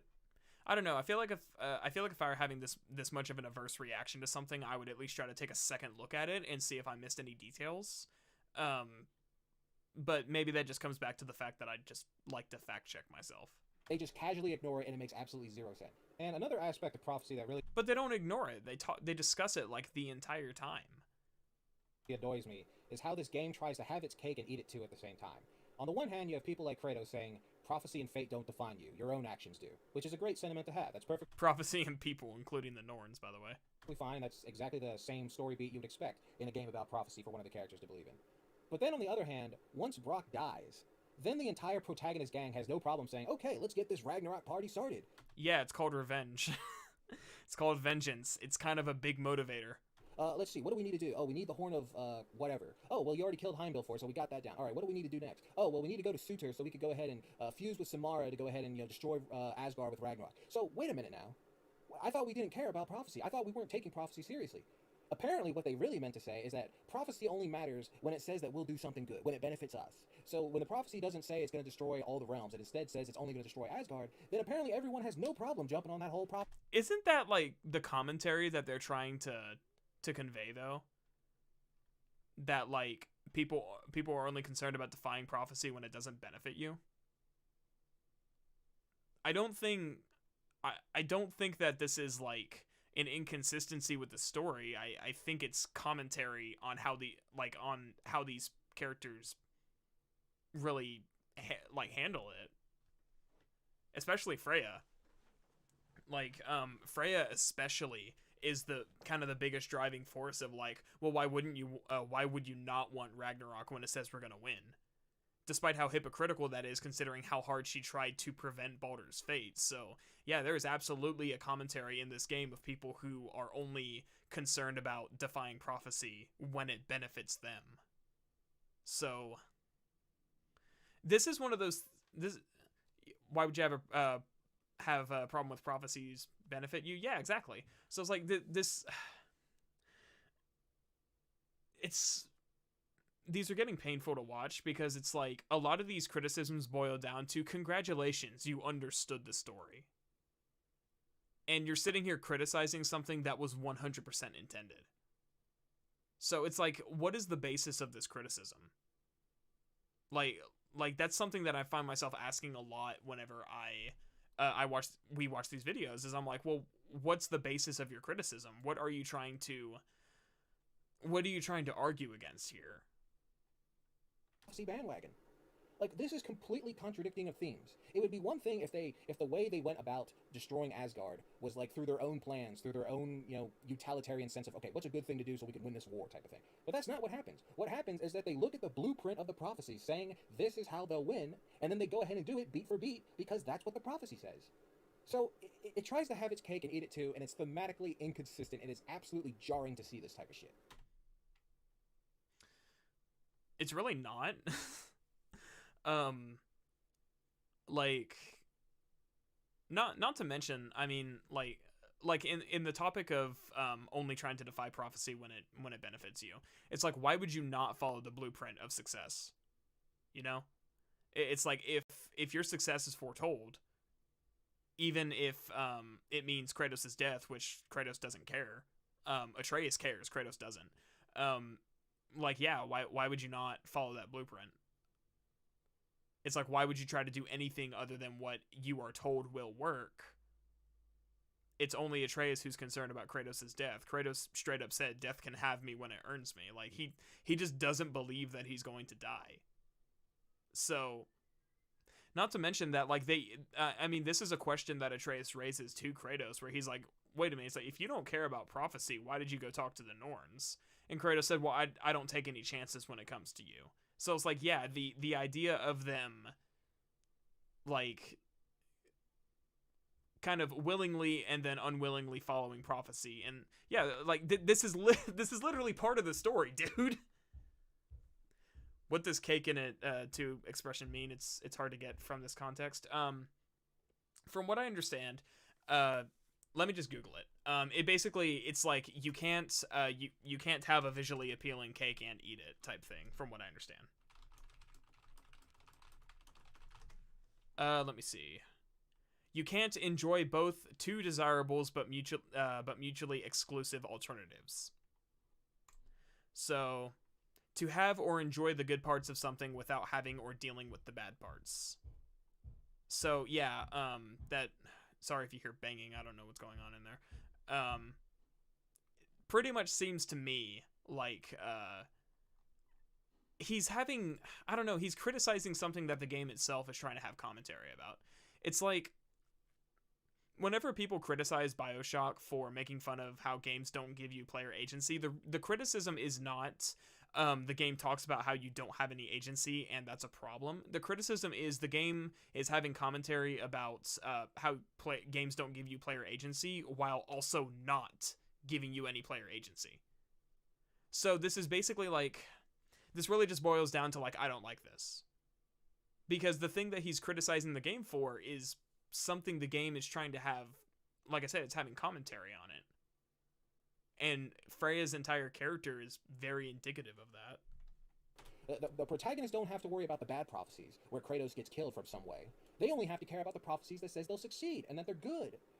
Like, this is so bad on a thematic level that I cannot believe the developers did not see this. Probably because they're professional writers and you're not. I hate to play that card, but in this case... Let me see if any of the comments called him out for that. Because he has a lot of comments on this video.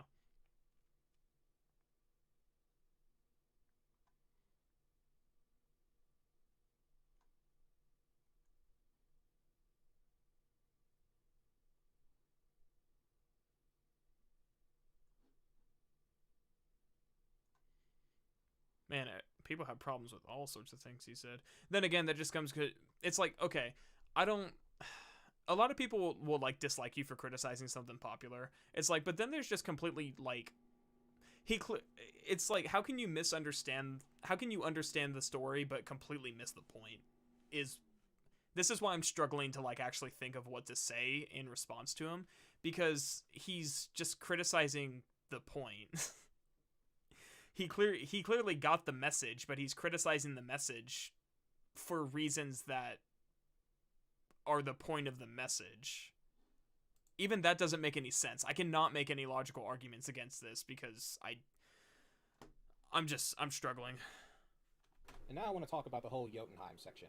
Now, okay, thank God we're moving on. At least when I go online, pretty much everywhere I see, the majority opinion is that is way too long and that is incredibly boring, which I agree with 100%. This whole thing should have been cut out. I don't give a shit about Angerboda. The whole thing should have been cut out. Okay, that is No. It's not an alternative. You can suggest alternatives, but you can't suggest something like that. I don't give a shit about the Giants. I would have cared about the Giants. I would have cared what happened to him if it actually fucking mattered in the end, if this game wasn't rushed to all get out. But apparently this whole scene, first off, this should have just been... So wait, is it rushed or is it that the section's too long?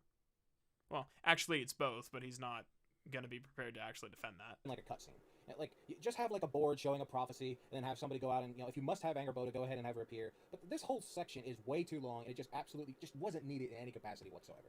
And it still gets me to this day that the whole Jotunheim sequence of picking fucking fruit lasts longer than Ragnarok.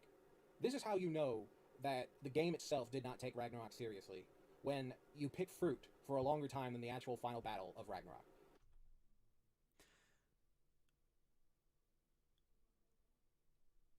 So this is a twisted version of the actual problem. The criticism the criticism is not invalid, but it's kind of twisted. The problem isn't that picking fruit lasts longer than Ragnarok, therefore they did not take Ragnarok seriously. The problem is that the Ironwood section is the only part of the game that the developers gave the time to breathe. And it feels so much longer in comparison to everything else because it's the only section that the developers actually let take the time to really meander about and tell its story. Other sections didn't get that. Everything is so... There was that thing that in the Lasers video where he was like, they're just rushing from one plot point to a next.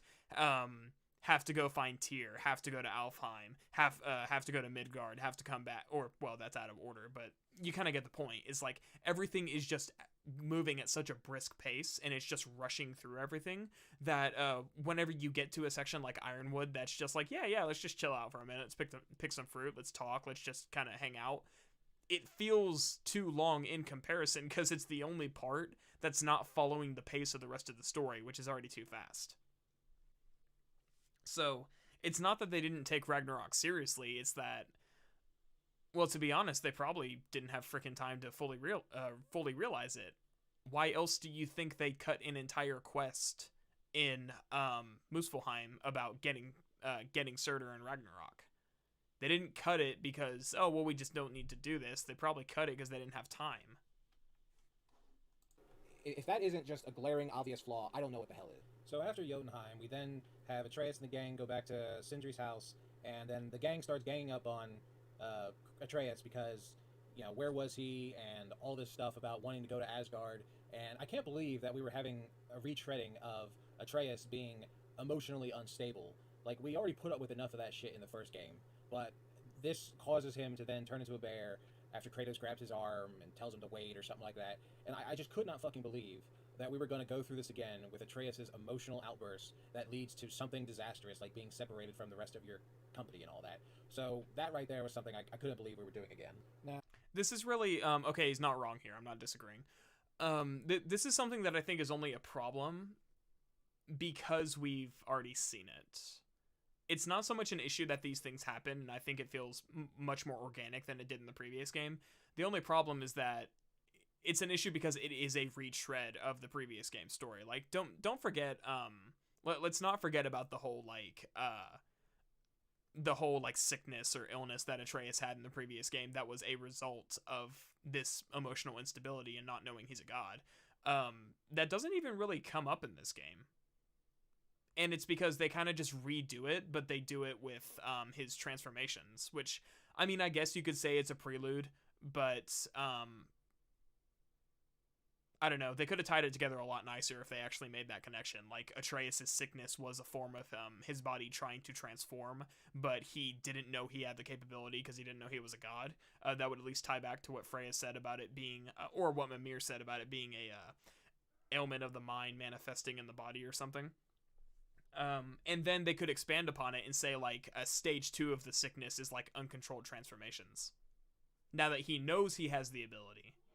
So, they could have made that work, but they didn't make that connection. I'll have to make a note of that and talk about that in the video, because it would have been really cool if they did, but they didn't. Now, even though I didn't like Atreus' outburst and running away from his family and friends, I do, however, absolutely love Atreus in Asgard. I love everything about when he meets Odin there.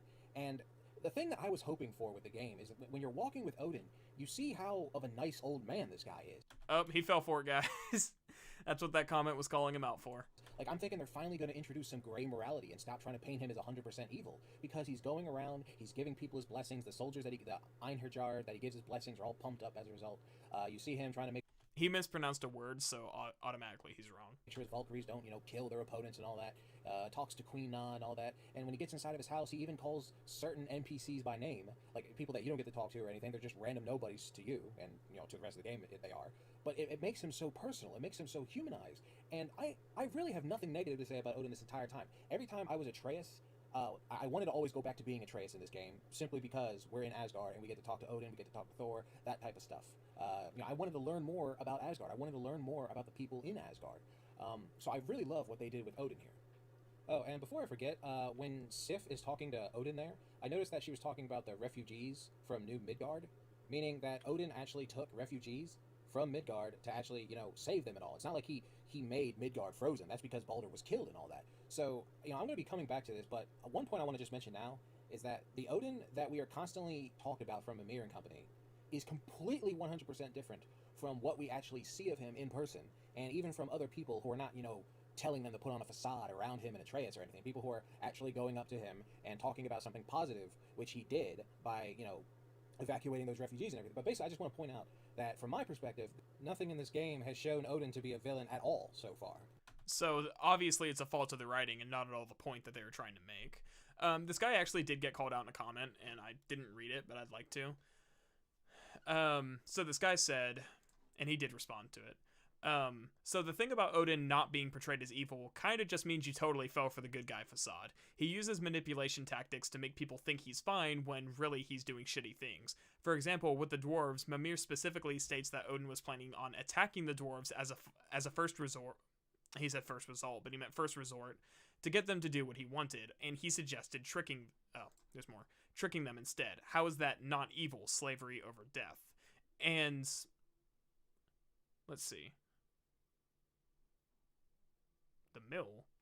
Hold on, I don't understand this part of the comment. And with the mill, it was also stated that that he made the mill specifically to make the original mill go out of business, and he then destroyed his own to rob the dwarves of their soil. I think he's talking about what are they called? Not the forges, the mining rigs, where the mining rigs tainted the soil to where they couldn't plant their own food, specifically so they would have to buy Asgard's food at a markup. His intent from the beginning was malicious. It's as they say, even if he speaks the truth, his purpose is false. He does good things for bad reasons, and I thought it'd be more obvious than that. So that's the comment, and he responded. Oh God, this is a long. Am I gonna read all that?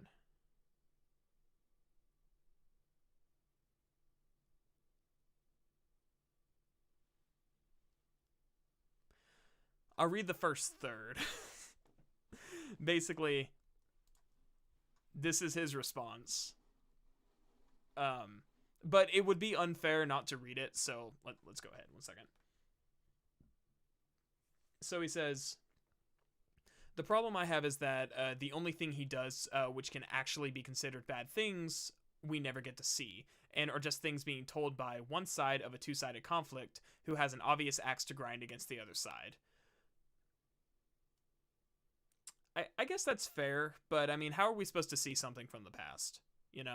I think we're being shown the consequences of his actions with Mimir being freaking a zombie, by the way, because it does say he's still decomposing.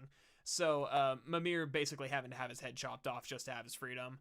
Freya being as vindictive as she is, clearly from the emotional abuse she put up.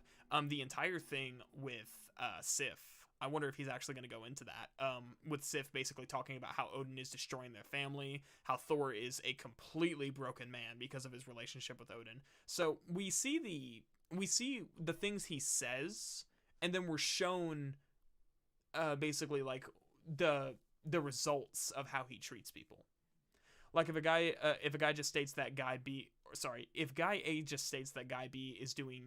is going to do evil act X, but the only proof we have is just Guy A said it, even though he has been shown to be truthworthy, I still wouldn't go to war against Guy B simply because of the words of Guy A. I'm going to need a whole lot more than that. Well, obviously, this comment was written after he uploaded the video, so I understand like he may not be thinking on the same wavelength he was when recording, but the entire thing is that Kratos doesn't want to go to war. So it's not like he's taking Mimir and Freya's word and saying, yeah, let's go kill Odin. You know, Freya keeps saying we need to go kill Odin, and he's like, no, I'm not doing that. So, like, if we ever got to hear Odin's response to those accusations, then this wouldn't even be a debate to begin with, since then we could determine right then and there what the answer was, depending on how he responded. Not if he lies, first of all. But considering how Mimir and the game's codex logs try to treat things that wouldn't even be considered evil in a modern context, I can't just blindly take anything Mimir says as gospel without something more. I'm sorry, but I absolutely think that slavery would be treated evil in a modern context. If we were to go over to what's a really rural place, let's use Vietnam as an example. Let's say we live in an alternate timeline where the United States did manage to not only beat the Viet Cong, but actually like install subjugate Vietnam as a result. And on top of that, we started using Agent Orange not just to destroy their forests, which we did, but we're using it specifically to taint the ground so that they can't grow their own food, so that they are reliant on U.S. imports. Would that not be seen as evil? Because I'm 100% sure that would.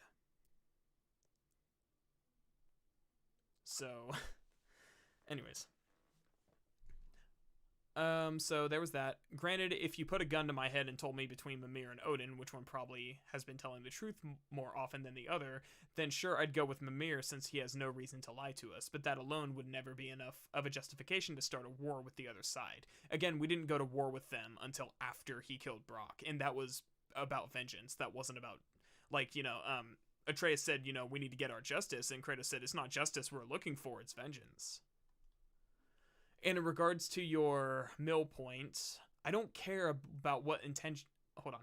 I don't care about what the intentions are of people. I care about their actions because actions speak louder than words.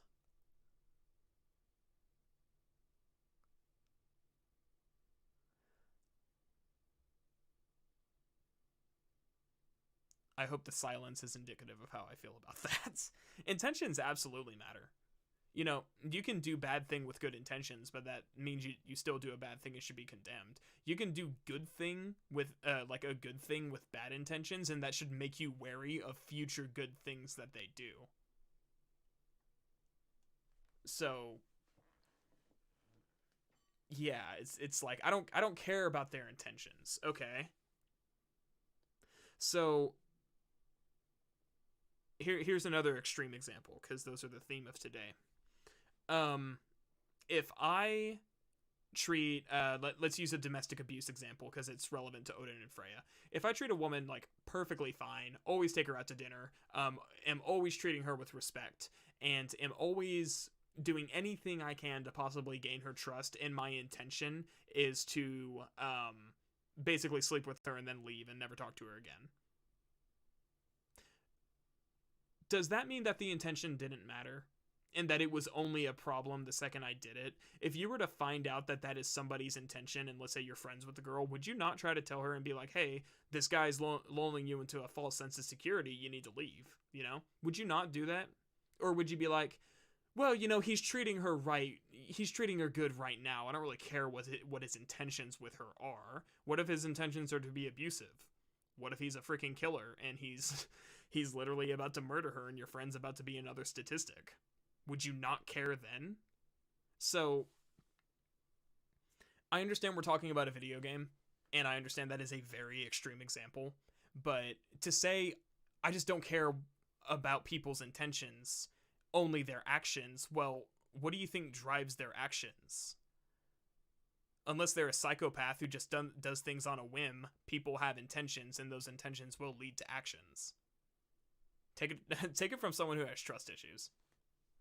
If person A had the best intentions but the worst results, Okay, results and actions are two completely different things. First of all, you can act on your intentions, but you can have negative consequences for.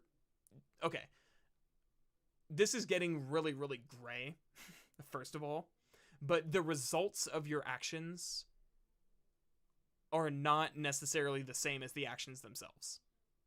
You know, if I intend to help somebody and by helping them things don't really work out and they end up worse off, then the intentions still matter. Not just like, oh, well, you completely like screwed them over. It's like, yeah, well, I mean, you know, I had good intentions, it just didn't work out. Those are just the results, not necessarily the individual actions. So again, we're getting like, I should not have to freaking debate philosophy with people who just want to criticize God of War. Why does this have to be some philosophical debate? Let's just get back to the facts. Odin is putting on a facade to lull Atreus into a false sense of security because he is a homicidal maniac who does not need to act evil to be evil. I'm just not even going to read the rest of that. This is just hurting me. I don't know why. It's like every time we freaking start talking about this, it turns into some super pseudo-psychological debate about you know, philosophy and whether or not it's like, dude, it's a freaking video game. It's not that deep. We are shown that Odin is supposedly a good person specifically for the sake of us making us possibly start to question if he's actually as bad as people say he is. And then we are turned around and we are shown how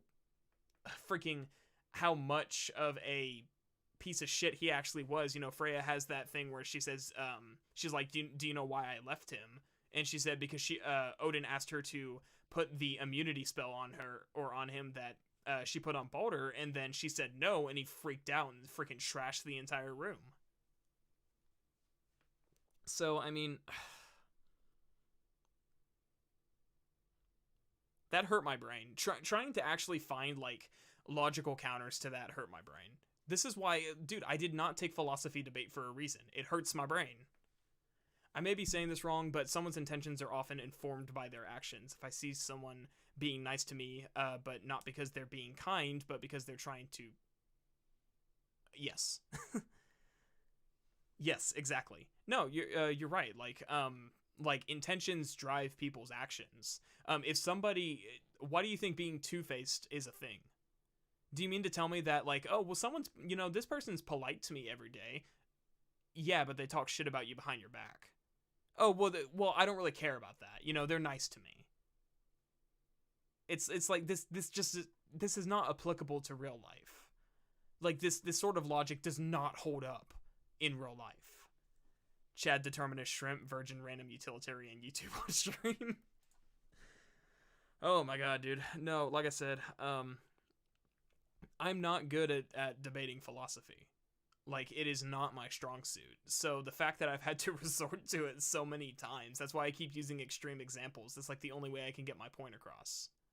Even including making Mimir head and imprisoning Freya, since both of them betrayed him at a much earlier point in time than the previous two games. Obviously, he kills Brock and all that later in the game, but technically speaking, the dwarves were helping the enemy, so if the enemy, Kratos and company, have already admitted that they do not want peace with Odin, and they're helping the enemy, then, well, obviously, he would be justified to kill them. Murder is justified as long as the person's on the other side. It doesn't matter if they've done anything against you specifically. Keep in mind, that was an assassination. We were not at war yet. So, you know, I just want to come at this perspective that so far in this game, and, you know, even including killing Brock, this still isn't something that's like, oh, this is a villain move. Like, no, when the protagonist clearly reject any attempt at a peace offer. Yeah, but rejecting an offer of peace is not a declaration of war. Basically, what Kratos told Odin whenever he offered him peace is, we do not negotiate with terrorists. But it's like, it doesn't have to be black and white. I do not want your peace. I do not accept the terms of your deal. Does not mean I declare war. They're not mutually exclusive. Kratos does not want war, but he will not be reliant on Odin's terms. Man, at least you can talk. I can barely string together a coherent sentence when typing. That's why I dictate my scripts. I'm definitely a lot more elegant in my scripts than I am trying to scatterbrain together a sentence. Offering, and they still go after him anyway. Yeah, I guess. Not to mention that that it's like Kratos had he said like, no, I will not accept your terms, and Odin and Thor would have just left, Kratos wouldn't have attacked them. So it's like, I don't understand this. I guess I'm gonna have to talk about this whenever I get to the story wrap up section. It's like, I'm really gonna have to say, refusing the terms of Odin's deal, because keep in mind, Odin's deal was not just I want peace. Odin's deal was, you do what you're gonna do, I'll do what I'm gonna do. Oh, and you have to stop looking for Tyr. Those do not seem like bad terms. But do I want to use another extreme example? What's a political figure I can use an example that wasn't a 1940s German? Who's someone else really not trustworthy? I don't know, man. If Osama bin Laden came up to you and said like, hey, we'll leave you alone if you leave us alone. Oh, and you have to stop looking for those POWs? I mean, it's like, just because you don't want war with that specific person does not mean you are obligated to accept their terms. Mussolini? Yeah, I don't know. I do not know enough about Mussolini to really say. I don't even know who, what is that? Milosevic? I'm assuming it's Milosevic, since it sounds Russian. But, or Milosevic, yeah, I don't know, man. I don't know history like I used to, but point being, it's like, and I know I'm just kind of repeating myself. I need to go get a Dr. Pepper so I can shut up and drink something. You don't have to agree to their terms. When Kratos said, no, I will not accept your terms, he was not saying, yes, I want war. And he was not saying, you know what, as of right now, we are at war. He was just saying, I don't agree to your terms. So, yeah. I'm not surprised when this shit happens. Milosevic is the dude from Serbia. Oh, the Serbia and Bosnia war. I actually don't know a lot about that, if I'm being honest. There's a lot of like European conflicts that I do not know a lot about. That's kind of why I used Vietnam and the War on Terror as an example. It's too easy to jump to the World War II examples because it's just so universally well known. But I'd like to avoid that because I don't want to say any trigger words. And I just want to right now go ahead and bring up some examples that the game is trying to paint as Odin is being 100% bad for, where I think if we analyze this just a little bit deeper, we would realize, one, it may not even make Odin look bad in the slightest, or two, if it does, it's more of a mixed gray concept than just 100% black here.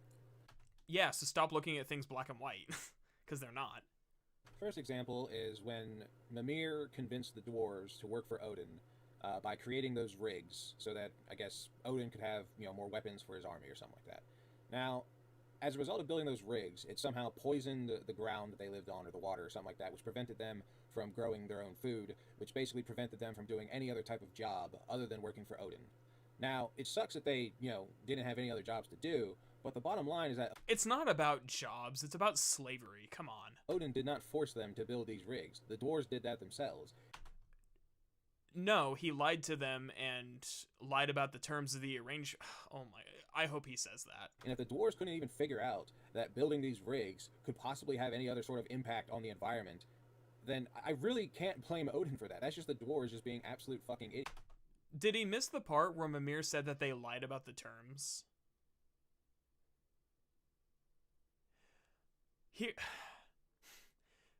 Here's a phrase I never thought I'd use in my life. This is victim blaming. You mean to tell me that they screwed them over and undermined their entire culture by forcing them into basically factory life, and they lied about the terms of the arrangements. And as a result, the rigs were designed to pollute their. This is Synthetic Man saying like, no, it's not my fault that I took that Raid Shadow Legends sponsorship. You're just stupid for falling for it. Whenever he goes on and says and does the whole sponsorship saying that it's a good game, like, oh my god, dude. So you can't blame Odin for shady business practices. Are you involved in crypto? Because that sounds exactly like something a crypto bro would say. Like, no. It's you don't understand. It's not that crypto's a scam. It's that these people just really aren't paying attention. Like, oh my god. And then ruining their own chances to do any other type of work. I don't consider this to be, I don't understand how he's equating this to jobs though. It's not about jobs. It is that Odin freaking basically made them indentured servants. Average Paul Logan supporter, yeah. An evil thing that Odin has done when he literally did not do anything. He simply offered up something, and the Doors chose to accept it, and then suffer the consequences of their own stupidity. He seriously missed the entire premise where Mimir's they straight up asked Mimir, how did you manage to convince the dwarves to agree to these terms? And Mimir's like, oh, well, that's the heart of it. I lied.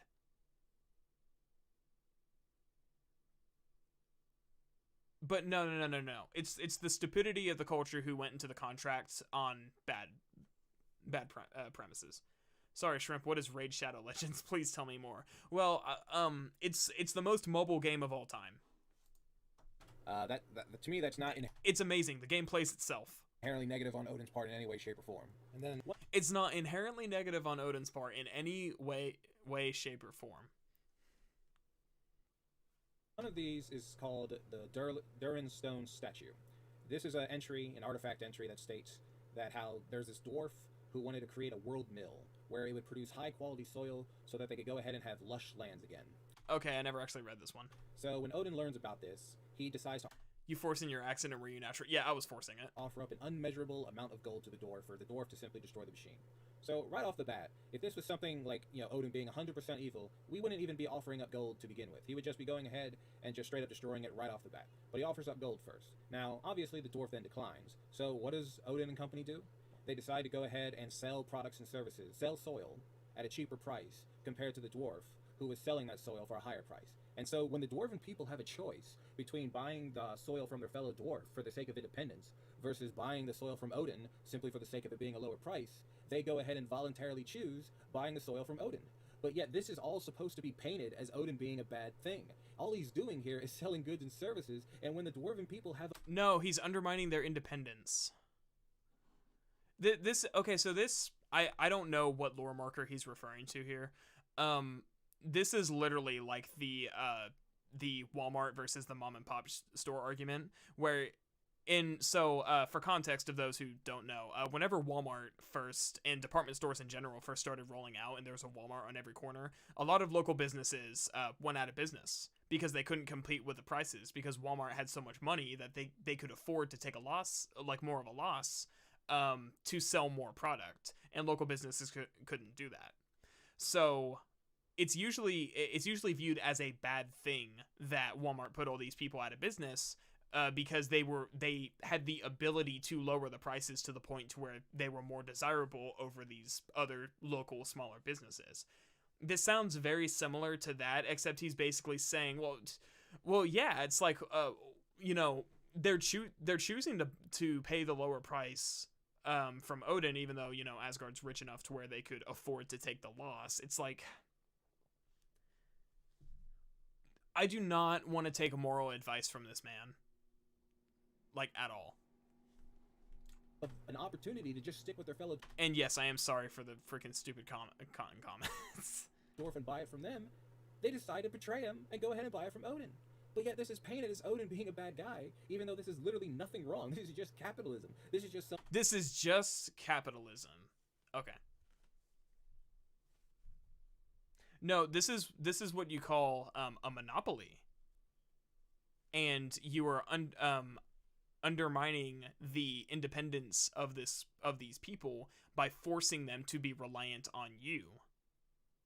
So this is painful. Somebody buying and selling goods and services. There is nothing negative about that, yet the game wants to paint this as something, oh, this is so inherently negative, even though obviously it's not. And then you have the side quest for Freya, where she's trying to destroy, the bad memories of the wedding and all that. And she brings up a part of the conversation where Odin wasn't always like this, meaning that in the beginning of the marriage it was actually okay and good. But one day he asked Freya to teach him this immortality magic, I think it was immortality magic to him. Yes, it was. But then she declined, and then as a result, Odin got pissed off, and the marriage went downhill from there. No. Pause.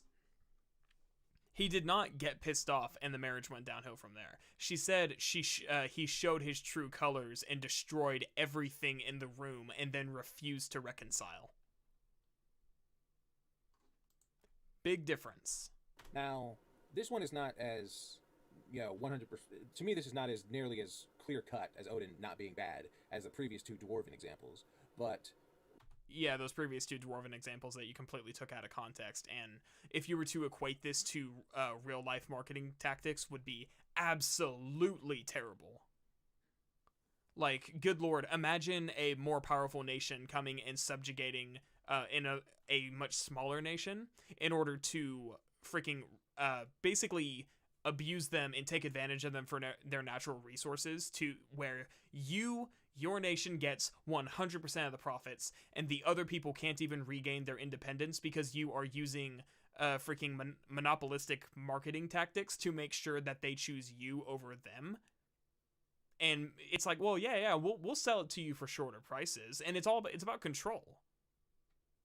So it's like, if that were to actually happen in real life, like, you better believe I do not want to hear this guy saying, oh yeah, there's nothing wrong with it, it's just free market capitalism. Laissez-faire to the core. When you're married and you're uniting the realms and all that, and according to Freya's own logic, the marriage was fine in the beginning and that Odin wasn't a bad guy in the beginning, and then you directly decline him from teaching this magic to him for no apparent reason that she never gave. No. Hold on. Where is it at?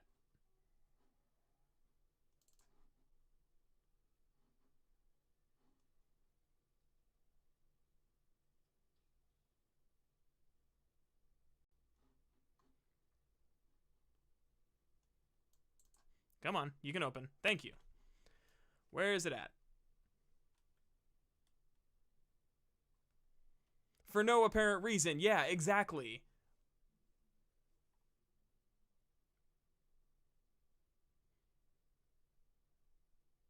Okay, I always do these side quests in a very particular order, so let me see if I can find it.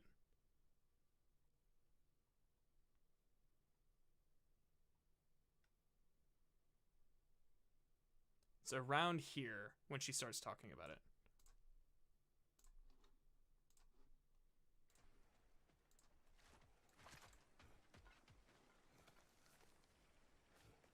Do you know why I left that night, Mimir? Only a hunch. He showed me who he really was. Odin asked me to cast a protection spell on him. The one I used on my son. But the way it drove our boy mad, I refused.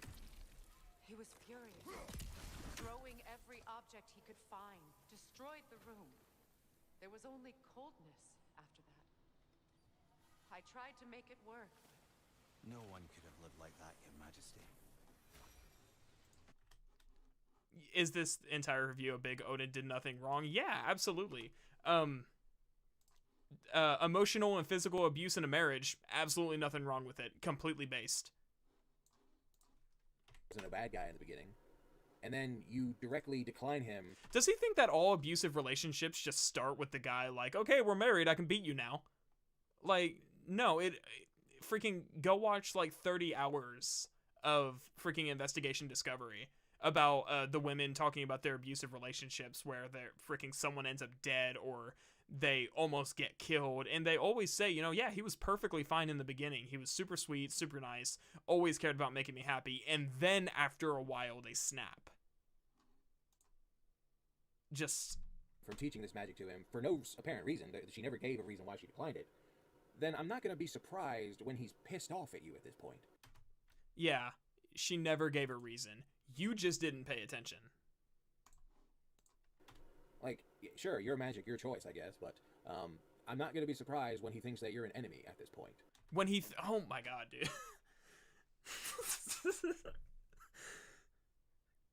Dude, imagine unironically saying something like, my wife refused to have sex with me, this woman is the enemy.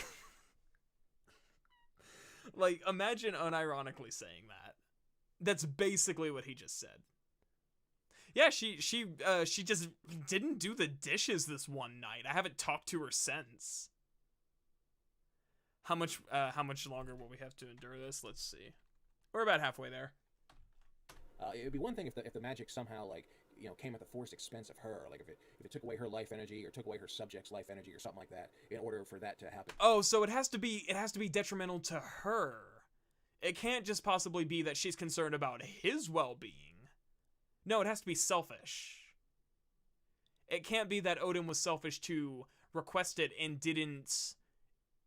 then just like didn't, you know, accept that no was an answer. It couldn't be that she just couldn't have had reasons for it, or it couldn't be that you couldn't review the footage to actually rewatch the conversation and see if what you're saying is true.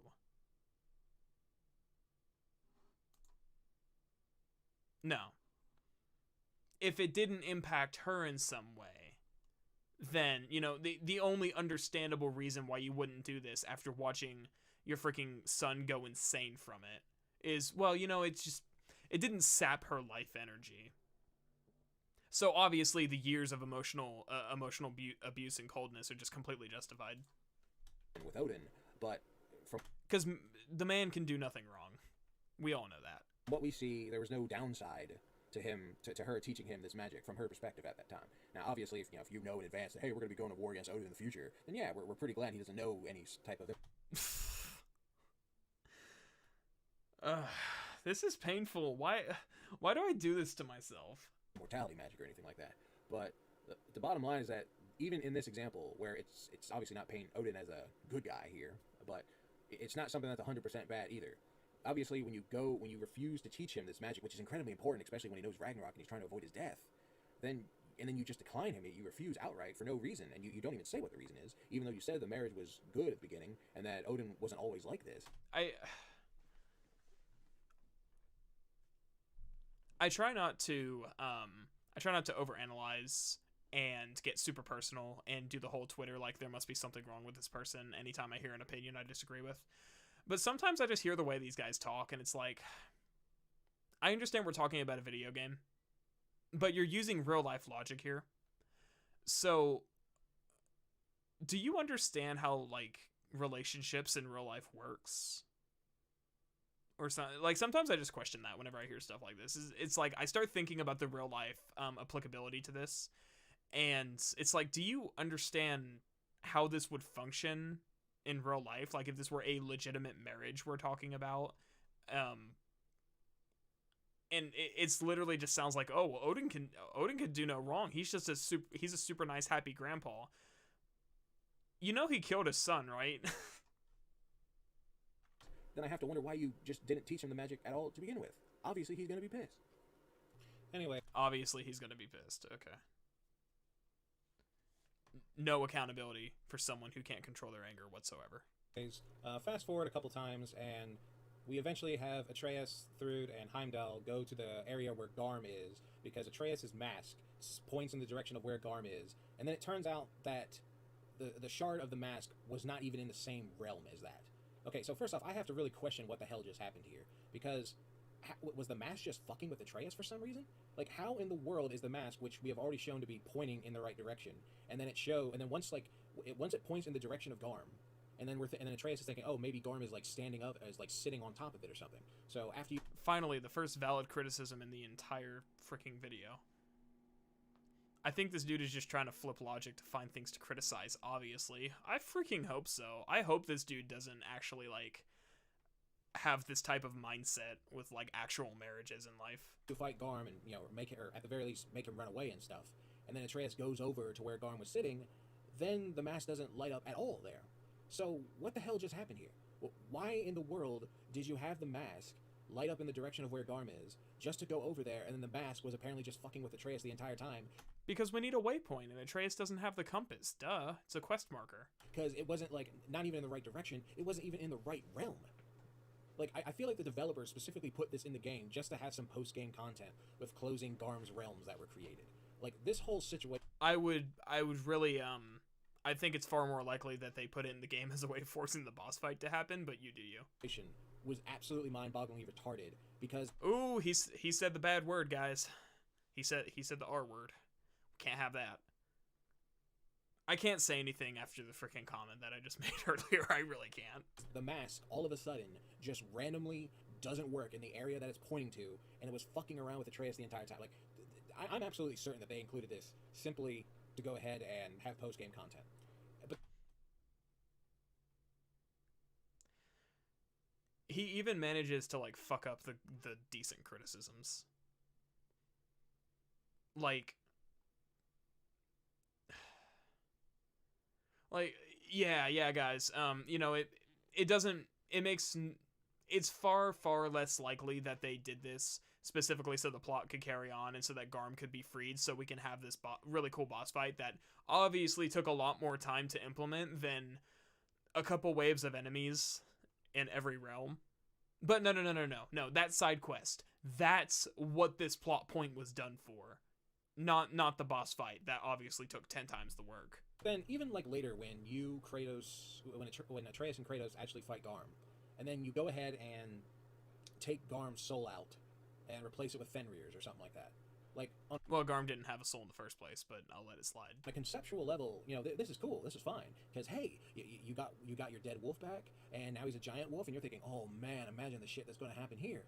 But when Ragnarok comes, he doesn't do anything. Like, it's a complete, like, who gives a... Well, he was getting chased by Gnaw, who is, by the way, an incredibly tough boss, so cut him some slack, man. shit that Fenrir is back when he does absolutely nothing of importance in the rest of the game.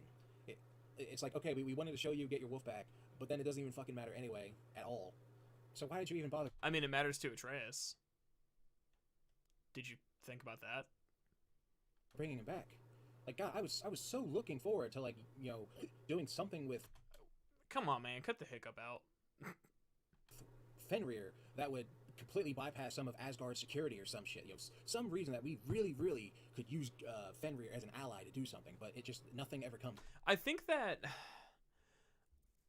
I really get sick of whenever people try to like think that the tiniest detail has to have some major impact on the plot. Like, something can't happen for the sake of the character. It absolutely has to be for some massive, like, plot relevant reason. It's like, what's wrong with Fenrir coming back just for the sake of, one, the mythology, and two, for Atreus' character getting his dead wolf back? You know, what's wrong with that? Why does every tiny, just the smallest detail has to come back in some major way? It's like, yeah, it's a criticism that he doesn't contribute much to the... Oh, wait, I'm sorry. He does contribute something to the plot, because his realm tear is how we survive at the end of the game. Oh, I'm sorry. Completely pointless, though. Completely pointless. Just... no plot relevance. No plot relevance whatsoever. Just...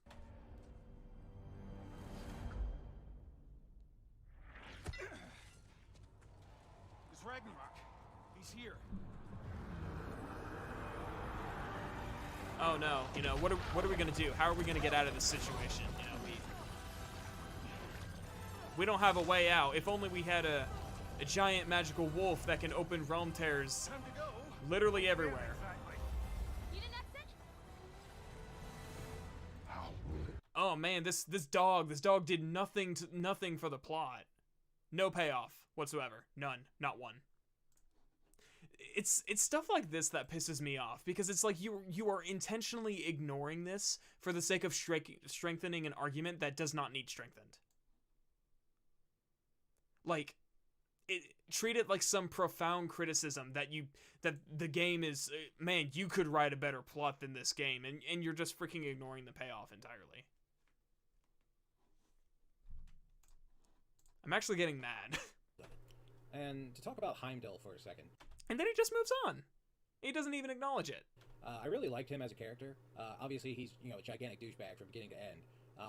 But I really loved how his villain role, and I loved how he was actually a threat, simply because of his overpowered ability. But I'm not really understanding why the Dropnir Spear actually did anything at all to him. The way the Dropnir Spear was described was that it was going to overload his senses. So I was thinking that, something about it would have like a passive aura that would prevent him from using his, look into the future ability. He's able to dodge the spears when you strike at him from melee range, and he can dodge them at range as well, but sometimes he'll, catch the spear in his hand, and then you can explode it. And then once the explosion happens, I guess that creates a magical effect on his mind, which prevents him from looking in the future. Yeah, it's called being dazed. But I still have the question, why could he not see the explosion looking into the future? I don't really know how that was ever explained. That's why I was wondering if he could just not see the spear in general, but clearly he can see the spear in the future. It's just, I guess he can't see the explosion? I mean, it's whatever. It doesn't matter. It was a fun fight anyway. But well, at least he downplays this criticism, but it's like, no, yeah, it dazes him, and there comes a point in the fight where you can fight him completely, like, with every weapon, because he just gives up. I do have something to criticize of this, because it really makes Odin look like such a dumbass that he would, first off, send out Heimdall to go ahead. If he's trying to avoid Ragnarok, why the hell would you send out Heimdall to go ahead and fight, like, the key enemy you're going against right now? And, like, even if you were still going to send out Heimdall, why would you allow him to keep the horn with him? Like, that's the thing that absolutely just shatters my disbelief in this plot, in this story. You're telling me Odin, the Allfather, couldn't even take the most basic of precautions and not having Heimdall have the fucking horn when he's not in Asgard? Why would you allow him to have the horn? What benefit does him having the horn outside of Asgard do, except open a possibility for Ragnarok to start? Well, one, that's his job, and two, do people not realize it would just be a major death flag if like there's no reason that Odin shouldn't have told Heimdall that they were out to kill him. But at the same time, it's like there was that entire scene where Kratos, after they come back from Helheim, Kratos said, we're just not going to go after Heimdall. So it's reasonable for Odin to think that the threat had passed. Again, a bigger criticism is that it's a coincidence that he shows up in Vanaheim at all. And it's entirely possible that he didn't know that Kratos was going to be there. They didn't really tell Tyr that he was going to be there, but I don't like the fact that it's a coincidence. I bitched about that literally once a week. But it's like, no, it's a bigger problem that it's a coincidence. But I mean, if it's the equivalent of asking an officer to turn in their badge and their gun, but you're not fired. You're still an officer. Oh, by the way, I really need you to go on this really important mission. But I need your badge and your gun. It's like, that's basically what Heimdall would have been saying. He's like, not to mention, he clearly knows he'll know Odin's intentions too. So he'll know that Odin is sending him to his death. And Heimdall's loyal, but I don't think he's suicidal. So, I mean, again, this is one of those things where it's like, even if that had been done, it would be criticized as like, well, why didn't Heimdall know that Odin was sending him to his death? And why didn't Heimdall question this? And it's like, you would just bitch about it anyways. Damn it, I closed freaking Chrome again. I suck at this game. Wait for that to reconnect. Just so I can see chat when we're going through it. There we go. Okay.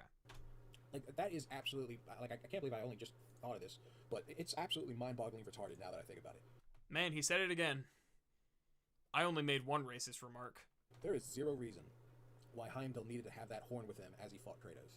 And I can't believe Odin or anybody else thought to just have him leave the fucking horn in Asgard.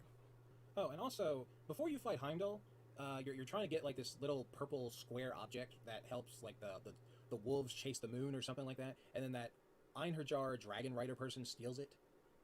So you chase her down, but apparently she's like leaving it on some random fucking rock just to fight you. Like, wait a minute here. Why in the world, if you have a fucking wyvern with you, why did you not just simply fly away with the wyvern?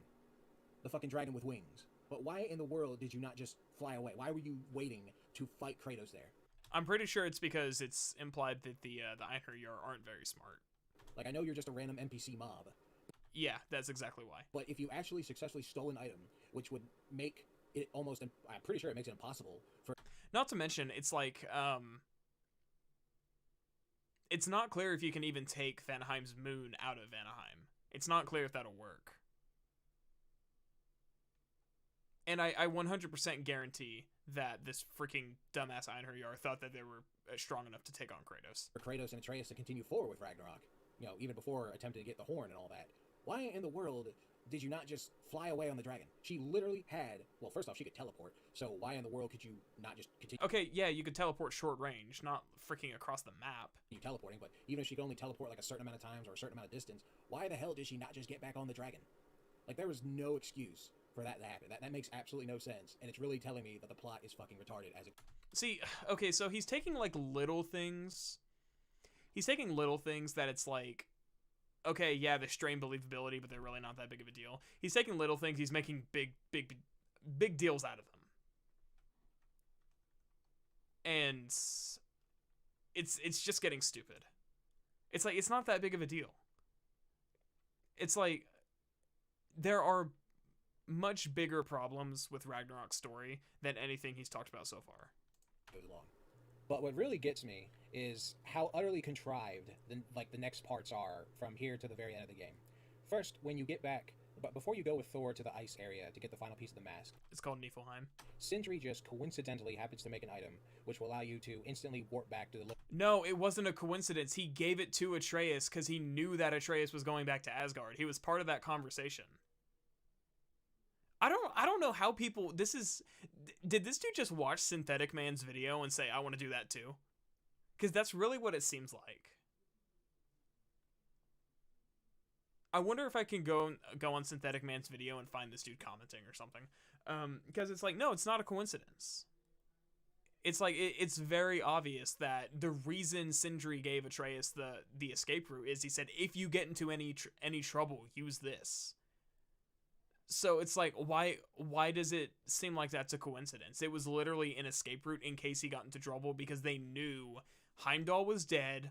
They're on some harebrained scheme to go back to Asgard to try and complete the mask, but also make sure that Odin doesn't like learn anything from it. So I was like, yeah, why wouldn't you offer a way out in case things went south?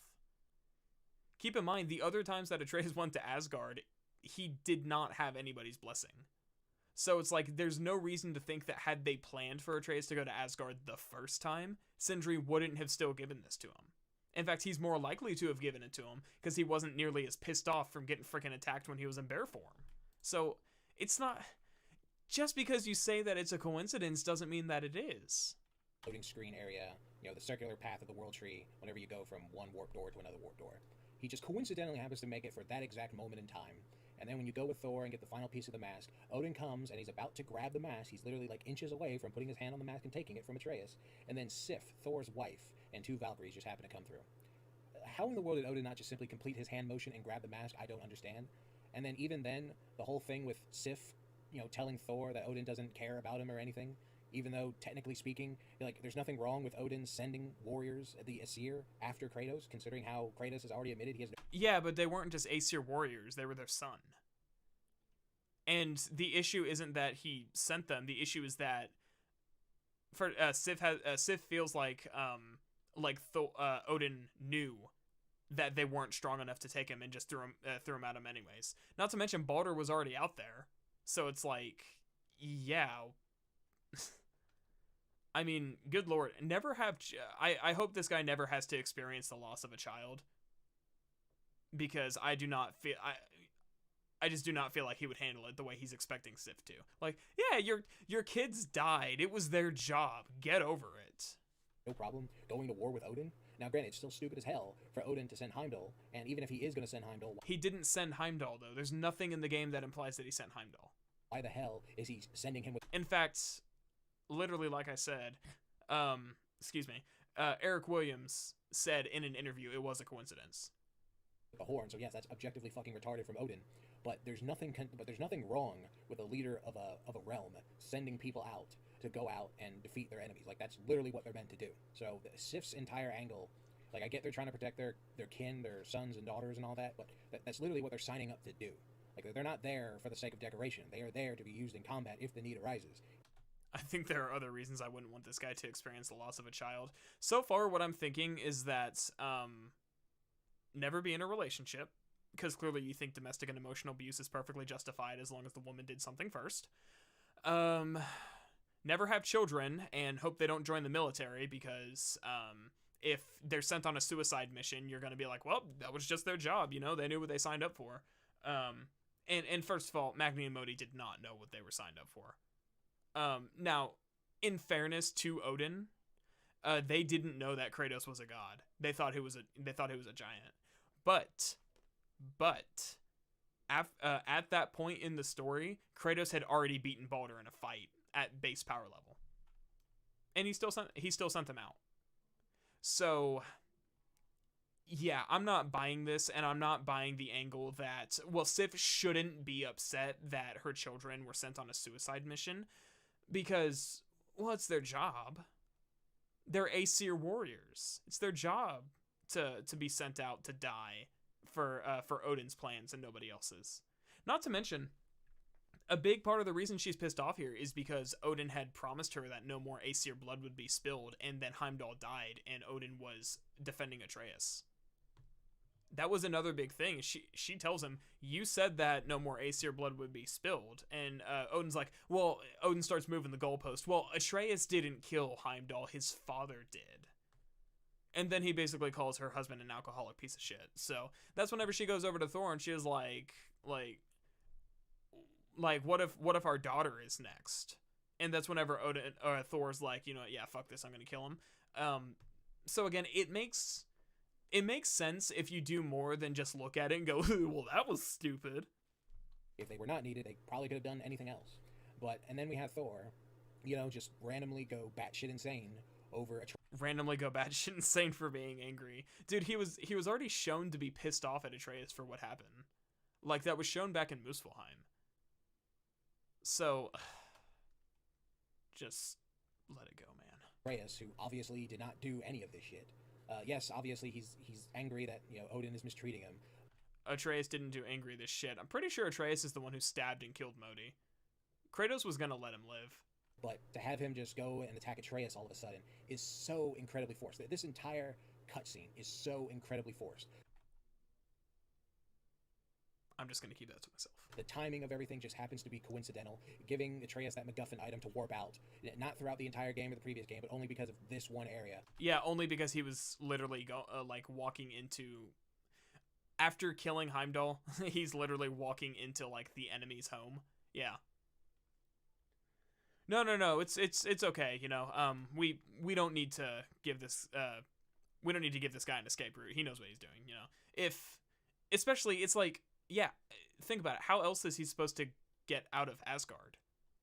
Like, let's think about that for a second. How else is Atreus supposed to get out of Asgard when there are, like, no warp gates? There are no mystic gateways for him to use to get out. They can't even get him in.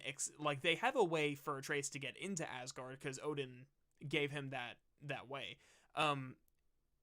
If something went down, do you think Hugin and Munin are gonna freaking warp out Atreus? I doubt it. So yeah, and that's why it's like, at least they make it work by making it a one-way tool, and that's what Sindri says. He's like, you got one use. So many things you could criticize about this game's story, and you're just taking something that could not really be any more organic if they tried with how rushed the story is, without actually seriously slowing things down, which I think they should have. But you're just gonna say it's forced because, well, quite frankly, I don't think this guy understood the story. What a coincidence. And the fact that Odin just won't complete his hand motion just to grab the mask is, wow, what a coincidence. The timing of Sif to appear before Odin takes the map, wow, what a coincidence. And Thor to just go after Atreus to make him, you know, warp away with the mask. Wow, how fucking convenient. I'm gonna go back to that thing I've been saying.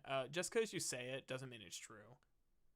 It's like, is it? I mean, even Sif showing up, like, she straight up tells Atreus, that they're investigating Heimdall's murder. So, yeah, why would she not, the second they get the information they need, track them down to try and have him arrested? Which is what they do. They try to arrest Atreus. It's like, is it convenient that it happens the second they find the mask piece? Sure. Everything else? No. That, I think, gosh, like, I cannot fathom the concept that it's like, this guy is giving his friend a like get out of jail free card in case he's about to get killed, and you're like, oh wow, that's so convenient. Where was this the rest of the game? It's like, dude, the rest of the game he had Kratos with him, and when he didn't have a chance to give it to him. Clearly, this whole entire scene was just so that they would have a way to have Atreus keep the mask while Yeah, that's how the plot works. getting away from Odin and company. It is incredibly contrived. It is not realistic. This is not... I do not want to take debates about realism from a guy who literally said that, like, yeah, it's completely rational that Odin would react the way he did to Freya because she made him angry. Destroying everything in the room. Perfectly rational. She pissed him off. Excuse my dog. He must sense how angry I am. This is what happens when you're trying to wrap up your story. This is what happens when the pacing is just go, go, go rush mode. It is absolutely incoherent at times. And of course, this then leads us to the... And this is what happens when your dad doesn't wrap up his dick. The whole Odin was Tyr all along scene. Like to me, it makes absolutely no sense that Brock, out of all the people there, is the one to just gain all of this insight and think that, Tyr is just, randomly, bullshitting and not making parts melt. Like, yeah, it's a good question by Brock to say, hey, why do you know about this path? Excuse my dog. I don't know what he's barking at. I'm gonna give him about 5 seconds if he doesn't shut up. To Asgard all of a sudden when you never said it before. Like, that itself is a good question. It's realistic and rational to expect someone inspect the masks in the closet. Yeah, so it's like, it's not realistic and rational for like Sindri to give Atreus like an escape route in case he gets in trouble, but it's perfectly realistic and rational to be like, hey guys, I'm gonna take this to the closet, I'll be right back. Like, ugh, oh my god, I'd already forgotten about that. That's fine. But of course, Tyr could just say, well, Kratos would have led us all into death or something like that. That's fine for him to say as well. That's literally what he said. But he doesn't believe it. But I just can't believe Odin would just randomly start calling Atreus Loki there. Dude, it was a freaking Freudian slip. He didn't do it on purpose. All the things that he supposedly put in. Like, he intentionally didn't call freaking Atreus while he was in Asgard because it would have exposed him. He accidentally called Atreus Loki because it was a freaking slip up. You want to know what else was a slip up? That hiccup you didn't cut out of your video earlier. Place. It is absolutely unrealistic for him to fuck up in such a manner, and it's so coincidental that Brock just knocks the mask out of his hand. But it's knocking something out of someone's hand is a coincidence. Still stupid as shit for Odin to actually get triggered here and reveal his disguise and somehow just ruin all the planning he's done with his disguise of Tyr. This is how I like to counter these types of arguments. Okay, so you think it's stupid that Odin would reveal himself and kill Brock? Okay. What else could he do?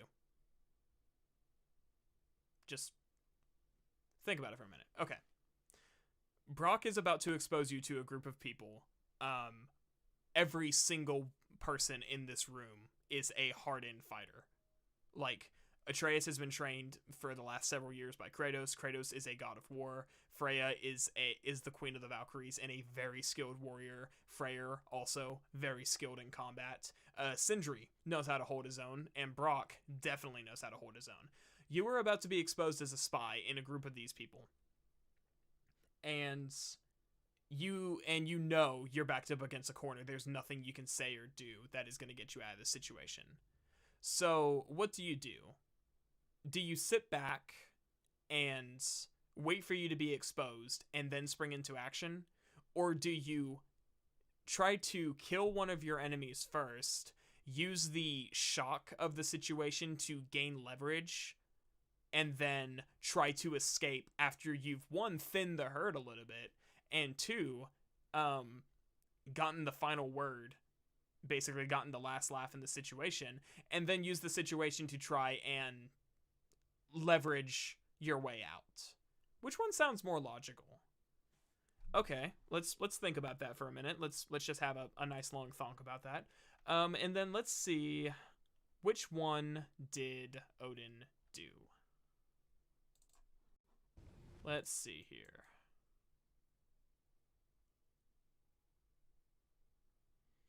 So I'm gonna skip the build up because we already talked about it. Just just playing a low game. Let's see. Together, true. Like, what's with him calling you Loki anyway? You know that ain't his name. Hey, I'm talking to you. Okay, yeah. So he obviously goes the violence route. Never shut up. Everybody's in shock, not really rationalizing what just happened. All the things, Odin. And then he grabs Atreus as a hostage while they're in shock and starts backing up towards the exit. Let's just watch the rest of the scene. Let go of the boy and face me. Tell your brother to throw me the mask and you've got a deal. Moving. Freya, if he dies, Now. Wasn't part of the plan, but if he dies, we are square for Heimdall. And honestly, you got a bargain. I will kill you. Plan on that. So nice spending time with you again. Freya, please. Can't be in two places at once, Frig. Hey, I don't move.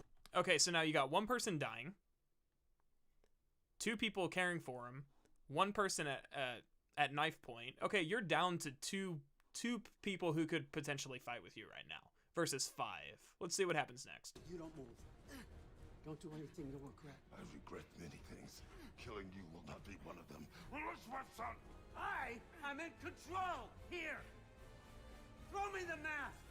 Now!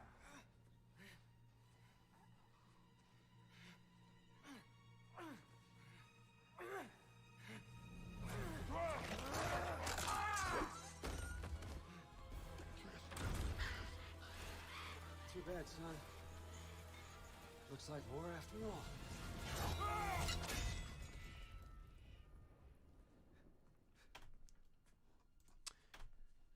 Yep. Okay. So yeah, none of this made any sense whatsoever, right? Because the obvious solution to an freaking being backed up against a corner like this is to just let them attack you. Because you know what, you can take on 5 people. Oh wait, no, you can't even take on 3 people at the end of the game. So I really don't understand this criticism unless you intentionally look through the just you don't ask those questions like, okay, well, how would somebody get out of a situation like this? So it's like, it's for someone who wants to talk about things being illogical, it's like it makes absolutely no. Oh wait, sorry. The obvious solution was to be like, hey, I'm gonna go look at this in the closet. I'll be right back. And everyone's gonna be like, yeah, okay, cool, thanks, Tyr. You know, it's so nice to have such nice guys around here, especially when they know how to cook. It is absolutely dog shit to believe all of this time planning can get fucked up by a single dwarf. It is unbelievable to think that Ragnarok is Oh, it's not just I like how reductive he is there. It's not just an established character who is shown to not really take bullshit from people. No. It's just a dwarf. Just a single dwarf. truly the first gears of Ragnarok You know what? He's only saying that because he's blue. Guarantee it. truly get set into motion after Brock dies. I like Brock. I like Sindri. In fact, I love Sindri's character throughout the entire game. I love. Say what you will about this stream, but it's the funniest. It's definitely, yeah, it's one of the most painful for sure. His transformation into absolutely hating Kratos and company, hating Atreus, hating Kratos, hating all of them. I love that shit. But to have Ragnarok, it's not helping. Over because of it is not helping that I am starving right now. A fucking dwarf. So it's not because all the other people were getting oppressed and all that shit by Odin, but because of the one fucking dwarf is what sets this all off. I love how reductive that is. Like, he's ignoring literally everything that led up to that. He's like, oh man, this one dwarf fucked up granddad Odin's plans, man. Man, if he just weren't a dwarf, that wouldn't have worked. He wouldn't have been. None of this would have happened if he wasn't a dwarf. It's just this one fucking dwarf, man. Like, this is literally like just. These are some of the strangest takes. I'm sorry, but no. It's no. It's just absolutely fucking no. And then after this, we get one of the dumbest things. I just can't even conceive how this is even remotely possible to be done. Where Atreus and Kratos go to Muspelheim, and then in like 5 minutes find Suter right then and there. First off, why in the world is the door so randomly close to the one guy in Muspelheim you needed to be to?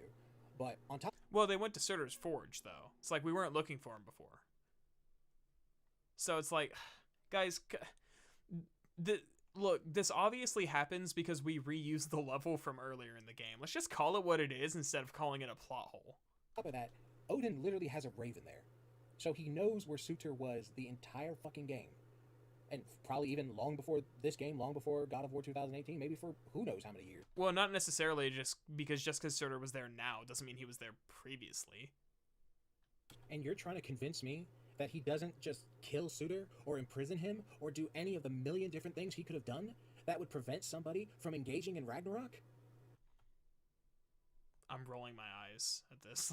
How in the world can the Allfather not even do the most basic, minimal precautions to preventing his death because of the prophecy? Well, he did. He freaking, he kidnapped Skull and Hati, and then they got stolen back by the giants. So it's like he tried. Not to mention, you have to think, it's like, it's not clear in the previous game exactly what Surtur is capable of. We know in this game he's just like a depressed old grandpa. We don't know that in the previous game. And the giant swords littered around the Muspelheim arena definitely don't help. So it's like, what makes you think that Odin could even capture him?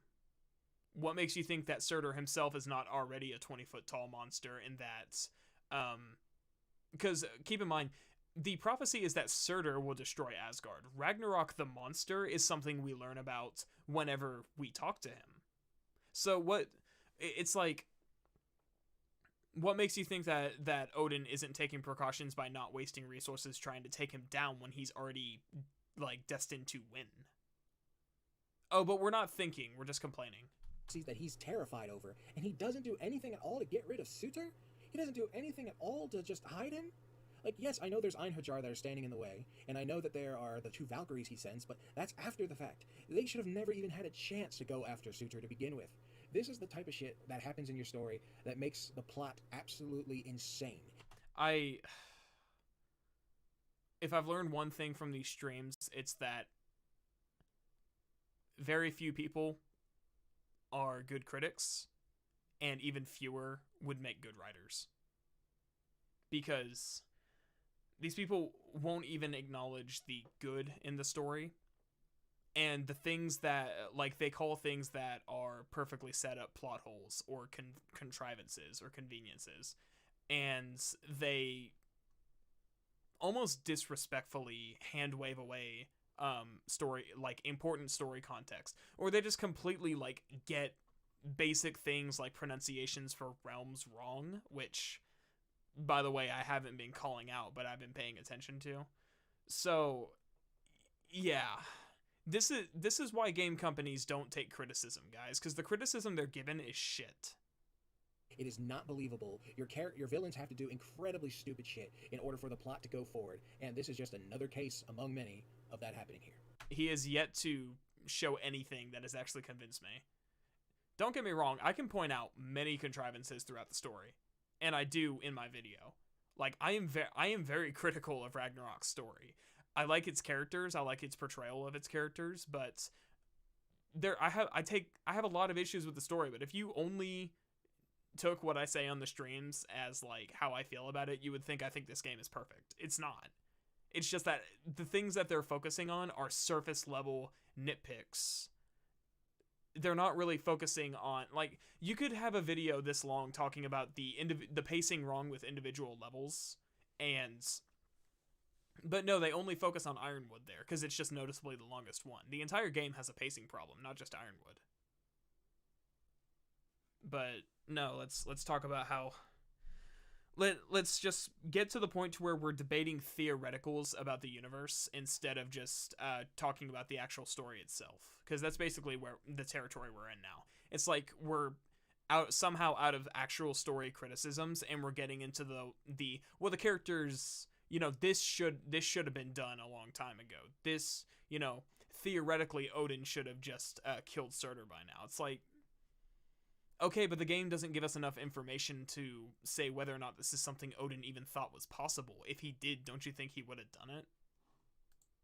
He imprisoned Tyr, he subjugated the dwarves, he completely desecrated Vanaheim, and he kidnapped and locked up Skull and Hati. They just happened to get stolen back. So don't you think that if he thought killing Surtur or kidnapping Surtur was a possibility, he wouldn't have done it?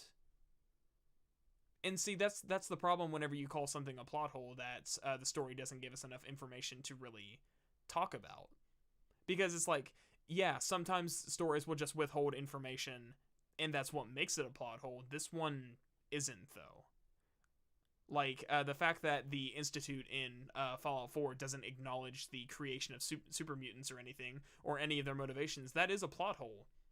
But the game also directly shows us that those things are happening. That would be like saying it's a plot hole that the Institute doesn't create water purifiers for the entire wasteland, where we're not shown that that's one of their motivations, and we're not shown that that's one of their goals. So, you see, in order for something to be a plot hole, there has to be enough contextual evidence about it in order for it to work. But, Odin never dealing with Surtur is not something that the story even really leans towards or hints at or anything like that. And you could argue, well, yeah, but it's obvious that it should be done. It's like, okay, yeah, but it's like you can make just as many debates to the contrary, because we're just talking about freaking theoreticals by this point. Oh, and I just want to focus on Atreus here for a second when he talks to Surtur, because Atreus has his worst character moment in the entire series right here and right now.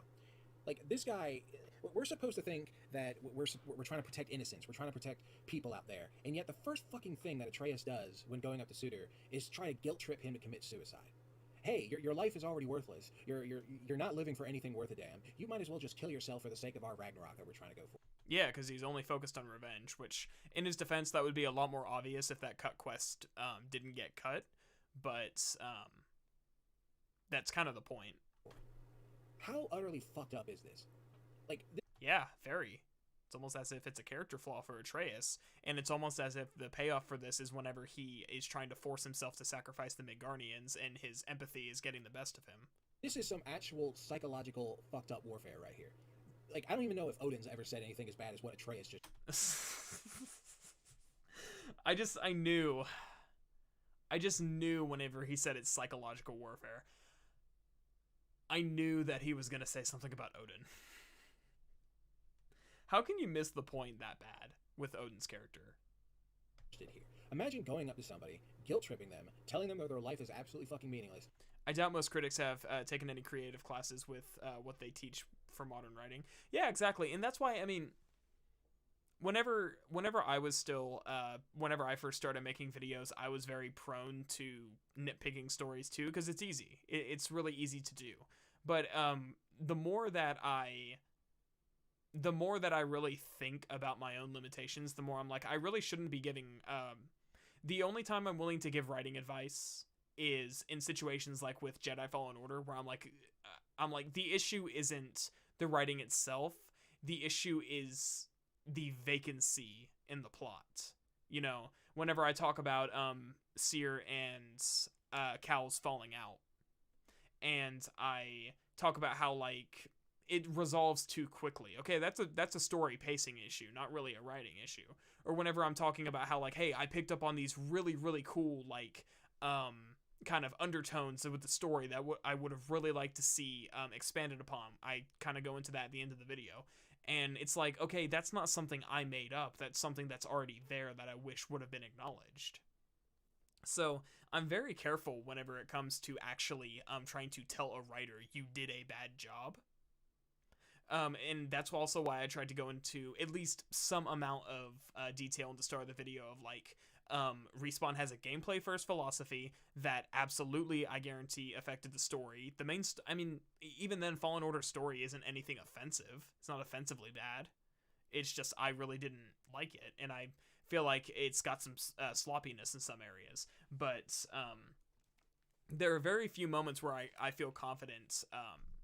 And it's as simple as sitting down and trying to think of how you would write this story instead. And the second you realize, yeah, I've got nothing, that's whenever I start saying, okay, I need to really kind of restructure this criticism to be a little fairer to the people who were creative enough to come up with this story. That doesn't mean you're not allowed to criticize it, but it means you have to have a very specific context for how you do it. And that they should kill themselves because it will benefit you in some way. Are you kidding me? Are you fucking kidding me? I think it's funny that he's like, he's talking about how like Odin never did something like that. Yeah, he only killed Thor because he wasn't useful to him anymore. Way to go, Atreus. You're totally the good guy in this scenario, by the way. Oh, you know, later on we're supposed to protect innocents and shit. Oh, well, clearly not. If they're meant for your prophecy, you will gladly sacrifice them no matter what. Like, except he didn't, because he didn't sacrifice the Midgardians. So again, it's like I feel like I feel bad for any of the people at Sony Santa Monica that this video may have potentially come across their desk. I would not blame them if they couldn't get through the first 10 minutes before they shut off the video. Because it's like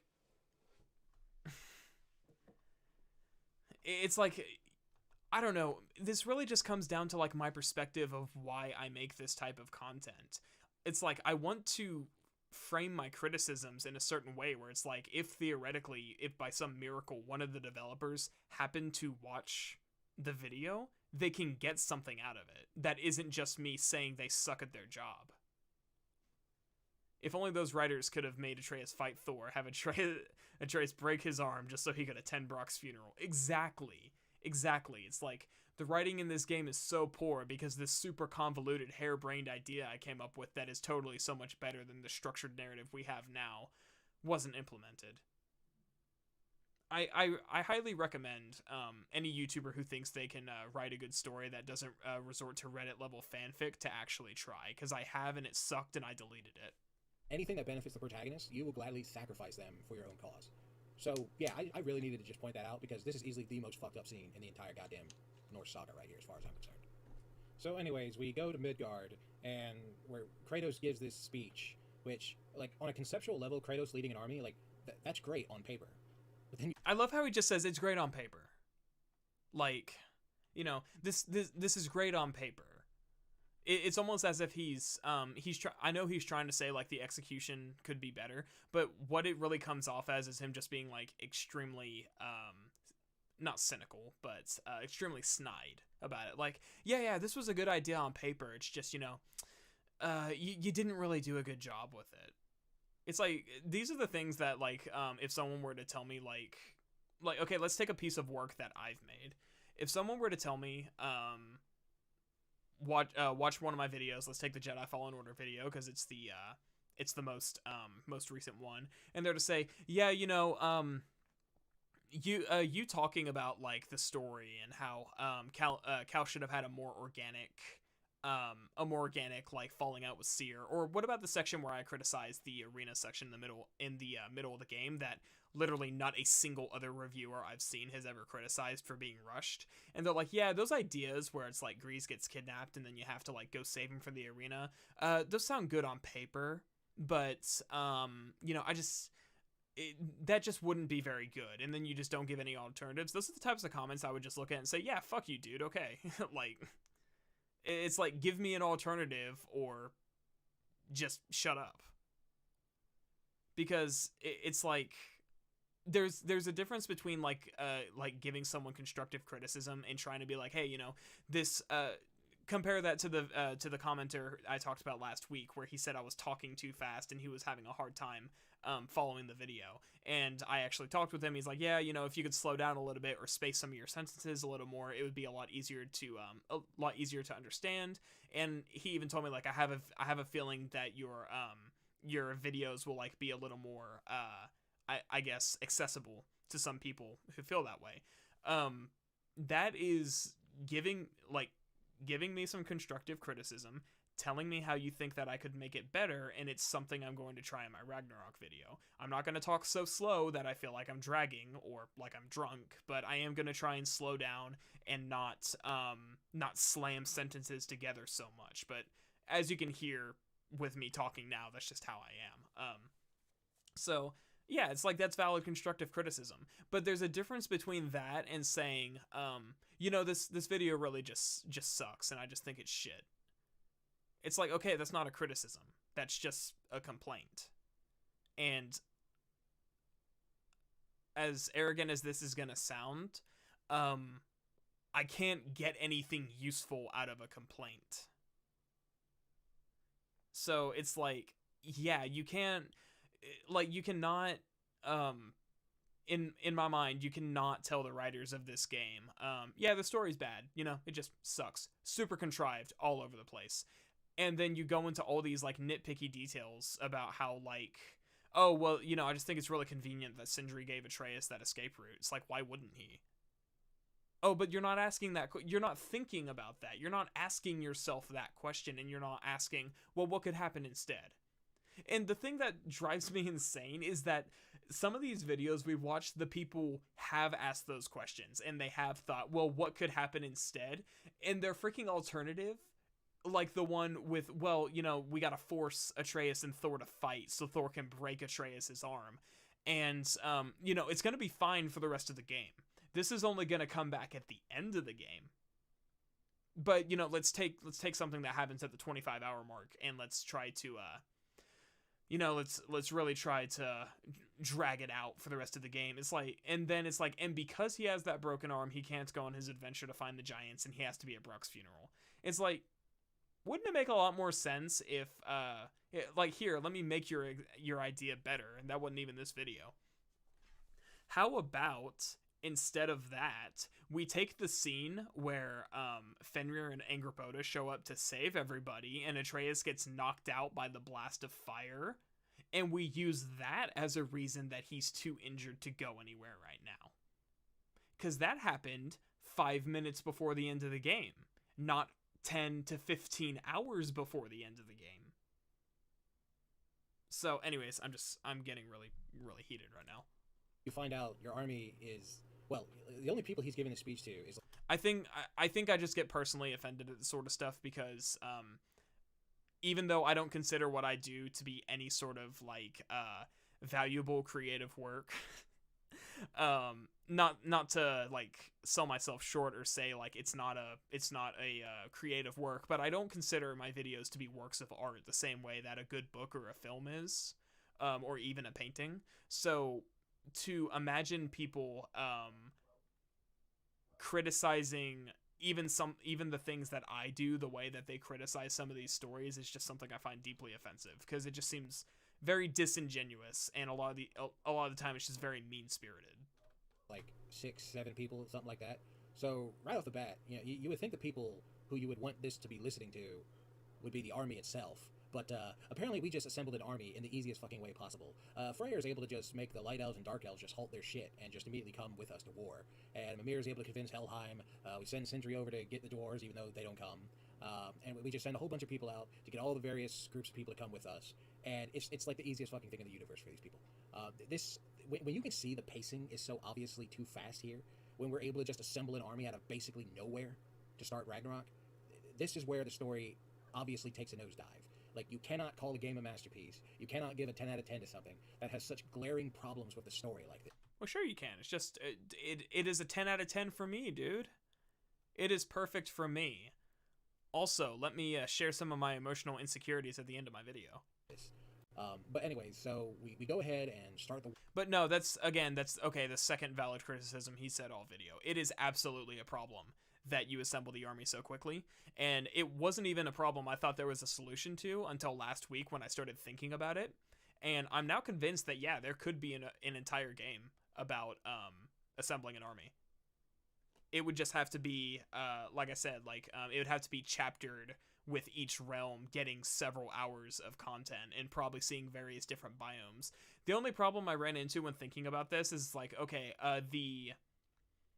let's say the point where we're trying to broker peace between the light and dark elves, who are we gonna fight during that section? Because we obviously can't kill the people that we're trying to sway, and every other time we've been to Alfheim we fought elves. So who exactly could we who would we fight there? Like, from a gameplay perspective, what would we fight there? Well, a couple ideas I came up with is like, okay, let's say that there's a 4-hour section of trying to raise an army in Alfheim. It could be that there are new leaders in, since we killed the old leaders in this game and the previous one, there could be new leaders that did not know Freyr, and it could be a very like Joseph, or sorry, not Joseph, very like Pharaoh from the Book of Exodus situation, where it's like these new elves rulers are like, hey, we don't know you, we don't care who you are, so no, we're not going to listen to you. And there could be a sub faction of more sympathetic elves that would be like, hey, we are willing to work with you, but we're going to need to eliminate these people. And I guess you could go into a whole subplot from there of like the new rulers being, because we don't want to feel bad about assassinations, so the new rulers could be tyrannical and they could be treating their people terribly. But so it's like, and I guarantee you if we did this is how they would do it, because government assassinations are kind of bad. So they would probably try to frame it in a way where it's like these new leaders are extremely tyrannical, they're overworking their people, so by us eliminating them, we are doing Alfheim some good. And then we could install new leaders who are more sympathetic and willing to throw in their hat with our Ragnarok plan. I think the plots of trying to liberate Svartalfheim and Vanaheim from Aesir control are a lot more interesting and could go a lot cleaner, since we already have characters in this game who are willing to kickstart a rebellion in Svartalfheim if they had the chance. And Vanaheim, of course, would have Freya and Freyr and all them, so that's already good.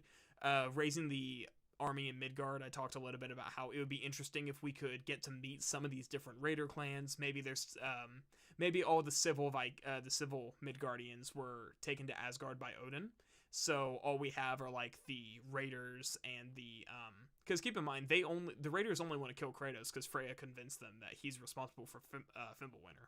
So it could be that were that rumor to be debunked, they'd be a little more amiable. It's like, hey, let's go to war with Asgard. Well, how would these Midgardians feel about going to war with Asgard? Even if it's prophesied, they might see Kratos as a false god. They might, sorry, that's a trigger word for YouTube. This is going to get demonetized. It's not monetized anyways, but they could see it that way. And it would kind of be interesting to get into kind of the faith perspective of these mortals. And of course, these raider chieftains being like, you might have to kind of dig up some dirt on Odin, or maybe it could be that we may not even have that problem at all. It could be all the loyal servants of Odin were saved from the desolation and taken to Asgard. So all that's left are a bunch of squabbling raider clans who don't really care too much about the Aesir, but aren't really too quick to want to go to war with them either. So that would be interesting. And there is an entire game you could have about this, and you just have to sit around and think about it. And I think I almost wish they would have gone that route, but they didn't. So war with Ragnarok, or start the war with Asgard. And another thing that just is just absolutely mind-boggling to me is we kick Asgard's ass to such a degree that we didn't even need Surtur at all. In fact, he actually becomes a hindrance to us, because due to us kicking ass so much, we don't want him to go ahead and destroy Asgard that fast. So we even use some of our own forces to go ahead and hold Surtur back in his Ragnarok form. See, it's not so much that it's like we didn't need him, as he took a lot of the heat off of us while we were there. Like, this is how you know that Ragnarok is a joke. When this war is so easily won without having to, get the biggest player in the game involved at all. In fact, when you use your own forces to hold him back. Yeah, but we also wouldn't have destroyed Asgard if it wasn't for him, so. And after Sindri, blows up those laser cannon things that are shooting at Surtur, we then have a moment between Kratos and Atreus, where Trace is like, close your heart to it and all that, and then they have a bonding moment where they need to go ahead and, save people. This isn't for vengeance, this is for justice or something like that. Now, the speech is cool. It's fine on paper. I'm glad. He said it again. Dude, I'm actually getting pissed at that. This is actually pissing me off. See that this is showing that Kratos is evolving and that they should, do more simply for the sake of vengeance, but they're doing it for justice. It's only good on paper. It's good on paper, guys. It's oh my god, it's such a freaking snide thing to say. And it's bordering on disrespectful the way that he's using it. But they're in the middle of a war. Having a speech, this is how you know Ragnarok is not serious in any capacity whatsoever. No, this is what happens whenever you're in the middle of the war and you need to change your tactics. You call the leaders and tell them, this is the new plan. When you're in a war and you're just having this father-to-son moment. Keep in mind, this is coming from someone who's never been in a war, by the way. In the middle of a battlefield. This paper is looking really good. Where you don't have to worry about stray arrows or anything. You don't have to worry about anybody coming up to you, and you just stand there and just have a character-to-character moment. Who's gonna attack you whenever where the brunt of the force is behind the wall, and the entire point is that the Midgardians were put there to slow you down? Like, come on, dude. What's the alternative? What would you do? Oh, well, you wouldn't have the speech. Okay, how are you gonna change your plan? How are you gonna communicate that to Freya? And Freyr, and friggin' all the other people. Oh, well, we gotta rewrite the entire section. Okay, so yeah, just make the overworked, underpaid developers do more work, by all means, instead of trying to salvage what we have. Even though the context of where you're having this right now is completely wrong. Keep in mind, this is coming from someone who can't even be bothered to show footage of the scenes he's talking about. Begin with. This is how you know Ragnarok is not being treated with the seriousness that it should have been treated with. And then we get a scene where Thrud comes out, puts her sword or machete, whatever. He's literally like reading off of a freaking sheet of paper. I'm sure the script sounded really good on paper, by the way. Not so much on the execution, though. Your video was great on paper, though, Yeah, you see how much of an asshole thing it is to say. So yeah, I can tell he's basically just like reading off bullet notes. And then all of a sudden, behind a pillar, out of all of the places she could be, Sif comes out from beside the pillar, and who does she have with her? She has Thrud's friend. She's trying to manipulate her into fighting Odin. That one Midgardian boy, that one Asgardian boy. No, he was Midgardian. You were right the first time. Dude, just freaking fact check yourself, like Jesus. Who Atreus talked to before he climbed the Asgard wall. And, yeah, and Thrud's friend, by the way. Are you fucking kidding me? This is so completely contrived. What is contrived about this? What is contrived about this? Tell me, why is it contrived? This is so absolutely insane that, out of all the people there, Sif just happened to be there, and of all the people that she happened to be there with, it happened to be with that one Asgardian boy that Atreus talked about. Did he miss the part where, like, they're all friends, and that this is somebody that Thrud knows? Or did he miss the part where Sif is very clearly trying to manipulate Thrud into fighting against Odin? Oh, but we're not thinking, we're just complaining. Older, I think his name was. This is so contrived. This is how you know the plot is not serious. See, that's the thing I hate about this, is he's making a claim, and instead of explaining his point, he's saying, well, this is how you know that it's bad. So, you're saying that this is contrived, you're not saying why it's contrived, but you are immediately drawing connections to why. Well, this is how you know it's bad. You want to know how I know this video is bad? Because you haven't explained a single point in a way that actually is supported by in-game evidence. You have continuously dismissed the story as either being contrived, or there's plot holes. He hasn't used the word, but I know that's what he's doing. Or, just nothing makes sense. It doesn't make logical sense. The few alternatives that you've offered is on the freaking level of, well, he should have gone to inspect the mask in the closet. And then you turn around and you were taking all these non-arguments and using them as reasoning to draw a conclusion that you have not earned. So, yeah. This is how you know the story is not serious. This is how you know everything is being rushed. This is how you know that conflicts are getting resolved in completely nonsensical ways. But this is just, once again, another drop in the bucket to the endless stupid bullshit that this game does. Or that your video is said. And also, I really can't stand the fact that her entire realm that she is living in with her fellow gods and her fellow countrymen is literally being destroyed right before her eyes, and she doesn't have a problem with Ragnarok destroying their entire fucking world. Has he not considered that she's probably trying to she's playing from the perspective that one of two things. One, if she, first of all, she's basically what's it called, where you switch sides. It starts with a D, I feel like. I can't think of the word at the moment. She's basically switching sides right here. And she is playing at one of two things. One, they can eliminate Odin, and then her Thor and Thrud can take power. Because that is absolutely something that Sif would do, based on how her character is portrayed. Or two, defecting. That's the word. She's defecting so that they can survive, because she knows that this is a losing battle. Yeah. See, magic. I came to it. It came to me first. But yeah, exactly. So it's like she's basically defecting to the other side so that either her family can survive, or much more likely, when there's a power vacuum, she can step in. Because Freya's not going to do it.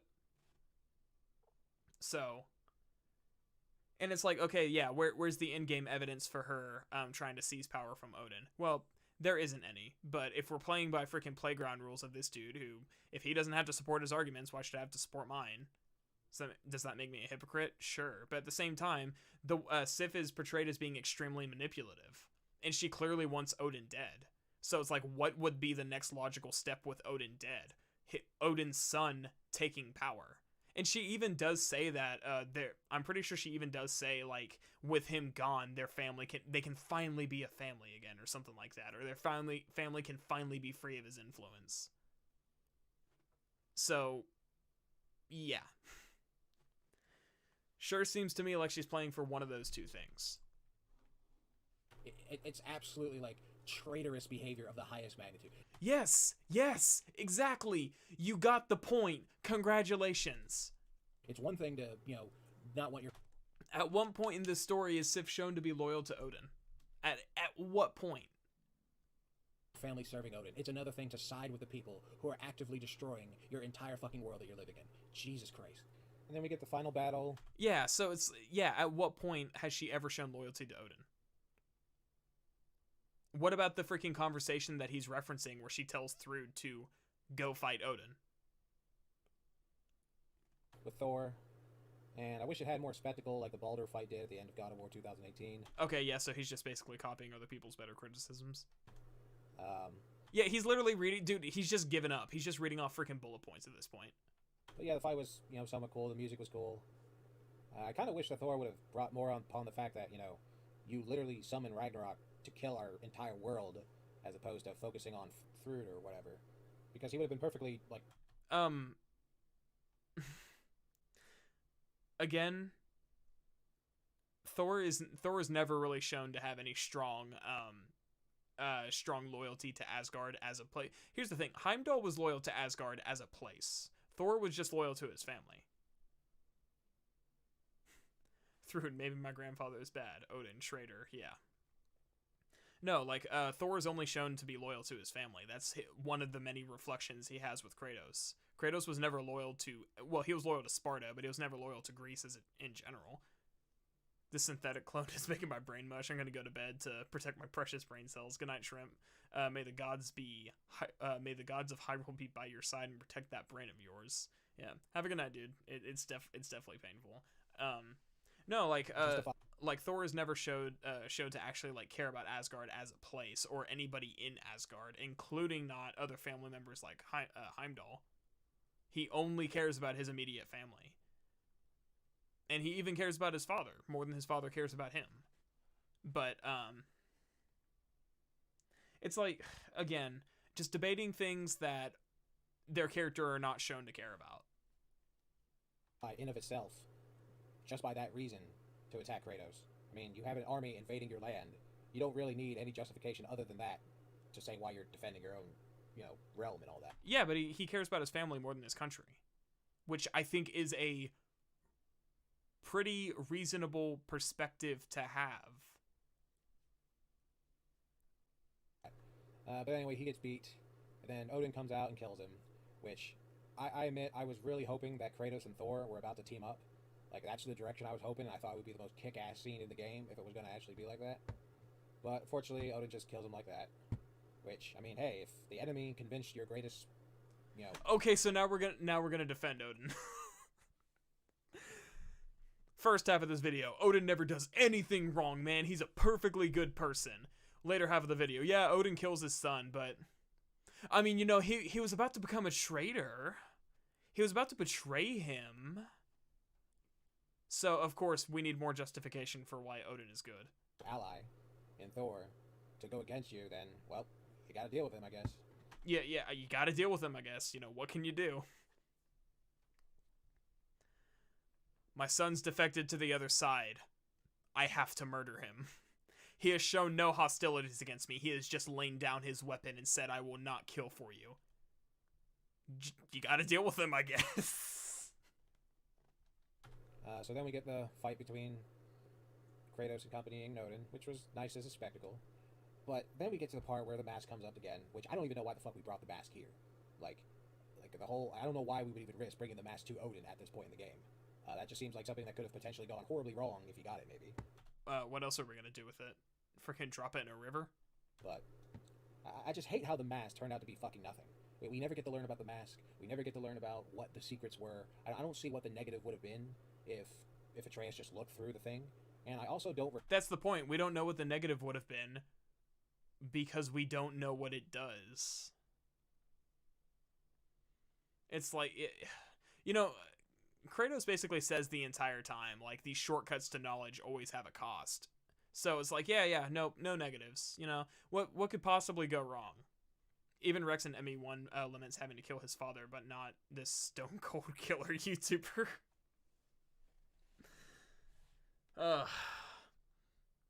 Yeah, exactly. It's like you just basically told us that Odin has no loyalty to his family, which is shown many times.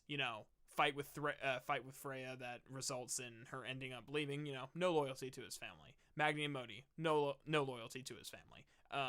Heimdall or Baldur, he only cares about their death because they were useful to him. But no, because Odin's based. He's the most based character. He did nothing wrong. You can't just tell me that someone does something evil. You gotta show me. I can't just take your word for it. Show don't tell. Actman says show don't tell. So that Actman's pretty smart in my opinion. So obviously that means that every freaking game and story in the world has to abide by this rule. And you just showed me that he's a psychopath. He just murdered his son in cold blood. Oh, well, he was defecting a minute ago. He dropped Mjolnir. He wasn't gonna fight. It's like, it's sort of justified, I guess. But yeah, Odin just never did anything wrong. Actions speak louder than words, right, exactly. I don't care about the intent of a person. I don't care that this man is striking up a super nice conversation with the intention of stealing my wallet the second I turn around, Actions speak louder than words. He's being really nice in the moment, so why should I be cautious about the fact that he obviously has meth mites and is out of money? Call Odin saying that only Loki can look through the mask. Maybe that was something that was said earlier in the game, but I felt like that was kind of thrown in there at last second. He never said that only Loki can look in the mask. Atreus just happened to have the mask in his hands, and he said by this point he's going back to granddad mode. Like, no, we don't need to fight anymore. None of that matters now. I just need you to look through the rift. Tell me what you see. Like, he's trying to turn the situation around to get what he wants. this guy just, he did not understand the story whatsoever. I know that Loki was needed to decipher the mask and help find the remaining pieces, but I don't remember early in their game it being said anything that only Loki can look through the portal or anything. So, and it's so funny to me because that wasn't even a point of the story. And forgive me if you hear the bird. I can't shut it up ever. Assuming if it was not said earlier in this game, that I feel like that was kind of thrown in there at the last second.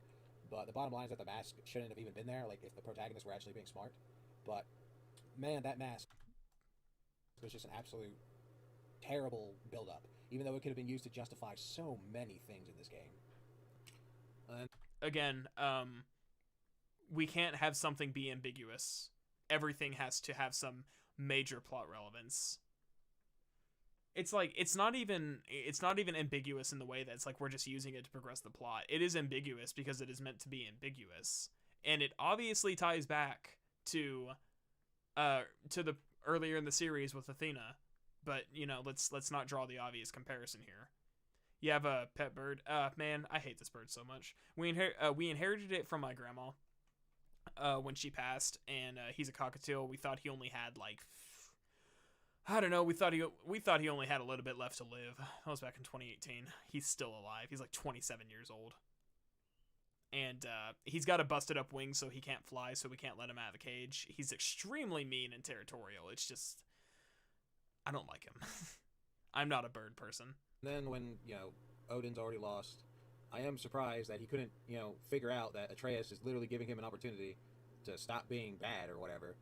And, like, even if he's bullshitting, like, just go ahead and agree with Atreus and be like, fine, I'll try to be better or some shit, just so that you can, not get fucked up right then and there. See, okay, he has to have, this has to be, I refuse to believe this is not parroting other people's criticisms. Because, sure, it's possible that two people came to the same conclusion. However, this is exactly what the other guy said. It was never a condition that Atreus would let him live if he changes. Atreus was trying to talk him down. Yes, it was never a condition that he would let him live. And, it would be completely contrary to the theme of the game if Odin was just like, yeah, you know what, okay, I'll change. It's like, okay, first of all, when has the argument I'll change ever done anything for someone in court? Your Honor, I know I killed that man, but I won't do it again. I can be better. It's like, okay, when does that ever help somebody's case? The fact that Odin refuses to change and to stop searching for answers in the first place ties into the theme of him being obsessive and him being incapable of, the entire, again, I doubt this guy picked up on this. The entire reason that Kratos survived is because he did change as a person. And he did. It's not just, oh, well, he just decided to just walk down a different road than what prophecy said. No, he changed as a person. He told his son, you need to open your heart to the world. You need to engage with your empathy. We're not going to kill these people. We are going to save these people. And yeah, and of course that was set up from his last dream with Faye. So, again, anyways, let's just finish this. We gotta be, how close to done are we? Oh, we're almost there. We got like 3 minutes. But nope, says he'll never change and he gets his soul sucked out. Then Freya apparently does a 180 with trying to kill him or anything. And I love how Sindri comes out and just takes it from Atreus, I believe. And just smashes that thing. Like, everything about Sindri, ever since Brock's death, I fucking love 100%. It makes perfect sense for his character to do those things, so everything... This guy's definitely a Synthetic Man fan. There's no way. ...about him was just great. But yeah, in conclusion to this whole discombobulated rant, like, to me, there's no way that somebody who could finish God of War 2018, think about all the plot threads that were opening up, thinking about all the directions the developers could have gone with this Ragnarok game, and then chose this. Like what? I guarantee you he's not going to give examples. Like, this, to me, is completely underwhelming in every single facet of the story. I felt like they were trying to have, like a personal game, just like in 2018, where basically the story of the game is just, you and your son going to the top of a mountain to spread your wife's ashes. Now, that's fine, because you could spend all the game having personal relationships with your son like that, and it's no problem at all, because that's basically all the story is at that point.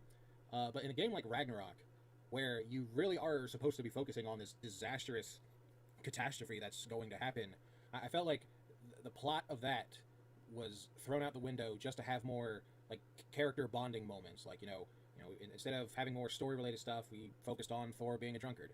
And that's why we have Kratos and Atreus in the middle of the battlefield having like a 2-minute pep talk to each other, even though, for all they know, enemies could still be coming around the corner or something like that. I'm just gonna let it slide, even though Kratos has been shown in previous situations to have more than enough situational awareness to handle that. You have a freaking danger indicator, for God's sake.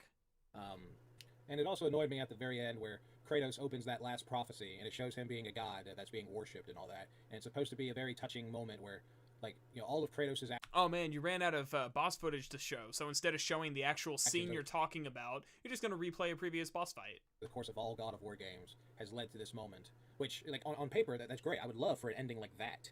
On paper, that's great.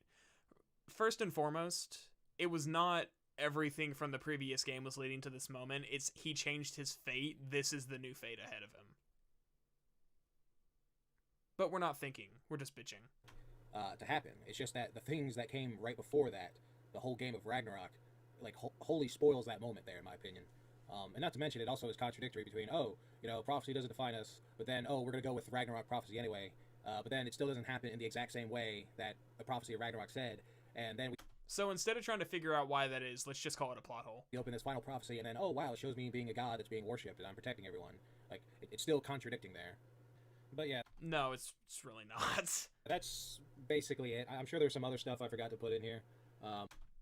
Yeah, like the actual criticisms. But to me, after finishing God of War 2018, I just felt the story completely had so many flaws in it, and characters doing absolutely stupid things simply for the sake of, you know, finishing the Norse saga, that it just makes absolutely zero sense.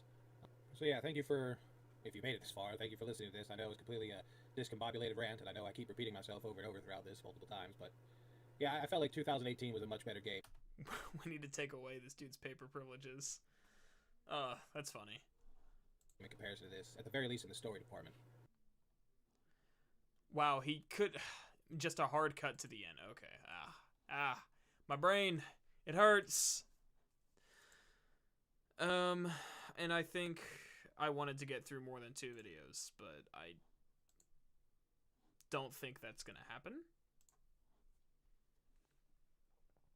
This is what makes me keep taking like weeks and weeks to finish this freaking stream series, is because I just have to... Let's get some music going. 1 second.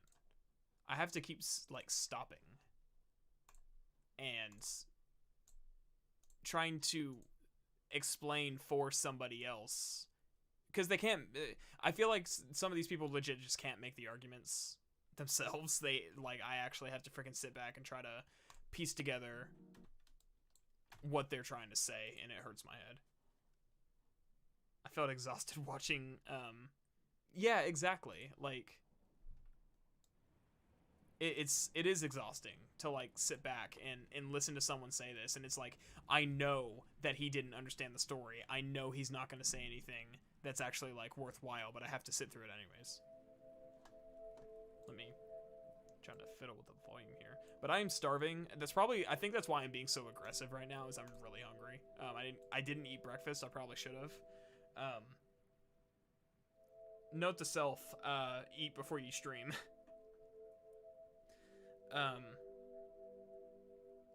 So what are the memes? What are the memes we've gotten so far? We've gotten, the developers made this scene to spite me, from Mayo. A random black guy from Synthetic Man, and Atreus wasn't sexual enough from Synthetic Man as well. I can't think of anything else. Oh yeah, we got This Game Doesn't Have Enough Agency from Endymion TV. What else? We got the Atreus needed to fight Thor so his arm could be broken at the 25-hour mark of the game so that he can be at Brock's funeral. And we got I can't believe he's like, could he really not just say he's gonna go inspect this in the closet? Talk about your insecurities, yeah. Oh man, what am I really insecure about? Let's see. I really take issue with the fact that, Man. I can't even think of anything to jokingly say I'm insecure about. I'm not gonna say I'm not insecure about anything, but I legitimately can't think of something right now. Got that self-confidence. Which is what you call hashtag based Sigma male. And those, I know not all of you guys are on my Discord server. I've been talking about, like, ever since the Synthetic Man video, the word based has lost all its meaning for me. It's like, I can't throw it out unironically anymore. Because it's like, Kratos isn't based anymore. He doesn't engage in senseless violence. But no, this was yet another painful stream. I think the next few, I'm pretty sure, are pretty short. But yeah, I'm gonna go ahead and call it here and go get something. To answer your question, I don't know what I'm gonna eat. I'll find something though. And I'm gonna go try and mentally recover from the just the assault on my brain cells that video was. I mean, I went into it knowing it was gonna be bad. I just didn't know it was gonna be that bad. But anyways, thank you guys for tuning in. I will see you next week. Happy lunch. Thanks for the stream. Yeah, you are welcome, my dude. I will see y'all later.